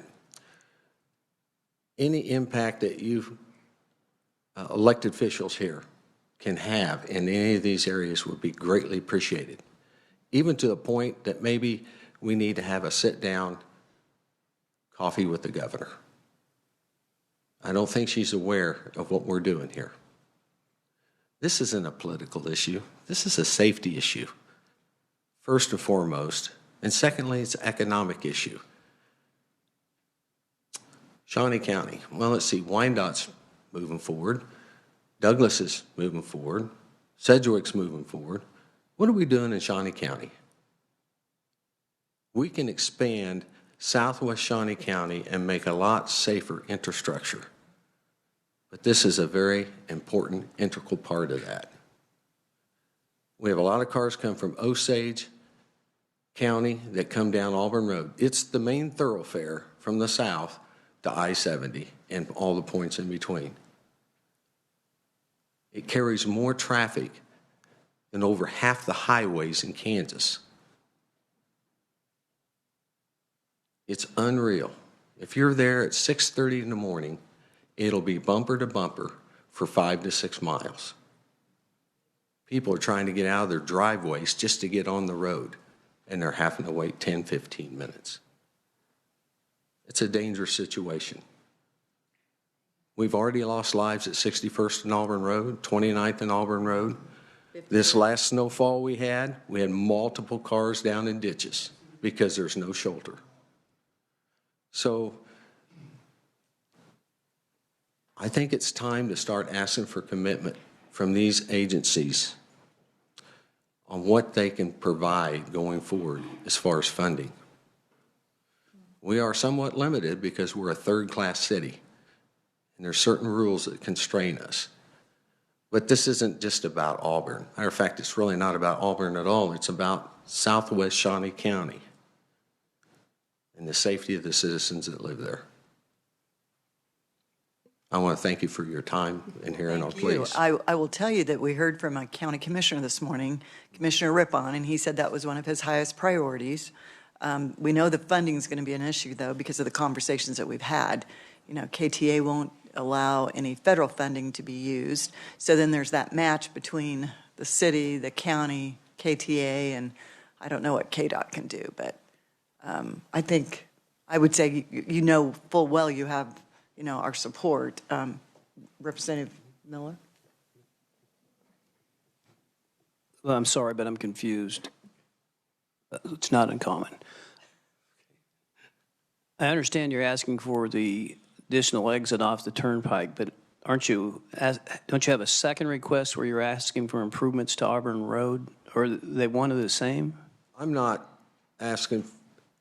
I think the only way we could afford to remove traffic from Auburn Road and make it safer is to reduce the amount of vehicles. All right, well, I'm not talking about removing traffic from Auburn Road. I'm talking about improving Auburn Road. You say it has no shoulders. No, it has. If it had shoulders, wouldn't that be helpful? That would be helpful, but that would probably take. Have you presented that to the county commission? I've talked to the county engineer on multiple occasions. And the amount of money to improve Auburn Road between the state at K4 to Auburn would be in excess of $60 million just to put shoulders on there and widen the road. Okay, that answers my question. Thank you. Yeah. Mm-hmm. It's more or less if we can get the traffic over to the turnpike, which I think that everyone in Southwest Shawnee County would love to have that. I think if we can get those people, everyone will start using the turnpike. It'll take all the weight off of Auburn Road, especially during when the buses are running, when the rush hours are going in the morning and the afternoon, and then parental pickup of children. I think that'll make it easier to travel.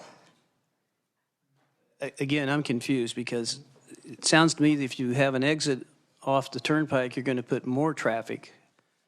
The people you described that use Auburn Road in the morning are coming in from Osage County and the schools and all that. How are they going to go onto the turnpike?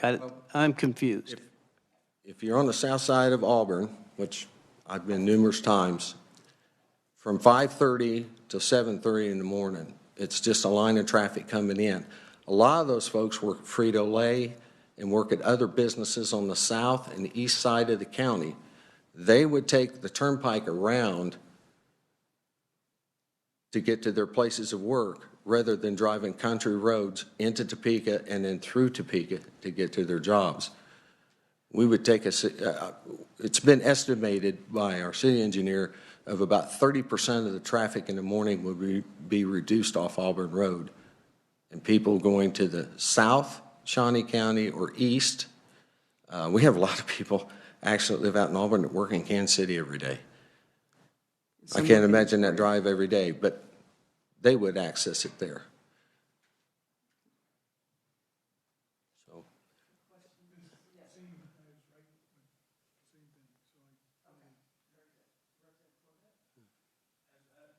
County Commissioner said earlier, he says he's for it. And it may not, the exit would be good, it may not be Auburn Road, but you said you had three choices to move that traffic north or whatever you needed to do. But I see Auburn Road every day, and it's a zoo twice a day, when everybody's going to work and when everybody's coming home. And if they're going to put a roundabout in at 29th and Auburn and a roundabout at the school, that'll be just one road not even to think about going on, because you'll never get to town. Well, it's especially bad when you add school buses, making all these stops. And at least when we get the turnpike interchange in, that'll take a lot of the traffic off for the big trucks. We have a lot of big trucks, and it's getting more and more. So, I'm sorry. So I guess I would ask then for you to prioritize what you would like us to do, because we've been working on this for quite some time. What is the very first thing you want us to do? Well, I would like to see an additional letter sent to all the entities we've talked about here tonight in support of this project. And I'd like to see a talk with the governor. With KTA, KDOT, and Yeah, well, state? whether they wanted to be there or not, but I'd sure like to talk to the governor. Because you're make their work. concerned that the I'm concerned governor's we office have. may not be aware of the. I worked in healthcare for 43 years, and I took care of a lot of trauma people. And we're going to have some really bad accidents. We're going to lose lives if we don't step forward. Thank you. So I guess delegation, I would ask if you would be in favor of another letter of support going to KTA and KDOT and the governor's office and the county commissioners. Those are the four entities we've mentioned, supporting an interchange or an exit off the turnpike in one of those three areas. We know what those three are. Yes, Representative McNorton. So, I'm obviously new, but isn't KTA part of KDOT now? No, it's not. It's totally separate. They're still separate? Very much so. Although KDOT gives input to KTA projects and works with them on projects, they are a private company. Okay, I was wrong. I thought that was being. If Auburn were still the population of, thank you, boss. If Auburn were still the population of 261, which was in 1975, it wouldn't be that big of a problem. But with the growth that we've had, we need the interchange in order, like the mayor said, for the economic growth of Southwest Shawnee County.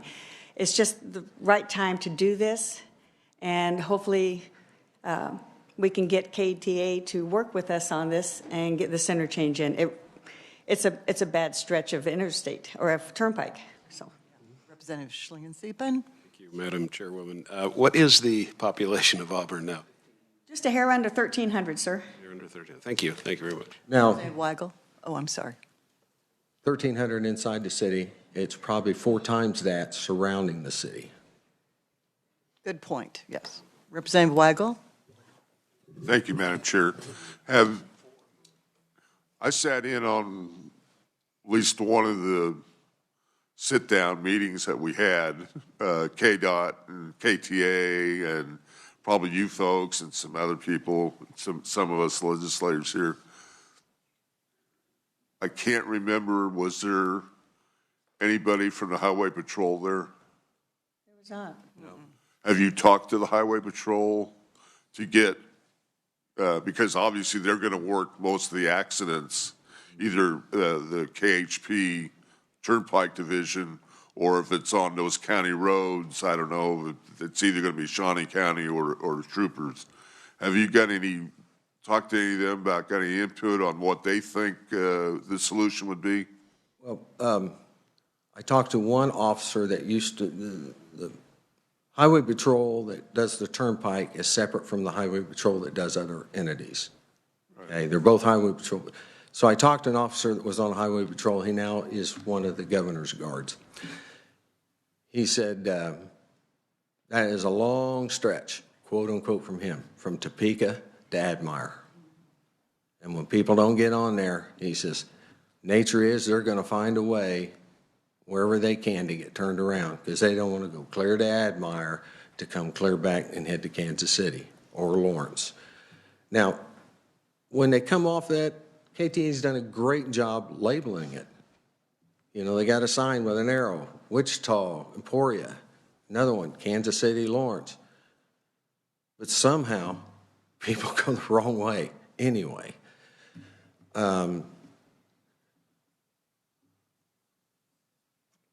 It's a complex issue, and that's why we're bringing you Auburn Road and Turnpike, because we think they're integrated. We think we can reduce traffic on Auburn Road and increase safety and provide a way to get really semis off Auburn Road. That's just a terrible idea, especially with school buses. I just cringe at that thought. But there's semis leave Auburn every day from our industrial chrome folks in town. They drive up to I-70, they take I-70 over to Salina and take Salina down to Wichita. There is money that KTA could be collecting all of these trucks, but there's no access. It runs right on the edge of town. Representative Haskins, last question. And thank you. Thank you, Madam Chair. I'm just curious. You've been working on this for 20 years. And once again, you're here, and we sent a letter last year, and I'm disturbed that they were going to send you information, and I remember that, and they haven't. So can you tell me, what am I missing here? What's their justification of why we don't do this? Is it just money? Is it just they don't want to listen to us? What? They put that one in between Kansas City and Wyandotte County. Tonganoxie. Right. It's not paying for itself. The county commissioners up there canceled out several big developments, which would have made that feasible. I think they're gun shy. I think COVID lowered their revenue projections, and they're now coming back. But I'm grasping at what I think it could be. I don't really know. I do think it's funding, and it's the tolls that are not collected, and they're looking at it because it's a private entity as a revenue stream. Right. Being someone that travels to Emporia on a regular basis, I can't tell you how many times I've cursed at myself that I didn't check the gas when on my way back. And it's like there's only one that's that rest area 5 miles outside of Emporia, and I don't know what else they need. So, Madam Chair, if you were asking for a motion to send another letter, I would be happy to make that motion. If anybody would be willing to second. Need a second? Thank you. Moved and seconded that we send another letter to the county commissioners, KDOT, KTA, and the governor's office in support of action on this request. Okay, well, I'll put it in front of you. I'll draft it, and then I'll send it out to you. You were about to vote on it now. Well, I'm not going to Will you vote on allowing me to draft it and send it out? You don't have to have my vote to have you draft. He's being ugly because it's 2:30 and he wants to go Just home. Draft it and then ask us to approve it. Okay, fair enough? Can we include that KHP have a say or give their Well, opinion on that as well? I don't know about the letter because they haven't been involved in this yet. So this is just a letter of That's what I'm support. saying. Maybe Yeah. they should be. So I think maybe through our transportation committee's next session, I think that's what we should do. I think we should ask that, for sure. Perfect. Yes. Representative Alcala. I agree with Representative Miller. I think we should draft it. Or you should draft it. Let us see it, and then. Perfect. Okay. That could possibly be done by email, too. You want me to change my motion for you to draft a letter? Yeah. Okay. Madam Chair, would you please, I would like to make a motion for you to draft a letter, not using ChatGPT, but in your own words, and so we can all review the draft and then make a decision based off that, please. Thank you. All those in favor say aye.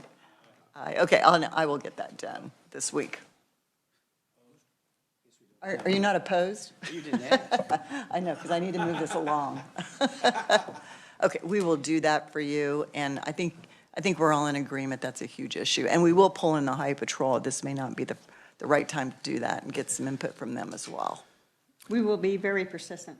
You're not letting off the gas now, so you may see us a lot.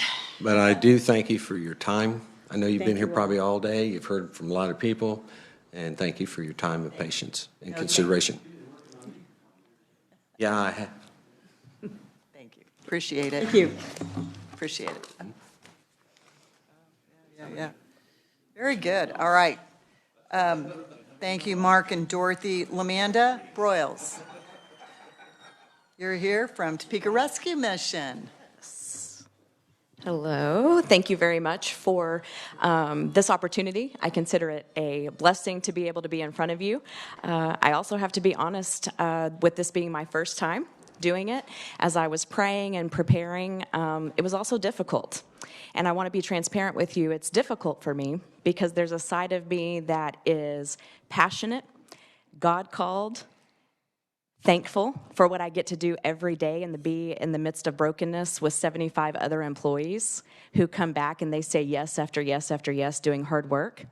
But I also have to be transparent that homelessness right now is a discussion that's happening not only nationally, not only locally, in government sectors, secular sectors, faith-based, nonprofits, but it's also in everyone's home, which means there's a lot of opinions strongly on both sides, and that makes my position very challenging. And so as I was preparing, I am trying to be as transparent as possible with the amazing things that we see the Lord do every day at the Topeka Rescue Mission through the generous community, but I'm also going to be transparent with you on the struggles that we're seeing.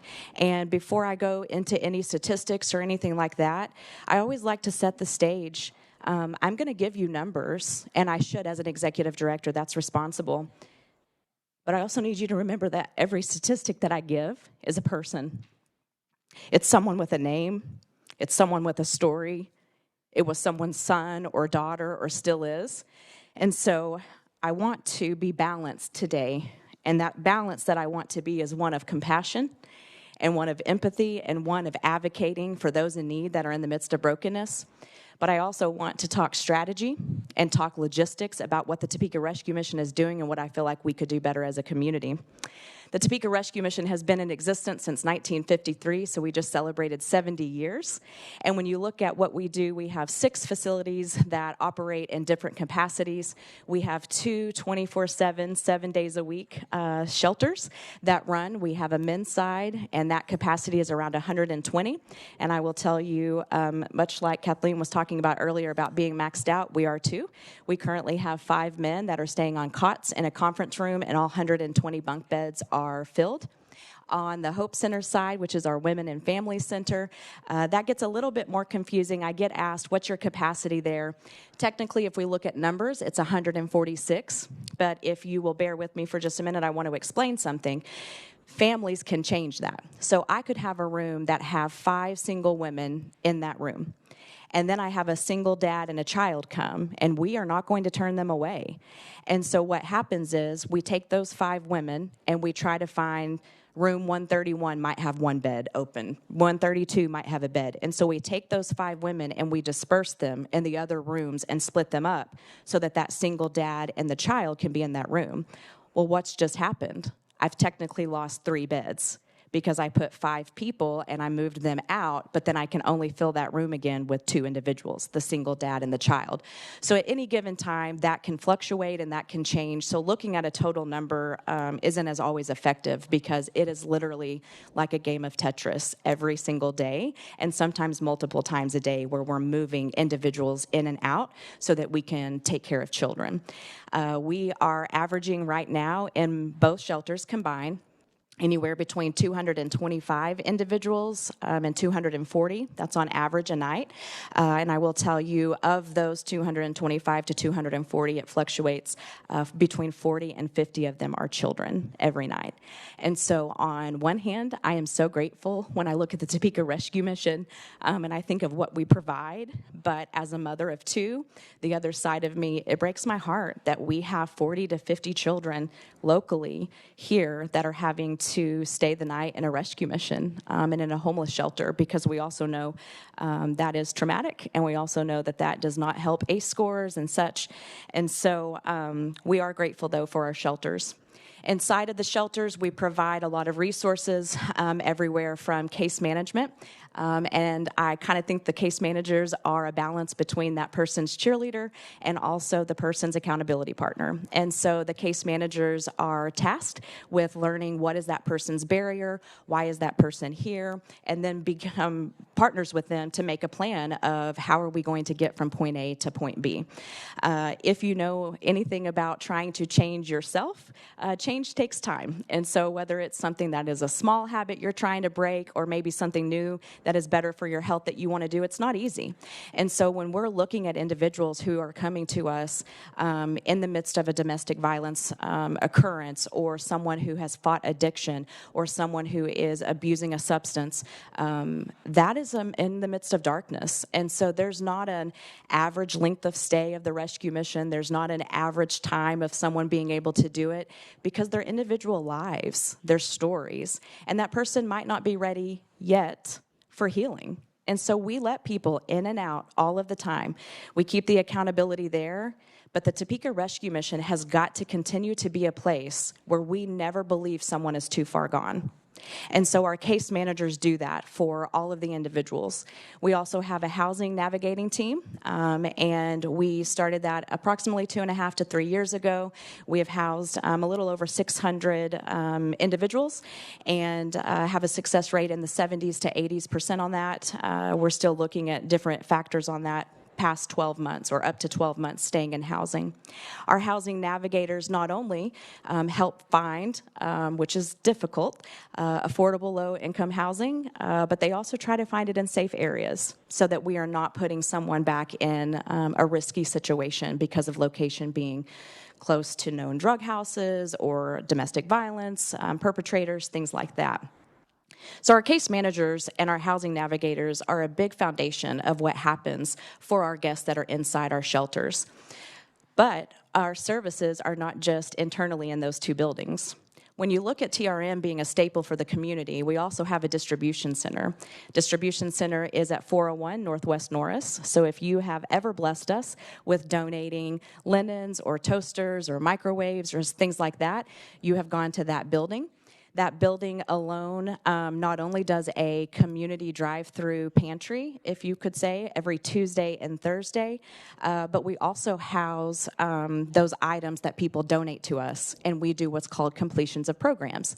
So if we have someone that goes straight from the streets into a new apartment, or someone that completes one of the many programs that we have at the Rescue Mission, then we are able to, because of the blessings you all give us, give to them, and they're able to furnish their new home without having those expenses. Our distribution center is small but mighty. We have 6 or 7 full-time staff members, and so I want to give you some statistics just to keep that in perspective. Last year, for the entire year, our distribution center, just in the food bags we gave out 11,383 food bags. And remember, we only do this 2 days a week. That's this year. Last year, and that was just through October 31st, 11,383. Last year, for the entire year, we were only at 9,615. I say only lightly. That's still 9,615 food bags that we gave out. We started tracking families that are new to TRM distribution. So these are families, not individuals, but families that have never had to access TRM services, the food lines, the toiletry items, those kinds of things. Last year, for the entire year, we had 379 new households to TRM. This year, and keep in mind we still have about 35 days left to go, we are already at 532 new families that are needing to access. I mention that because we are really seeing not only the low socioeconomic class be impacted and needing our services, but we're starting to see it in this middle to lower class as well, people who have never had to access. It is a weekly occurrence where we have people be vulnerable with us. We actually just had a man in the last month or two tell us this, but he had pulled up and he was in his truck, and I think he was kind of fighting some embarrassment and worry, and he told our team, I know you might be questioning why I'm here, and yet I'm still able to drive a truck. He said, but I've heard about how the rescue mission doesn't judge. And he said, I'm trying not to spend the $200 to $300 on food and access it from you all so that I can continue to pay my truck payment, which gets me to and from work. So the Topeka Rescue Mission, when you look at our shelters, we are not only being reactive when someone finds themselves experiencing homelessness, we also then have the distribution center who's helping us in a proactive way, trying to go upstream to help prevent as well. When you look at the shelters, the other thing that we do is we feed. And I like to say not only do we feed physically, but we feed people's souls. We look at people in their eyes. We learn their name. We do community meals out of a serving window, and there now is a small park where it can be done with dignity. And so individuals are able to sit inside, decorated by local noted artists, shipping containers with fans and tables, where we're trying to build healthy community while we're doing over a meal. When you look at our TRM kitchen, last year, for the entire year, we had served 125,847 meals to guests and community. This year, and we still have the 30 to 35 days to go, we are already at 170,527 meals. So that is roughly a 36% increase as of right now, and I anticipate that to increase maybe another couple of percents. Our shelter capacity, when we look at comparing last year to this year, we're already up 16% as well. So my concern when I started off my talk to be vulnerable with you and transparent, we are seeing needs continue to rise. We are seeing the cost of items continue to rise. For example, last summer, a pallet of peanut butter cost $1,000 for the Topeka Rescue Mission. This summer, the same pallet of peanut butter cost us $2,000. And so we are trying hard to still walk in faith, and we know that the Lord provides, and a lot of times He provides through people. But we also have to be realistic and look at strategy and look at logistics as well. And we are facing some issues. We are having more people impacted. We have more people needing services, and we have less people being able to assist because some of the people that used to be donors for us, they're now impacted. When we go to the grocery store, $100 doesn't stretch the way that it used to. But we're going to continue to trust the Lord to provide. We're going to continue to be as honest with the public as we can with the needs that we have. And the other part of the need that I want to talk about is not inside a building. And this is probably the hardest part for me to transparently talk to you about. But it is our operations of the streets. And you might be wondering, why is that hard for me to talk about? It's hard for me to talk about because right now, as the executive director, I'm really struggling to decide what is the role and how much can TRM bear trying to help those in need on the streets? And what isn't something that we can take on, because it's time for us to do so as city government, it's time to do so for state government and community, nonprofits, and for us to be multifaceted in our approaches. And that's a struggle when we are walking and driving by people every single day and you see their faces and you know that they're a mother just like I am. We have several people right now on the streets that have 2 degrees like I do. The stigma that's out there that I hear often, they just need to get a job. They're lazy. We're now collecting data to show that that is a stigma, and that is not accurate. A lot of times there are opinions saying people are choosing this and this is how they want to live. And I realized very quickly as I went into being the executive director, I can't combat an opinion with an opinion. And so I can't combat somebody else's opinion that the people that are on the streets deserve to be there because they're lazy or because of XYZ. I needed to have data to really show. So about 6 months ago, my team, my outreach team, it's 3 individuals, 3 full-time staff members, and I pull them off the streets for 2-week periods to go out and to do surveys. Is this data perfect? No, because we are changing the survey as we go when we get input from it. But is it at least a start where instead of us just talking about the people we're seeing on the streets or in those encampments, that we're hearing from them? And my answer to that is absolutely, and this is the direction we need to go to have more accurate data. But when we looked at the first survey that we did, which was in May and early part of June, 51% of the individuals that we surveyed were born and raised in Topeka. So that's another thing I hear all the time. They're not from here, they're not locals, they're not ours. 51% are. When you look at the 49% that were not from Topeka, the average length of the time that they have lived here is 13 years. So we're talking people who are on the streets right now and they have been here a long time. When we were talking to them about needing access to maybe a tiny home, transitional village of some sort, when we're looking at possibly a low barrier shelter, where they would not have to be clean to come into. 87% said that our community needs a low barrier shelter and they would access immediately. 94% said that they would access a tiny home or a transitional home shelter if that was available. And 17% said nothing to all of it. So that is a very small amount that at that moment was choosing that. When we look at Survey 2, it was a part of August and a part of September. We asked those same questions. 45% of the individuals that we surveyed were born and raised here. And then when we looked at the other 55% that weren't, the average time frames were 15 years. So that's just a few data points. In addition to that, we asked, what about a tiny home village? What about a low barrier shelter? 85% said yes, we need some type of transitional home, meaning they have severe PTSD or some kind of concern that keeps them from coming into a congregate shelter where they have 15 other bunkmates or 5 other roommates at the Hope Center. 75% said that they would do a low barrier, and only 11% said at the time no shelter.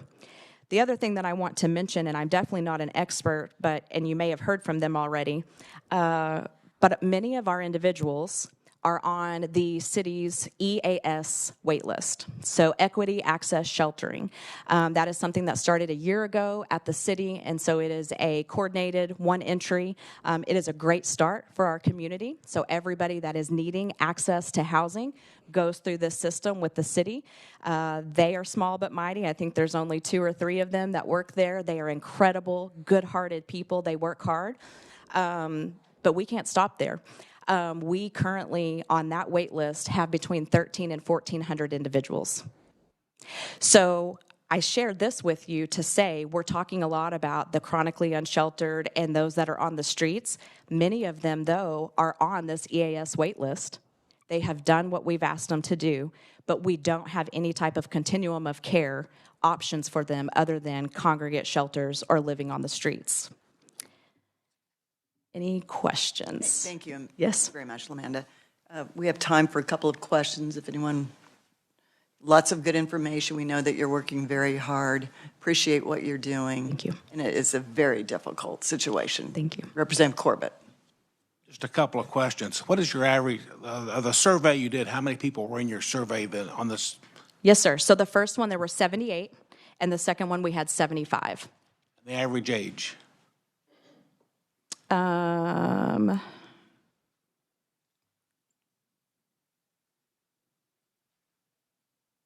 don't have that with me. The first one, we did not ask age. And the second one, no, actually, we did not ask age on either one of them. It is on our idea for the third and the fourth one. Also, the first one, we did not ask income. The second one, we did ask income. Okay. And a lot of people think that this problem's just in the city. Out near 77th and Urish, there's a landowner that's kind of allowing a homeless development to kind of grow there right now. And it's concerning to everybody. Yes. Sometimes when you need something, you don't buy it. Right. And we have to find a balance. You know, I also, in my position, I care about business owners. I care about the trash. I care about safety. I care about all of that too. And right now it just feels so divisive that we either have to be against homelessness or for it, and it doesn't have to be that way. We can be compassionate, but we can also be strategic. Representative Haskins. Thank you, Madam Chair, and thank you for the presentation and the work that you're doing. Mostly just a comment and a suggestion. Last night I had a presentation given by a student at Washburn, and she had gone through your services, and she brought up the phrase that I hadn't heard, the class ceiling, in which the low socioeconomic, the class of the person that would go in that gets the stigma that they are not reliable, and it's really hard for them to break through. And so I applaud you for doing the research and keep us informed. I would also encourage you to work with the chamber and try to get business and industry involved, because one of the stigmas that was mentioned was she was always on time to her work, but the only way that she could get there was by public transportation, and she was let go because she didn't have reliable transportation, even though she was there all the time. And so I think those are stories that need to be shared when individuals start saying that they're lazy or unable to perform. We need to actually do the hard research. And unfortunately, you're right, opinions can't beat other opinions. So please let me know how I can help. Okay, thank you, sir. Representative Miller. Thank you, Lamanda, for the work you do. Thank you. Fact or fiction? I don't know if you sat in or watched the homeless hearings this last couple months. I was on the panel for the first one, and then I was in the audience. One of the things that came out of it that I'm a skeptic about is that there are other communities that are forwarding their homeless to places, in particular Topeka. Is that, in your opinion, or based on your observation, is that a fact or is that fiction? I think what is safe to say is that people are transient. And so do people come here from Lawrence? Yes. Do people from Topeka go to Lawrence? Yes. And we can say that about surrounding areas. As far as the question I normally say is, what I hear is they're shipping them to Topeka, or Topeka shipping them to Lawrence. And I'm saying, well, who is the who? And what do you mean by shipping? Now, so I don't know if I can say fact or fiction on that part when we look at it phrased like that, but are there people transient going from community to community? Absolutely. I understand transiency. What I don't understand is this notion, which again, I'm a skeptic, that communities are actually referring their homeless to other communities. In particular, there's a story about communities buying bus tickets to actually transport them to other communities. I've heard of that happening 15, 20 years ago when one of our local judges did just that. She lost her job just over one occasion. But I'm a big skeptic that is a fact, and I I think we have to separate fact from fiction when we Yes. address these issues. One thing we do have in place, and it was done in the early 2000s at the rescue mission, is priority sheltering. And so we service our 5 surrounding areas, the Jefferson, Jackson, Wabaunsee, Osage, and Shawnee County. And so if someone comes to us, whether they got a bus ticket from someone in Lawrence or somewhere else, if they do not have connections in the area of mental health, employment, or family, they are not allowed to stay with us. What we do is we do make an exception for anywhere from a day or 2 to 14 days. But if they are not someone that is local, they cannot stay with us past 14 days. I apologize, but I wanted to ask this question, but I didn't want to take a lot of time, but you just stumbled into fact fiction. I hear a lot of things, I don't know if they're fact or fiction, about the admission policies of the mission. Mm-hmm. Could you address your policies on clean, as you and I understand the word? Let's do that one first. And what do you mean by that? Well, what I mean is that I've heard the mission will not accept a person unless they're clean. If they're Physically clean or sober no, clean? I mean clean and sober. Correct. That is correct. We are more of a rehabilitation shelter because we have a lot of people coming in that are seeking to get away from addiction. And so if someone is currently inebriated or they are currently high on something and they are not being safe, they are not allowed to stay. Okay, but which is why there's a need for a low barrier shelter. But they're not refused just because they have an addiction problem. If Correct. Okay, it's a current Yes, sir. Measurement. Yes. Religion. I've heard that they're required to participate in religious exercises. That is fiction. Okay. Our belief is of the Lord, and so that's how we operate as staff members. But other people that stay with us or guests or unsheltered neighbors, we don't expect them to believe the way we do because that's not how Christ did it. That's someone's choice. Or to practice in some way. Chapel is not mandatory. Okay, and that was a recent one, and that's the first time I'd heard that, and again, I was somewhat skeptical, so I'm glad you're here to clear that up. This professional behind me changed that in, 1987? That chapel was I've heard from him enough in my yes. lifetime. So that was before my time. Yes. Yes. Mm-hmm. Thank you so much. Thank you for the time. Thank you. Thank you so much. My microphone wasn't on. I was thanking LaManda and the committee. Very good. We're a little bit behind schedule, but we've got Scott Gales.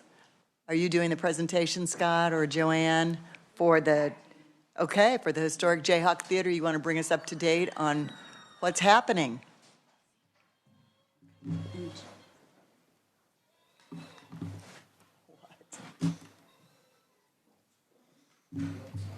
Well, welcome to committee. This is the Shawnee County Delegation. I think you were here last year. Thank you, Madam Chairwoman, for Welcome. having us. We greatly appreciate all of you being here today, and we appreciate all of you being here. I know sometimes this can feel like, especially when you get to the bottom of the list. So while my name's on the official list, actually I'm here to introduce our cleanup hitter. It's all right. We're grateful you're with us. So, no, we have a lot of fun at her expense. But I am Scott Gales. I've been involved in the Jayhawk Theater for nearly 10 years now on the board. And we, for those of you that have recently had any familiarity with the activities that we've been putting on at the Jayhawk and the tours that we've been giving, you've been able to see the facility in its distressed mode, but its usable mode, which is exciting because it's kind of cool to see it in all the need for renovation. But it was just 10 very quick years ago, we were having parties to clean buckets and barrels of debris out of the theater, and we had something pop up on social media a couple months ago where we had another party to lay carpet that had been donated to us in the gallery, and the gallery was a big deal for us. That's the accessory space that's adjacent to it, where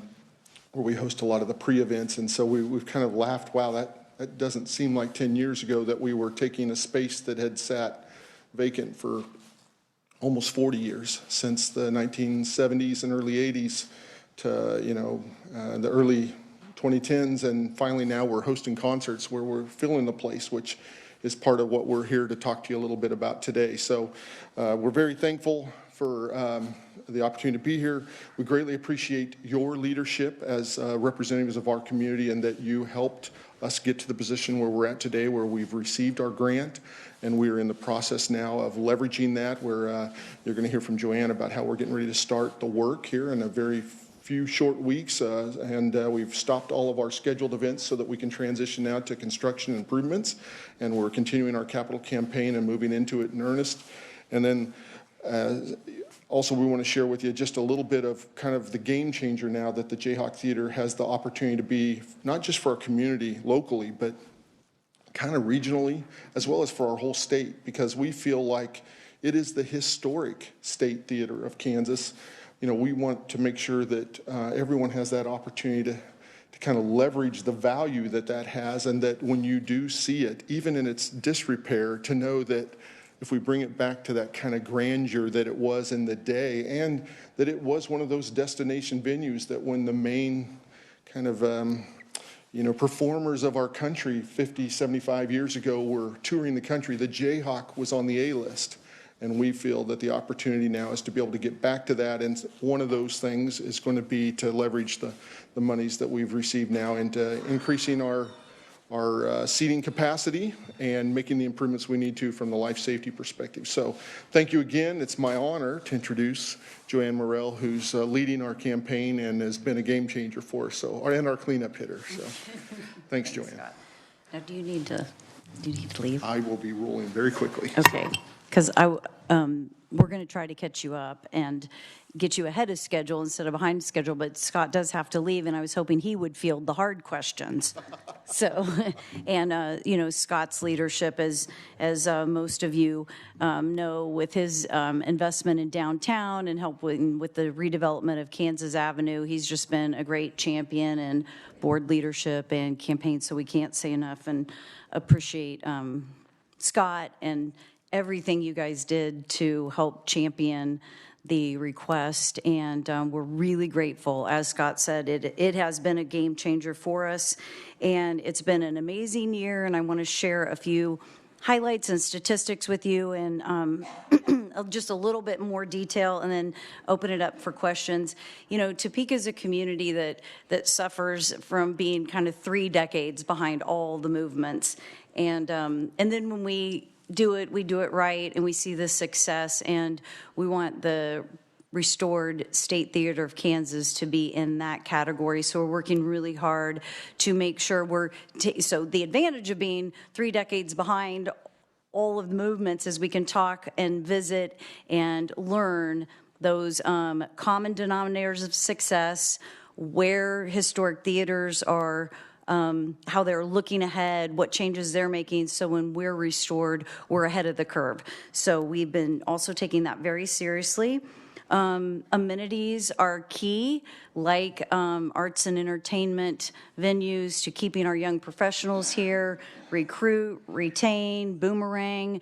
We want a vibrant city where our young folks want to live and stay here. And you're probably aware that number 1 on our young professional advocacy agenda, our Forge group, was common consumption and arts and entertainment. So they are very supportive of this project. They want it to happen. And one of the things that I love the most about this is when we talk to people, they say, that was great, do more of that. We only have 300 seats, so to get somebody that will come in and perform for 300 seats is a big deal. But they're like, we're tired of going to Kansas City. We're tired of going out of town. We want more of that in Topeka. And our young kids are saying that the most. And what is great about that is 10 years ago, Topeka was not cool, and it was not a place that they wanted to be and hang out and have their friends come visit. So we have turned the tide, and all of this works together. This amazing restored State House, what an incredible investment. The investment downtown that so many people have participated in gets us to this point. So we are grateful for all of that. With the Sprint what is it called? The Sprint grant, the submission for that. They asked questions and they wanted us to show the catalytic impact. So what I want you all to make sure that you're aware, and I know that many of you have heard this a number of times, but we're thrilled because right now what we can do in the limited capacity is about 250, 300 tickets per event, and it's about 10 to 12 events per year. The catalytic impact that the Sprint grant is going to provide is that allows us to do the key infrastructure for increased occupancy, which takes us to about 750 to 1,200 standing. So we can have a rock concert with 1,200 people in there. If you just use an average of 500 people times 50 events a year, that's 25,000. It's a tenfold increase for what we're able to do now. So it's going to be huge. And those are, patrons who are coming downtown shopping, eating at restaurants, paying babysitters, and fully scaled will have 100 events per year.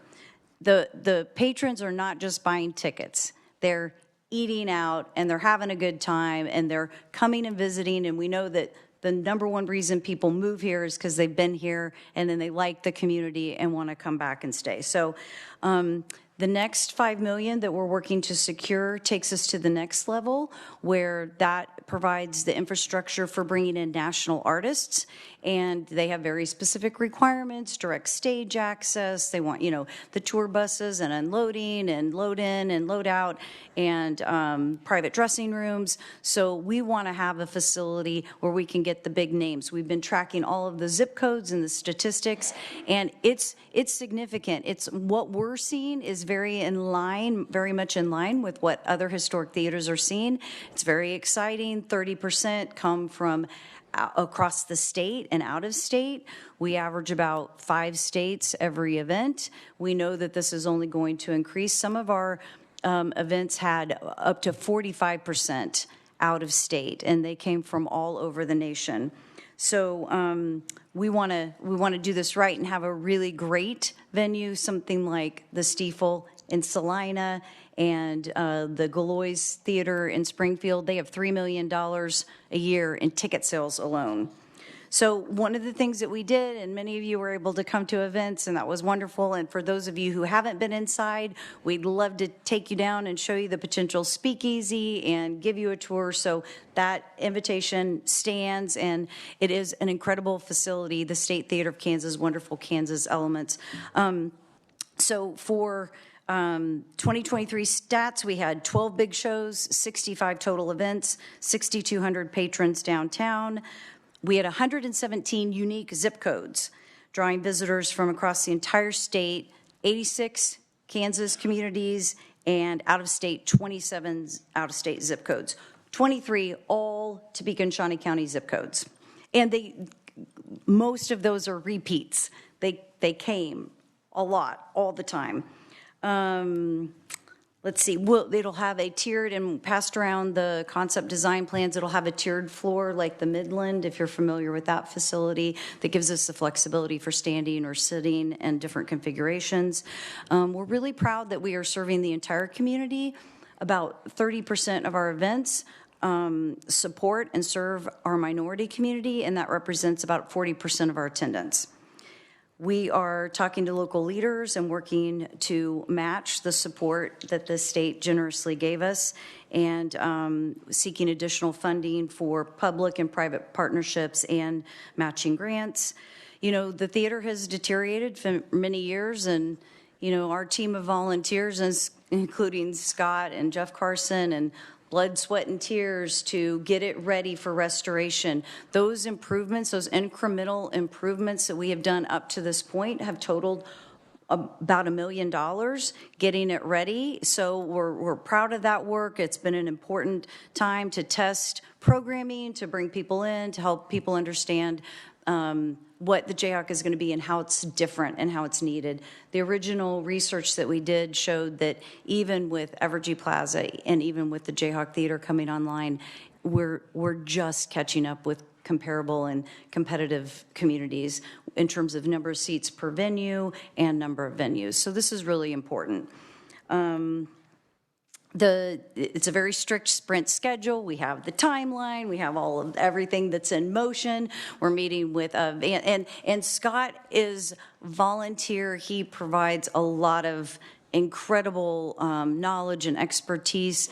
Vance Kelly is the architect for the project who did the State House, and so they work great together. And we have an incredible team. We're meeting regularly with Vance, looking at the entire footprint and what needs to happen. Now, I want to tell you that everybody wants to see the paint on the walls and the plaster and everything done and looking beautiful, and that's like the last thing to be done. So what we'll be doing first, and the majority of the sprint funds will go to very critical infrastructure, life safety measures, HVAC, and coming up with a really great solution that serves the theater for another 100 years. So our goal, go ahead.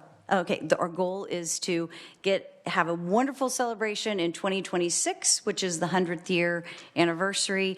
We are planning a VIP legislative thank you event and update for the progress, probably sometime in March. So as soon as that date is set, we'll let you know. We hope that you'll come and see the progress and see it firsthand.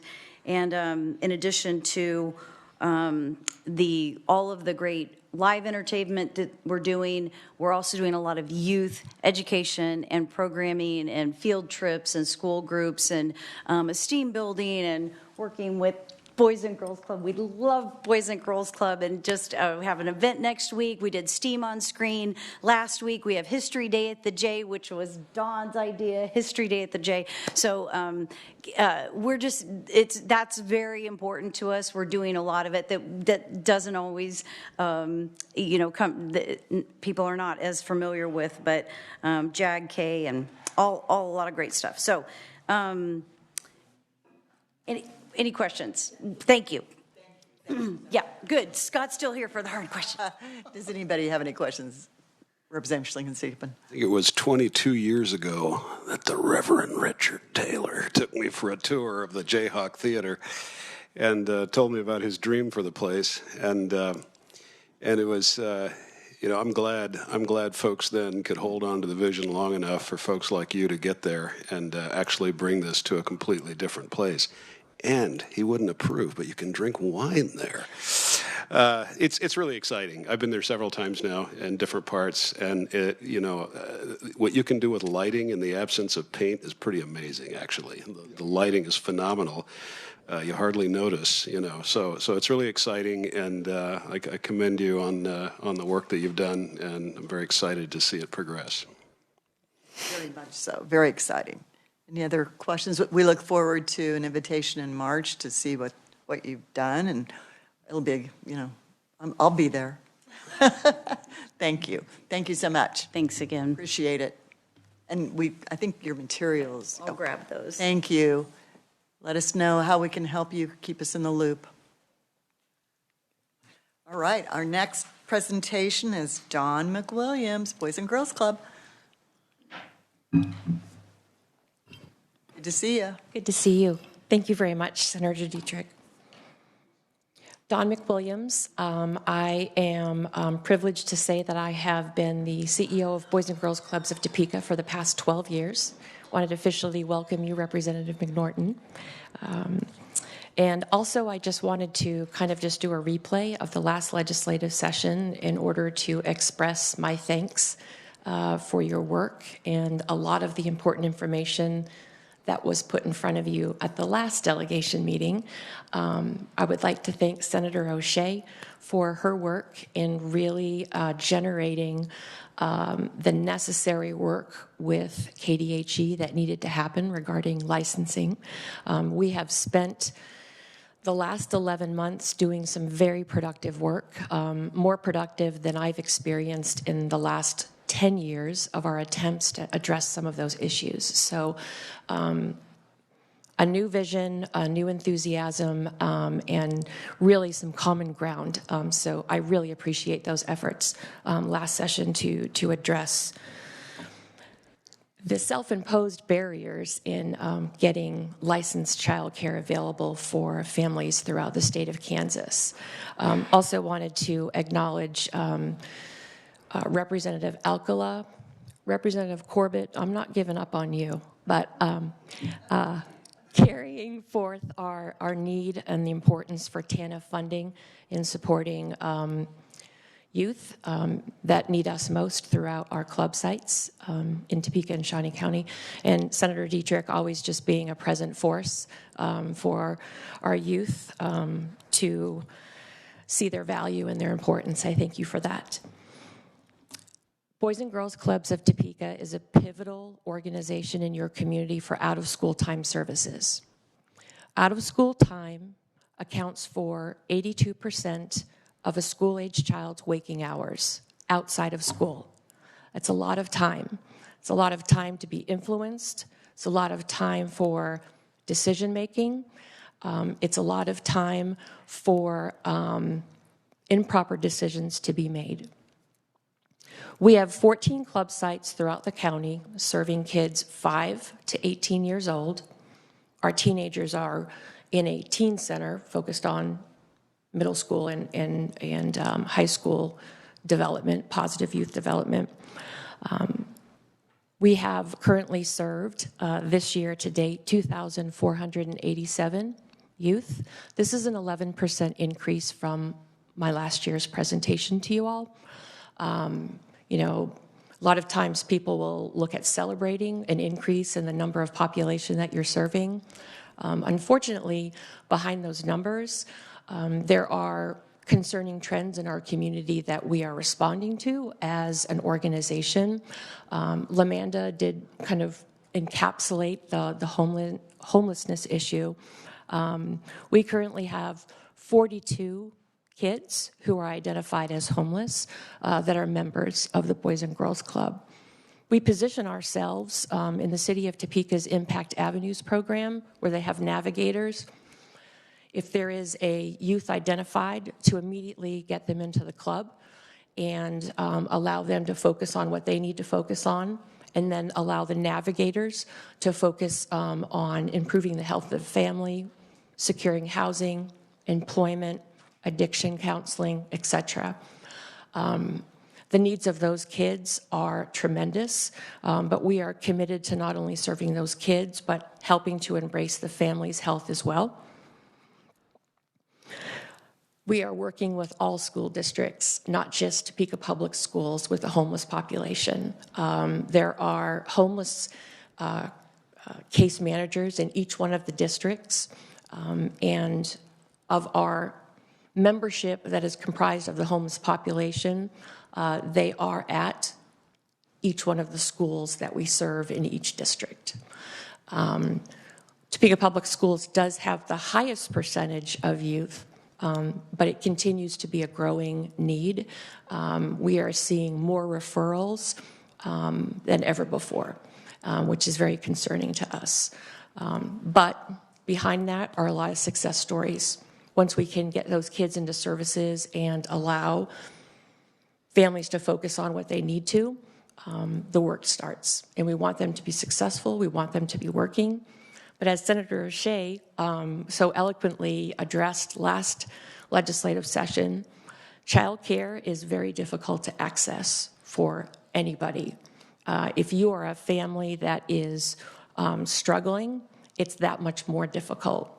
And the access to quality, affordable, accessible care based on circumstance should not be a barrier for families, and we are committed to making sure that we have the direct resource for those families. Another growing trend that we have seen is foster care youth. And I reported on this last session as well. Shawnee County is the second highest county in the state of Kansas with youth that are in state custody. Sedgwick County is first.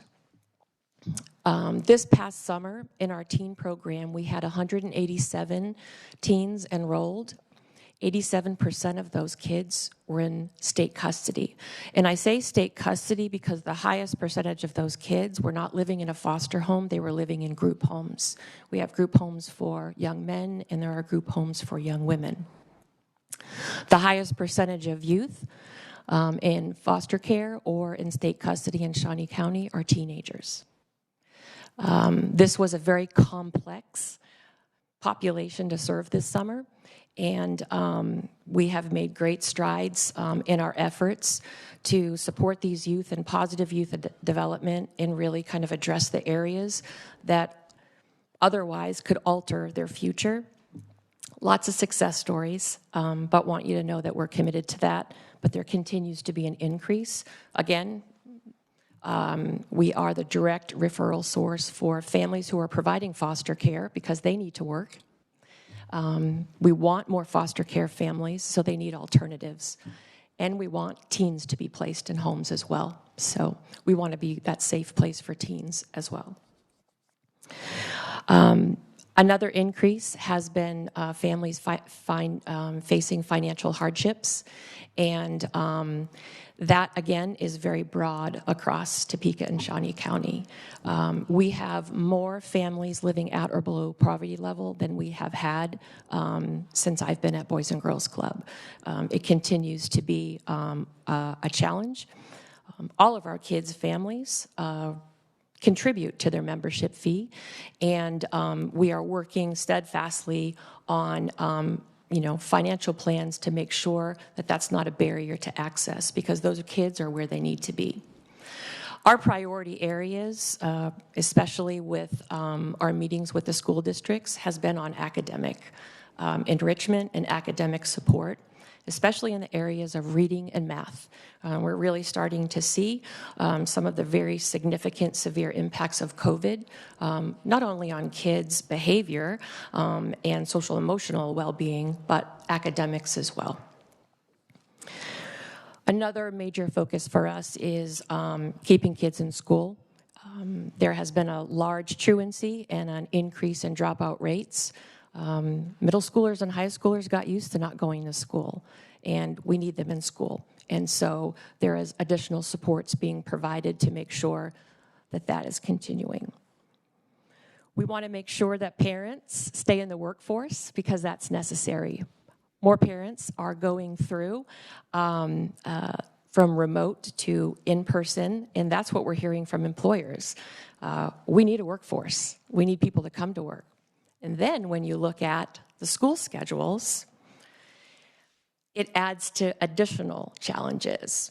Late start days, early release days, an increase in school days out, which teachers deserve. I'm not questioning that. But that causes additional burdens on working families. We want them to work. So we are available for all school days out, as well as unanticipated school days out. For example, with the increase in some of the juvenile horrific crime that occurred, Topeka West was suddenly closed down because of a water main break, and we immediately opened because we knew teens needed a place to be.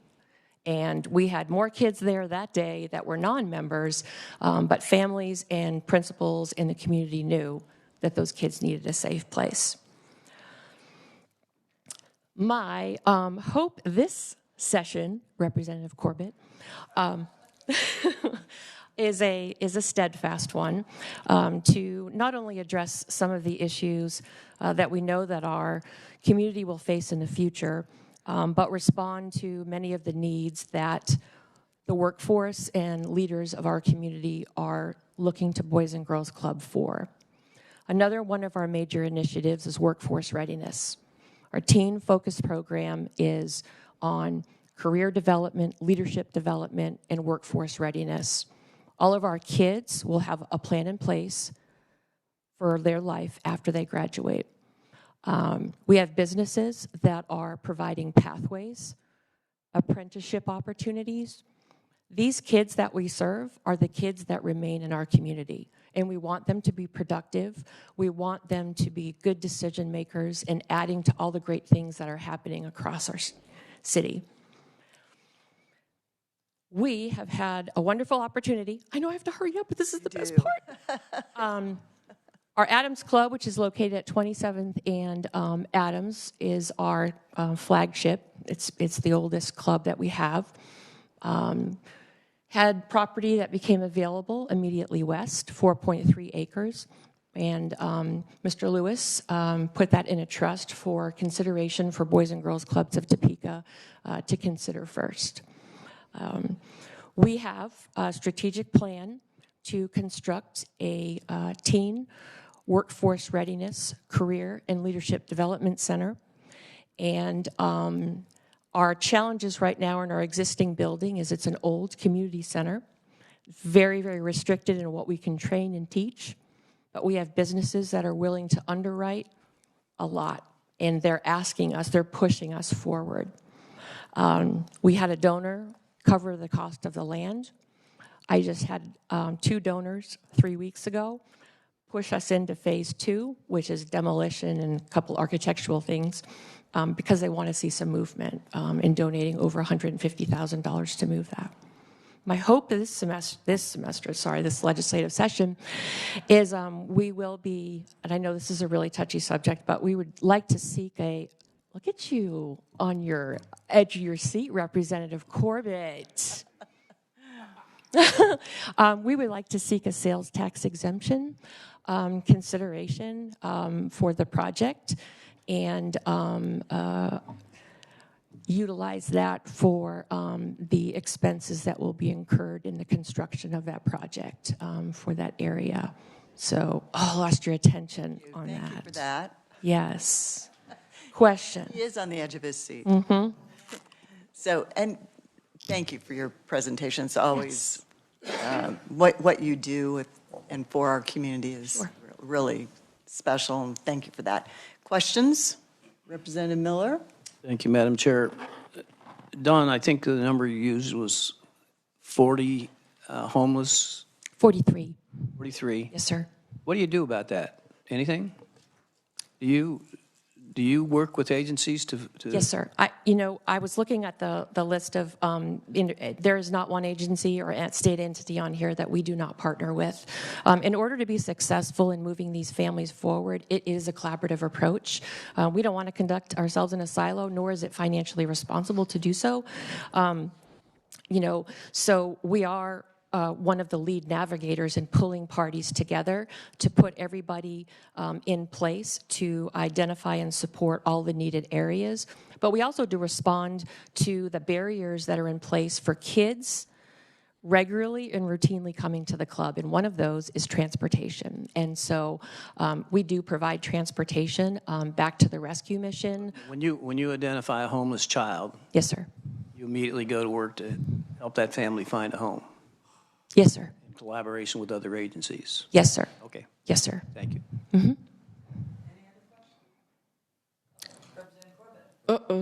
I believe in the Hoover letter that someone told me that the tax chair in the House was strongly advocating for sales tax exemptions for all 503s. If you're a 503, yeah. So I was strongly discouraged from presenting that request this session, so I'm excited to hear that.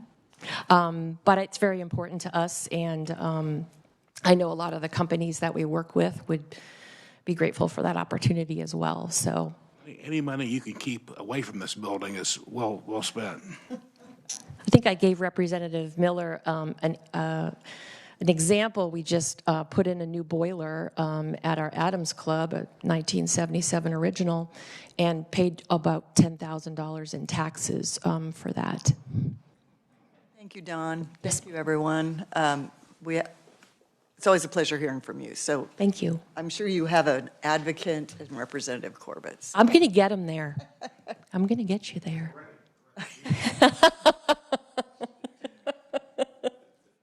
Thank you. Thank you very much. Thank you for your work. All right, Sean, you're next. You're our last one. Sean Sullivan.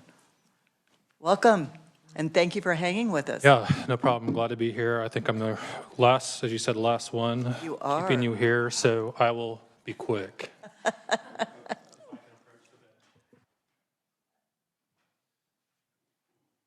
Sean Sullivan, I'm here on behalf of Midland Care and Meals on Wheels of Eastern Kansas. Condensed about 15 pages into 4. So For those of you that aren't familiar with this, I don't know how many are or aren't, there's 7 or 8 things that we do within our organization. Our largest program is a program called PACE, which stands for the Program of All-Inclusive Care for the Elderly. We take care of about 570 people a day through that program that are 55 and older, need nursing home care, want to stay at home and independent and in their community, and need our help to do that. And we do PACE, are the PACE provider on behalf of the state in 12 counties, and are adding 3 more in Johnson, Miami, and Franklin County by building a PACE center in Olathe. The second program we do is hospice, primarily in Topeka, Shawnee County. Third we do is home health in Northeast Kansas. Fourth is private duty home health. Fifth is palliative care that we do at a couple of hospitals in Topeka. And then we also do Meals on Wheels to about 1,100 people a day through 85, 90 routes, about 1,000 very gracious and dedicated volunteers through our commercial kitchen. And then also offer grief and loss counseling services, both to families of our hospice patients that have passed away and also to the community, and do that for about 1,000 people a year. We also, in the last year, started a new hospice in another part of the state in central Kansas and Newton, Hutch, McPherson, and Salina, serving those areas in partnership with another entity, and also started a deal called Responsive Care Solutions, which is an accountable care organization with a number of other organizations across the country, and are working to improve the quality of care to people in nursing facilities through the physicians that care for them. So that is, in a nutshell, what we do at a high level. Serve about 2,100 people a day through our 570 staff, 1,000 volunteers in Northeast Kansas, based here in Topeka. Most of the time that I am over here these days, it is to talk about the PACE program and trying to decrease barriers of entry to the program, increase sustainability to the program, and address things that we need help with to make it a more viable solution for the older adults that we serve that need nursing home care and want to stay at home. We have 4 PACE centers in Topeka, Lawrence, KC, and Emporia, adding one in Olathe, as I said. Over the last couple of years, that have been 3-4 years, a number of wonderful things, which are on the last page, that have been done either through legislation, through policy, or budgetarily to make PACE a more viable option. And the results of that have been significant. So the pandemic since the March of 2020 was really accelerant to this program that made it much more popular here in our area, in Kansas, and across the country. We have increased the number of people we're serving through PACE by 82% over the last 3 years. So we've gone from about 300 to about almost 600 now, and grow by about 20% a year. So those are 300 people now that weren't a couple years ago able to stay at home and would be in a nursing home instead. And the people that we take care of that program are complex. They have a lot of needs. We take a lot of people that are at risk for homelessness, that need quality, safe housing, that generally for most of their life, for several years, have gone to the ER for the first course of care or service, that haven't had good primary care, preventative care, in-home support, in-home nursing, in-home aides, et cetera, et cetera. So our PACE program, through what we call our PACE centers, help to straighten those things out. And each of our PACE centers have a day center that we provide transportation to and from the PACE center to their apartment or home. Each PACE center has a therapy gym. And the third thing it has is a physician clinic. So we have about 12 providers, physicians, nurse practitioners that have about a caseload of 1 to 80. So they know their folks pretty well and are able to prevent infections from turning into pneumonia and turn into hospitalizations and ER visits and all those things. And the outcomes of the PACE program are great. They keep people out of the hospital, they keep out of the ER, they keep people at home, out of nursing homes, they keep people from being readmitted to hospitals. It really has a fantastic set of outcomes, and is why it has been easy to sell over in this building, I think, in my opinion, the last couple of years. And the last reason it's been easy to sell is just the cost component of it. So, and this relates to one of the 2 asks that we'll have in the 2024 session. The way we get paid at Midland Care for the 600 people we take care of in that program is the state has a calculation, the state Medicaid office, which 99% of the people that we take care of in PACE are on Medicaid. The state has a calculation that says, here's how much we would pay to the 3 CanCare managed care entities or other providers if this person over 55 needing nursing home care were not in PACE. And then over the years, going back 10, 15 years, what they do is they take 10% off of that amount, and that's what they pay us. And that really is the federal rules, regs, and laws around PACE say states can do this, they can promote it, they can grow it, as long as they are paying less than what the state would otherwise pay to whatever their system is. So that's an acronym that I love to say that's called AWOP, the amount that otherwise would have been paid for that person or group of people. Kansas in 2012 set that discount to be, we're going to pay PACE providers, and the 3 PACE providers in Kansas 90% of what they would have cost in their other systems, and for the most part has stayed around that.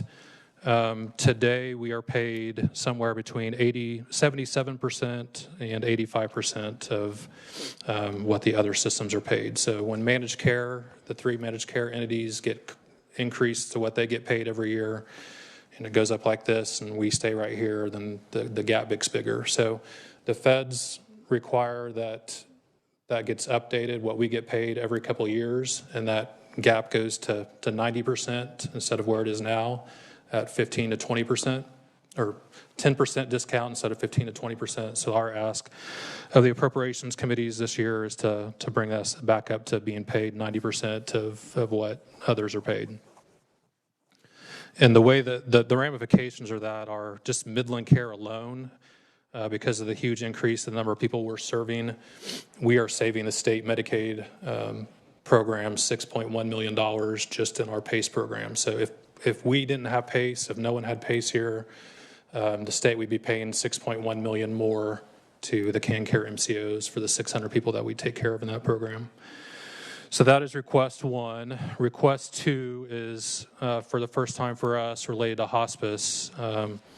There is this oddity in the state Medicaid program in Kansas. And well, before that, first, hospice is a program where wonderful care and services are provided no matter where the person lives. Most of the people we take care of at Midland live at home and are in their last 3 to 6 months of their life. And we help them stay at home and out of the hospital.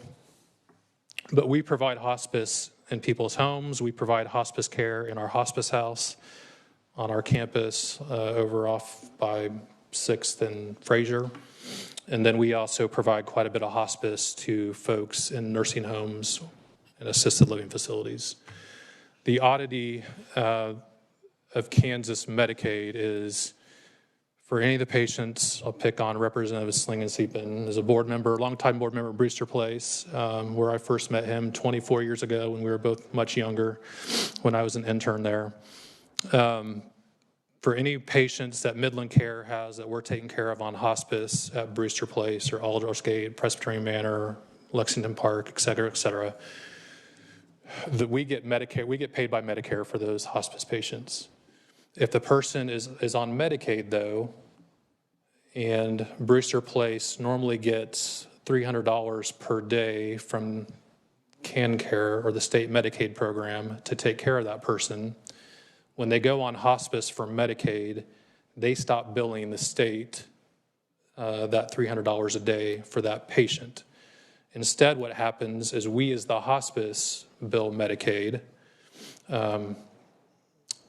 We get paid 95% of that $300 a day, and then we go pay Brewster Place, Aldersgate, the $300 a day. So we lose 5% on that patient. The rationale behind that, when it was set up many years ago, is compared to the people we serve at home in the community, in their own house or apartment or with family, compared to a nursing home patient, we are supposed to and do have less costs. So we're not there is some duplication of supplies and equipment and things like that we as a hospice don't have to pay for if the person's at a nursing facility. The problem that we've found in other hospices around the state is, as nursing facilities have been very successful the last 2 or 3, 4 years of having their Medicaid rate increase, and they've needed it, that 5% discount becomes significantly larger and far outweighs any discount there once was for the duplication of services. So I have been working with KDHE and the Medicaid division to try to figure out what it would look like to change that, and it's just a language and what's known as their KMAP provider manuals, and would be subject to appropriations, and that'd be about $700,000-800,000 state general fund money to change that, to get rid of that haircut. So we are working with a number of other hospice providers, particularly in Kansas City and Wichita and here, to see if we can get that changed. So those are really the two things. I would invite you all at any time to do one of three things. First is, if you all are interested in learning more about our Meals on Wheels program, again, we serve about 1,100 meals a day. That is a great experience for those that have not done it, to go deliver a meal and go knock on their door and give it to them. And I would love to go deliver with you if any of you are ever interested in taking a route on a day during a week and doing that. Second is, if you've never been to a PACE center that I described a few minutes ago, would love to show you around what a PACE center is and talk about that more. So the one here in Topeka is at 21st and Westport, a block off Wanamaker. And third thing is, if you haven't been to our campus in a while, we also did about a $4.5 million renovation a couple years ago, raised the money to do that, to renovate our hospice inpatient facility, or hospice house as we call it, and do a lot of wonderful things there. So love to show anyone that's wanting to see those updates as well. So with that, again, thank you all for your continued support of us and the folks that we serve. Senator Dietrich. Yes, thank you, Sean. I would love to go with you sometime to deliver Meals on Wheels. I did that with Heidi Pickerel many, many times. I've been through the PACE building when it was newly built, and I'd love to come back, so I'll just be in touch with you.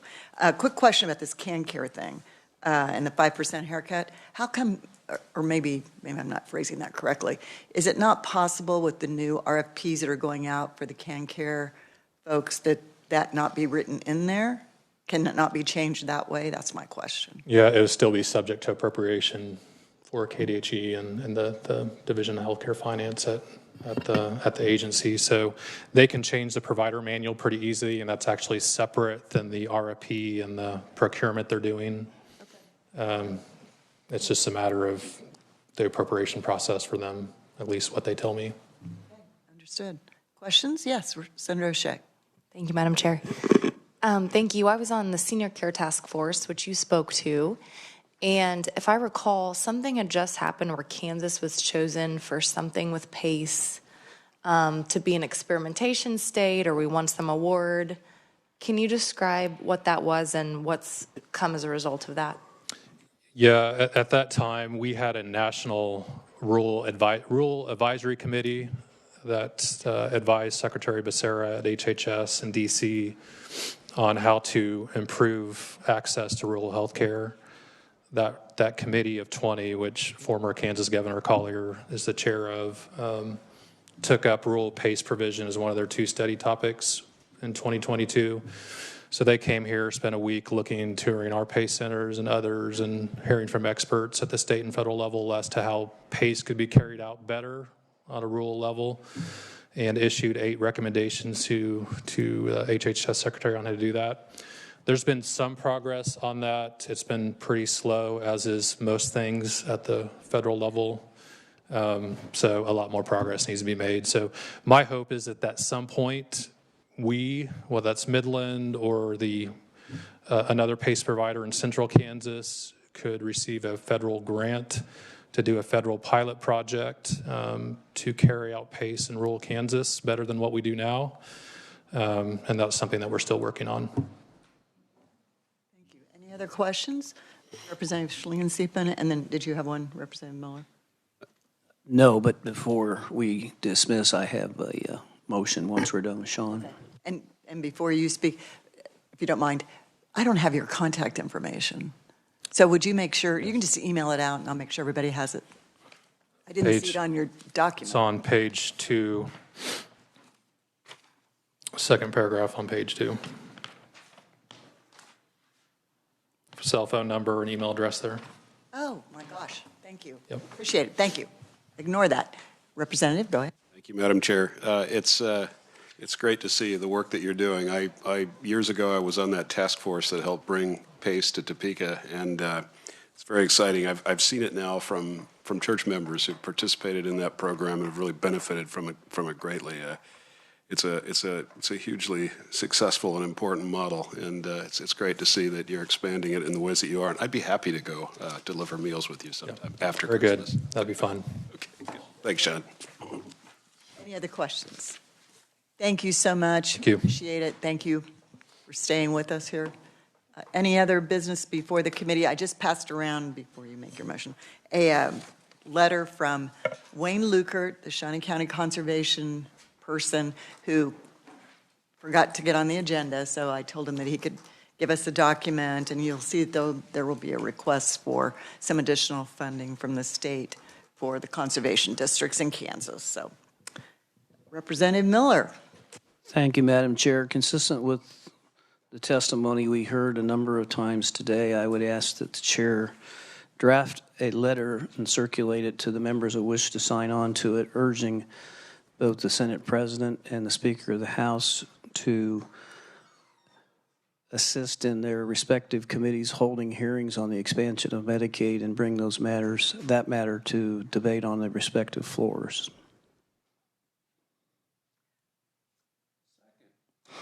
We have a motion and a second. Discussion. Representative Bourgeon.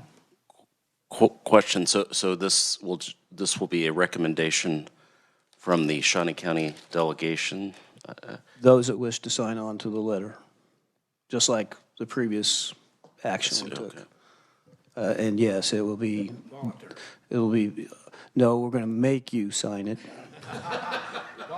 I'm going to have that young lady assist in making you sign it. You're saying, if I may, so I understand your... Urging, let me repeat, that you, given that you wanted to be chair of this organization, draft a letter urging both the Speaker of the House and the President of the Senate in their leadership roles to encourage their respective committees, and I don't know necessarily the names of they'll know which ones it is, or you can figure it out in your letter. I think they have different committees that handle that on the respective sides. But anyway, urging their committee chairs to hold hearings and that the leadership assist in bringing to the floor for debate the subject of Medicaid expansion. So I think the letter would probably be to hold hearings because you can't guarantee it's going to get out of committee. No, but it would sure help if they were assisting us. And I want that to be in the letter, that we ask them to assist in doing so. They don't have to, they probably won't, but we need to do more to respond to these innumerable agencies that come in here and tell us how much Medicaid expansion would do for their agency, their entity, and the people of Kansas. It's just gone on way too long for us to sit by and do nothing. Okay, thank you. Representative Corbett.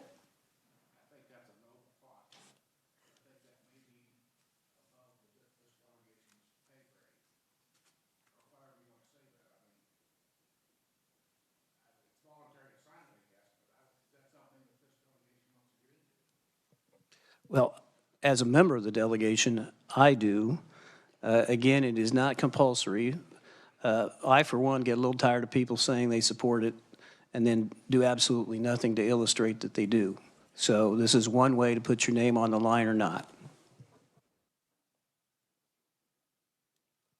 Representative Haskins, I'm sorry, did you raise your hand? Yeah, I did. I just was wanting to support that because it just sounds like it's, as a committee, it would be important for us not to ignore the consistent message, and as just giving a report of recommendation, if you will, to leadership to consider. And I think that is part of our job as a delegation. Senator O'Shea. Thank you, Madam Chair. Has Shawnee County delegation ever written a letter of support or sent something under the name of Shawnee County Delegation that didn't have everyone's yes vote? I don't recall us sending any letters to legislative leadership. We have sent letters to agencies and. But have we ever not had everyone's? I know of, but I've only been on this So 7 years. my concern is if there is a member of our delegation that isn't comfortable signing that, then it shouldn't come under the letterhead of Shawnee County Delegation. It should just be some of us Shawnee County representatives or senators. Does that make sense? Semi. Well, one, we don't have letterhead. It'll be my letterhead. It'll be on the Just to say senators. that the It'll be on Shawnee the County senator's letterhead, delegation- and the draft is. In my anticipation, the draft will read something along the lines of the following members of the Shawnee County delegation, and then it'll include whoever signs it. The following members. And if your name's not on it, the implication will be you don't support what's in the letter. It's just, okay, I'm just going to say this. It's just not a good political move for some of us to do that. In an election year. Yeah, well, that's a problem. Even if- That's a problem. This is way too much about politics and not enough about taking care of Kansas you play them as we too. should. I'm just saying. I understand politics, but I get tired of politics. I think, and as far as it being a precedent-setting idea, desperate times call for desperate measures. I don't think this is necessarily a desperate measure, but it's some inkling that those of us who support it are willing to put our name on the line. If you're not willing to do so, then don't do so. But don't run around the district saying you support it and you've shown no effort. I'm not pointing fingers at anyone, but if you run around saying you support Medicaid expansion, but you never have a chance to say so, this is your chance to say so. Okay. Representative Corbett?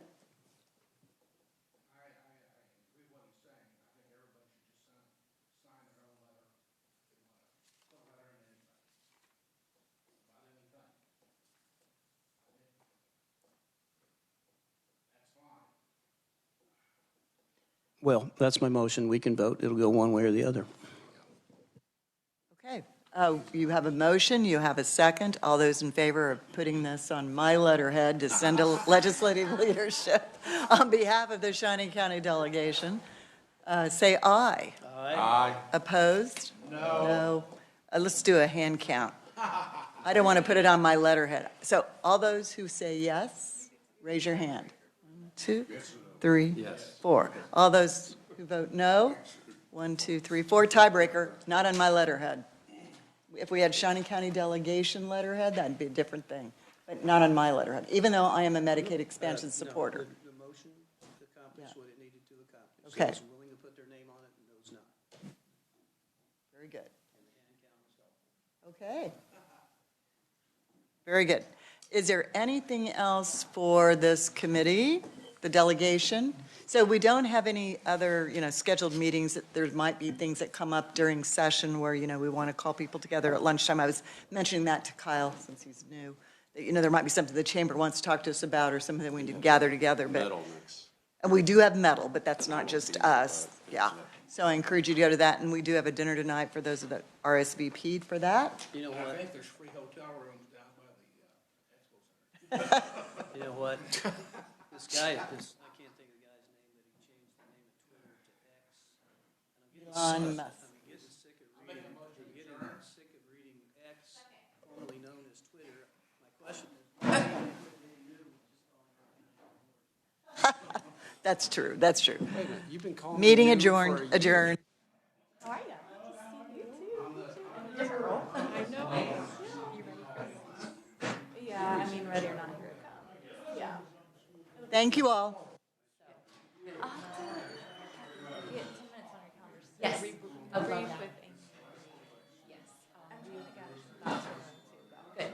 We are, I just put in a request for foundation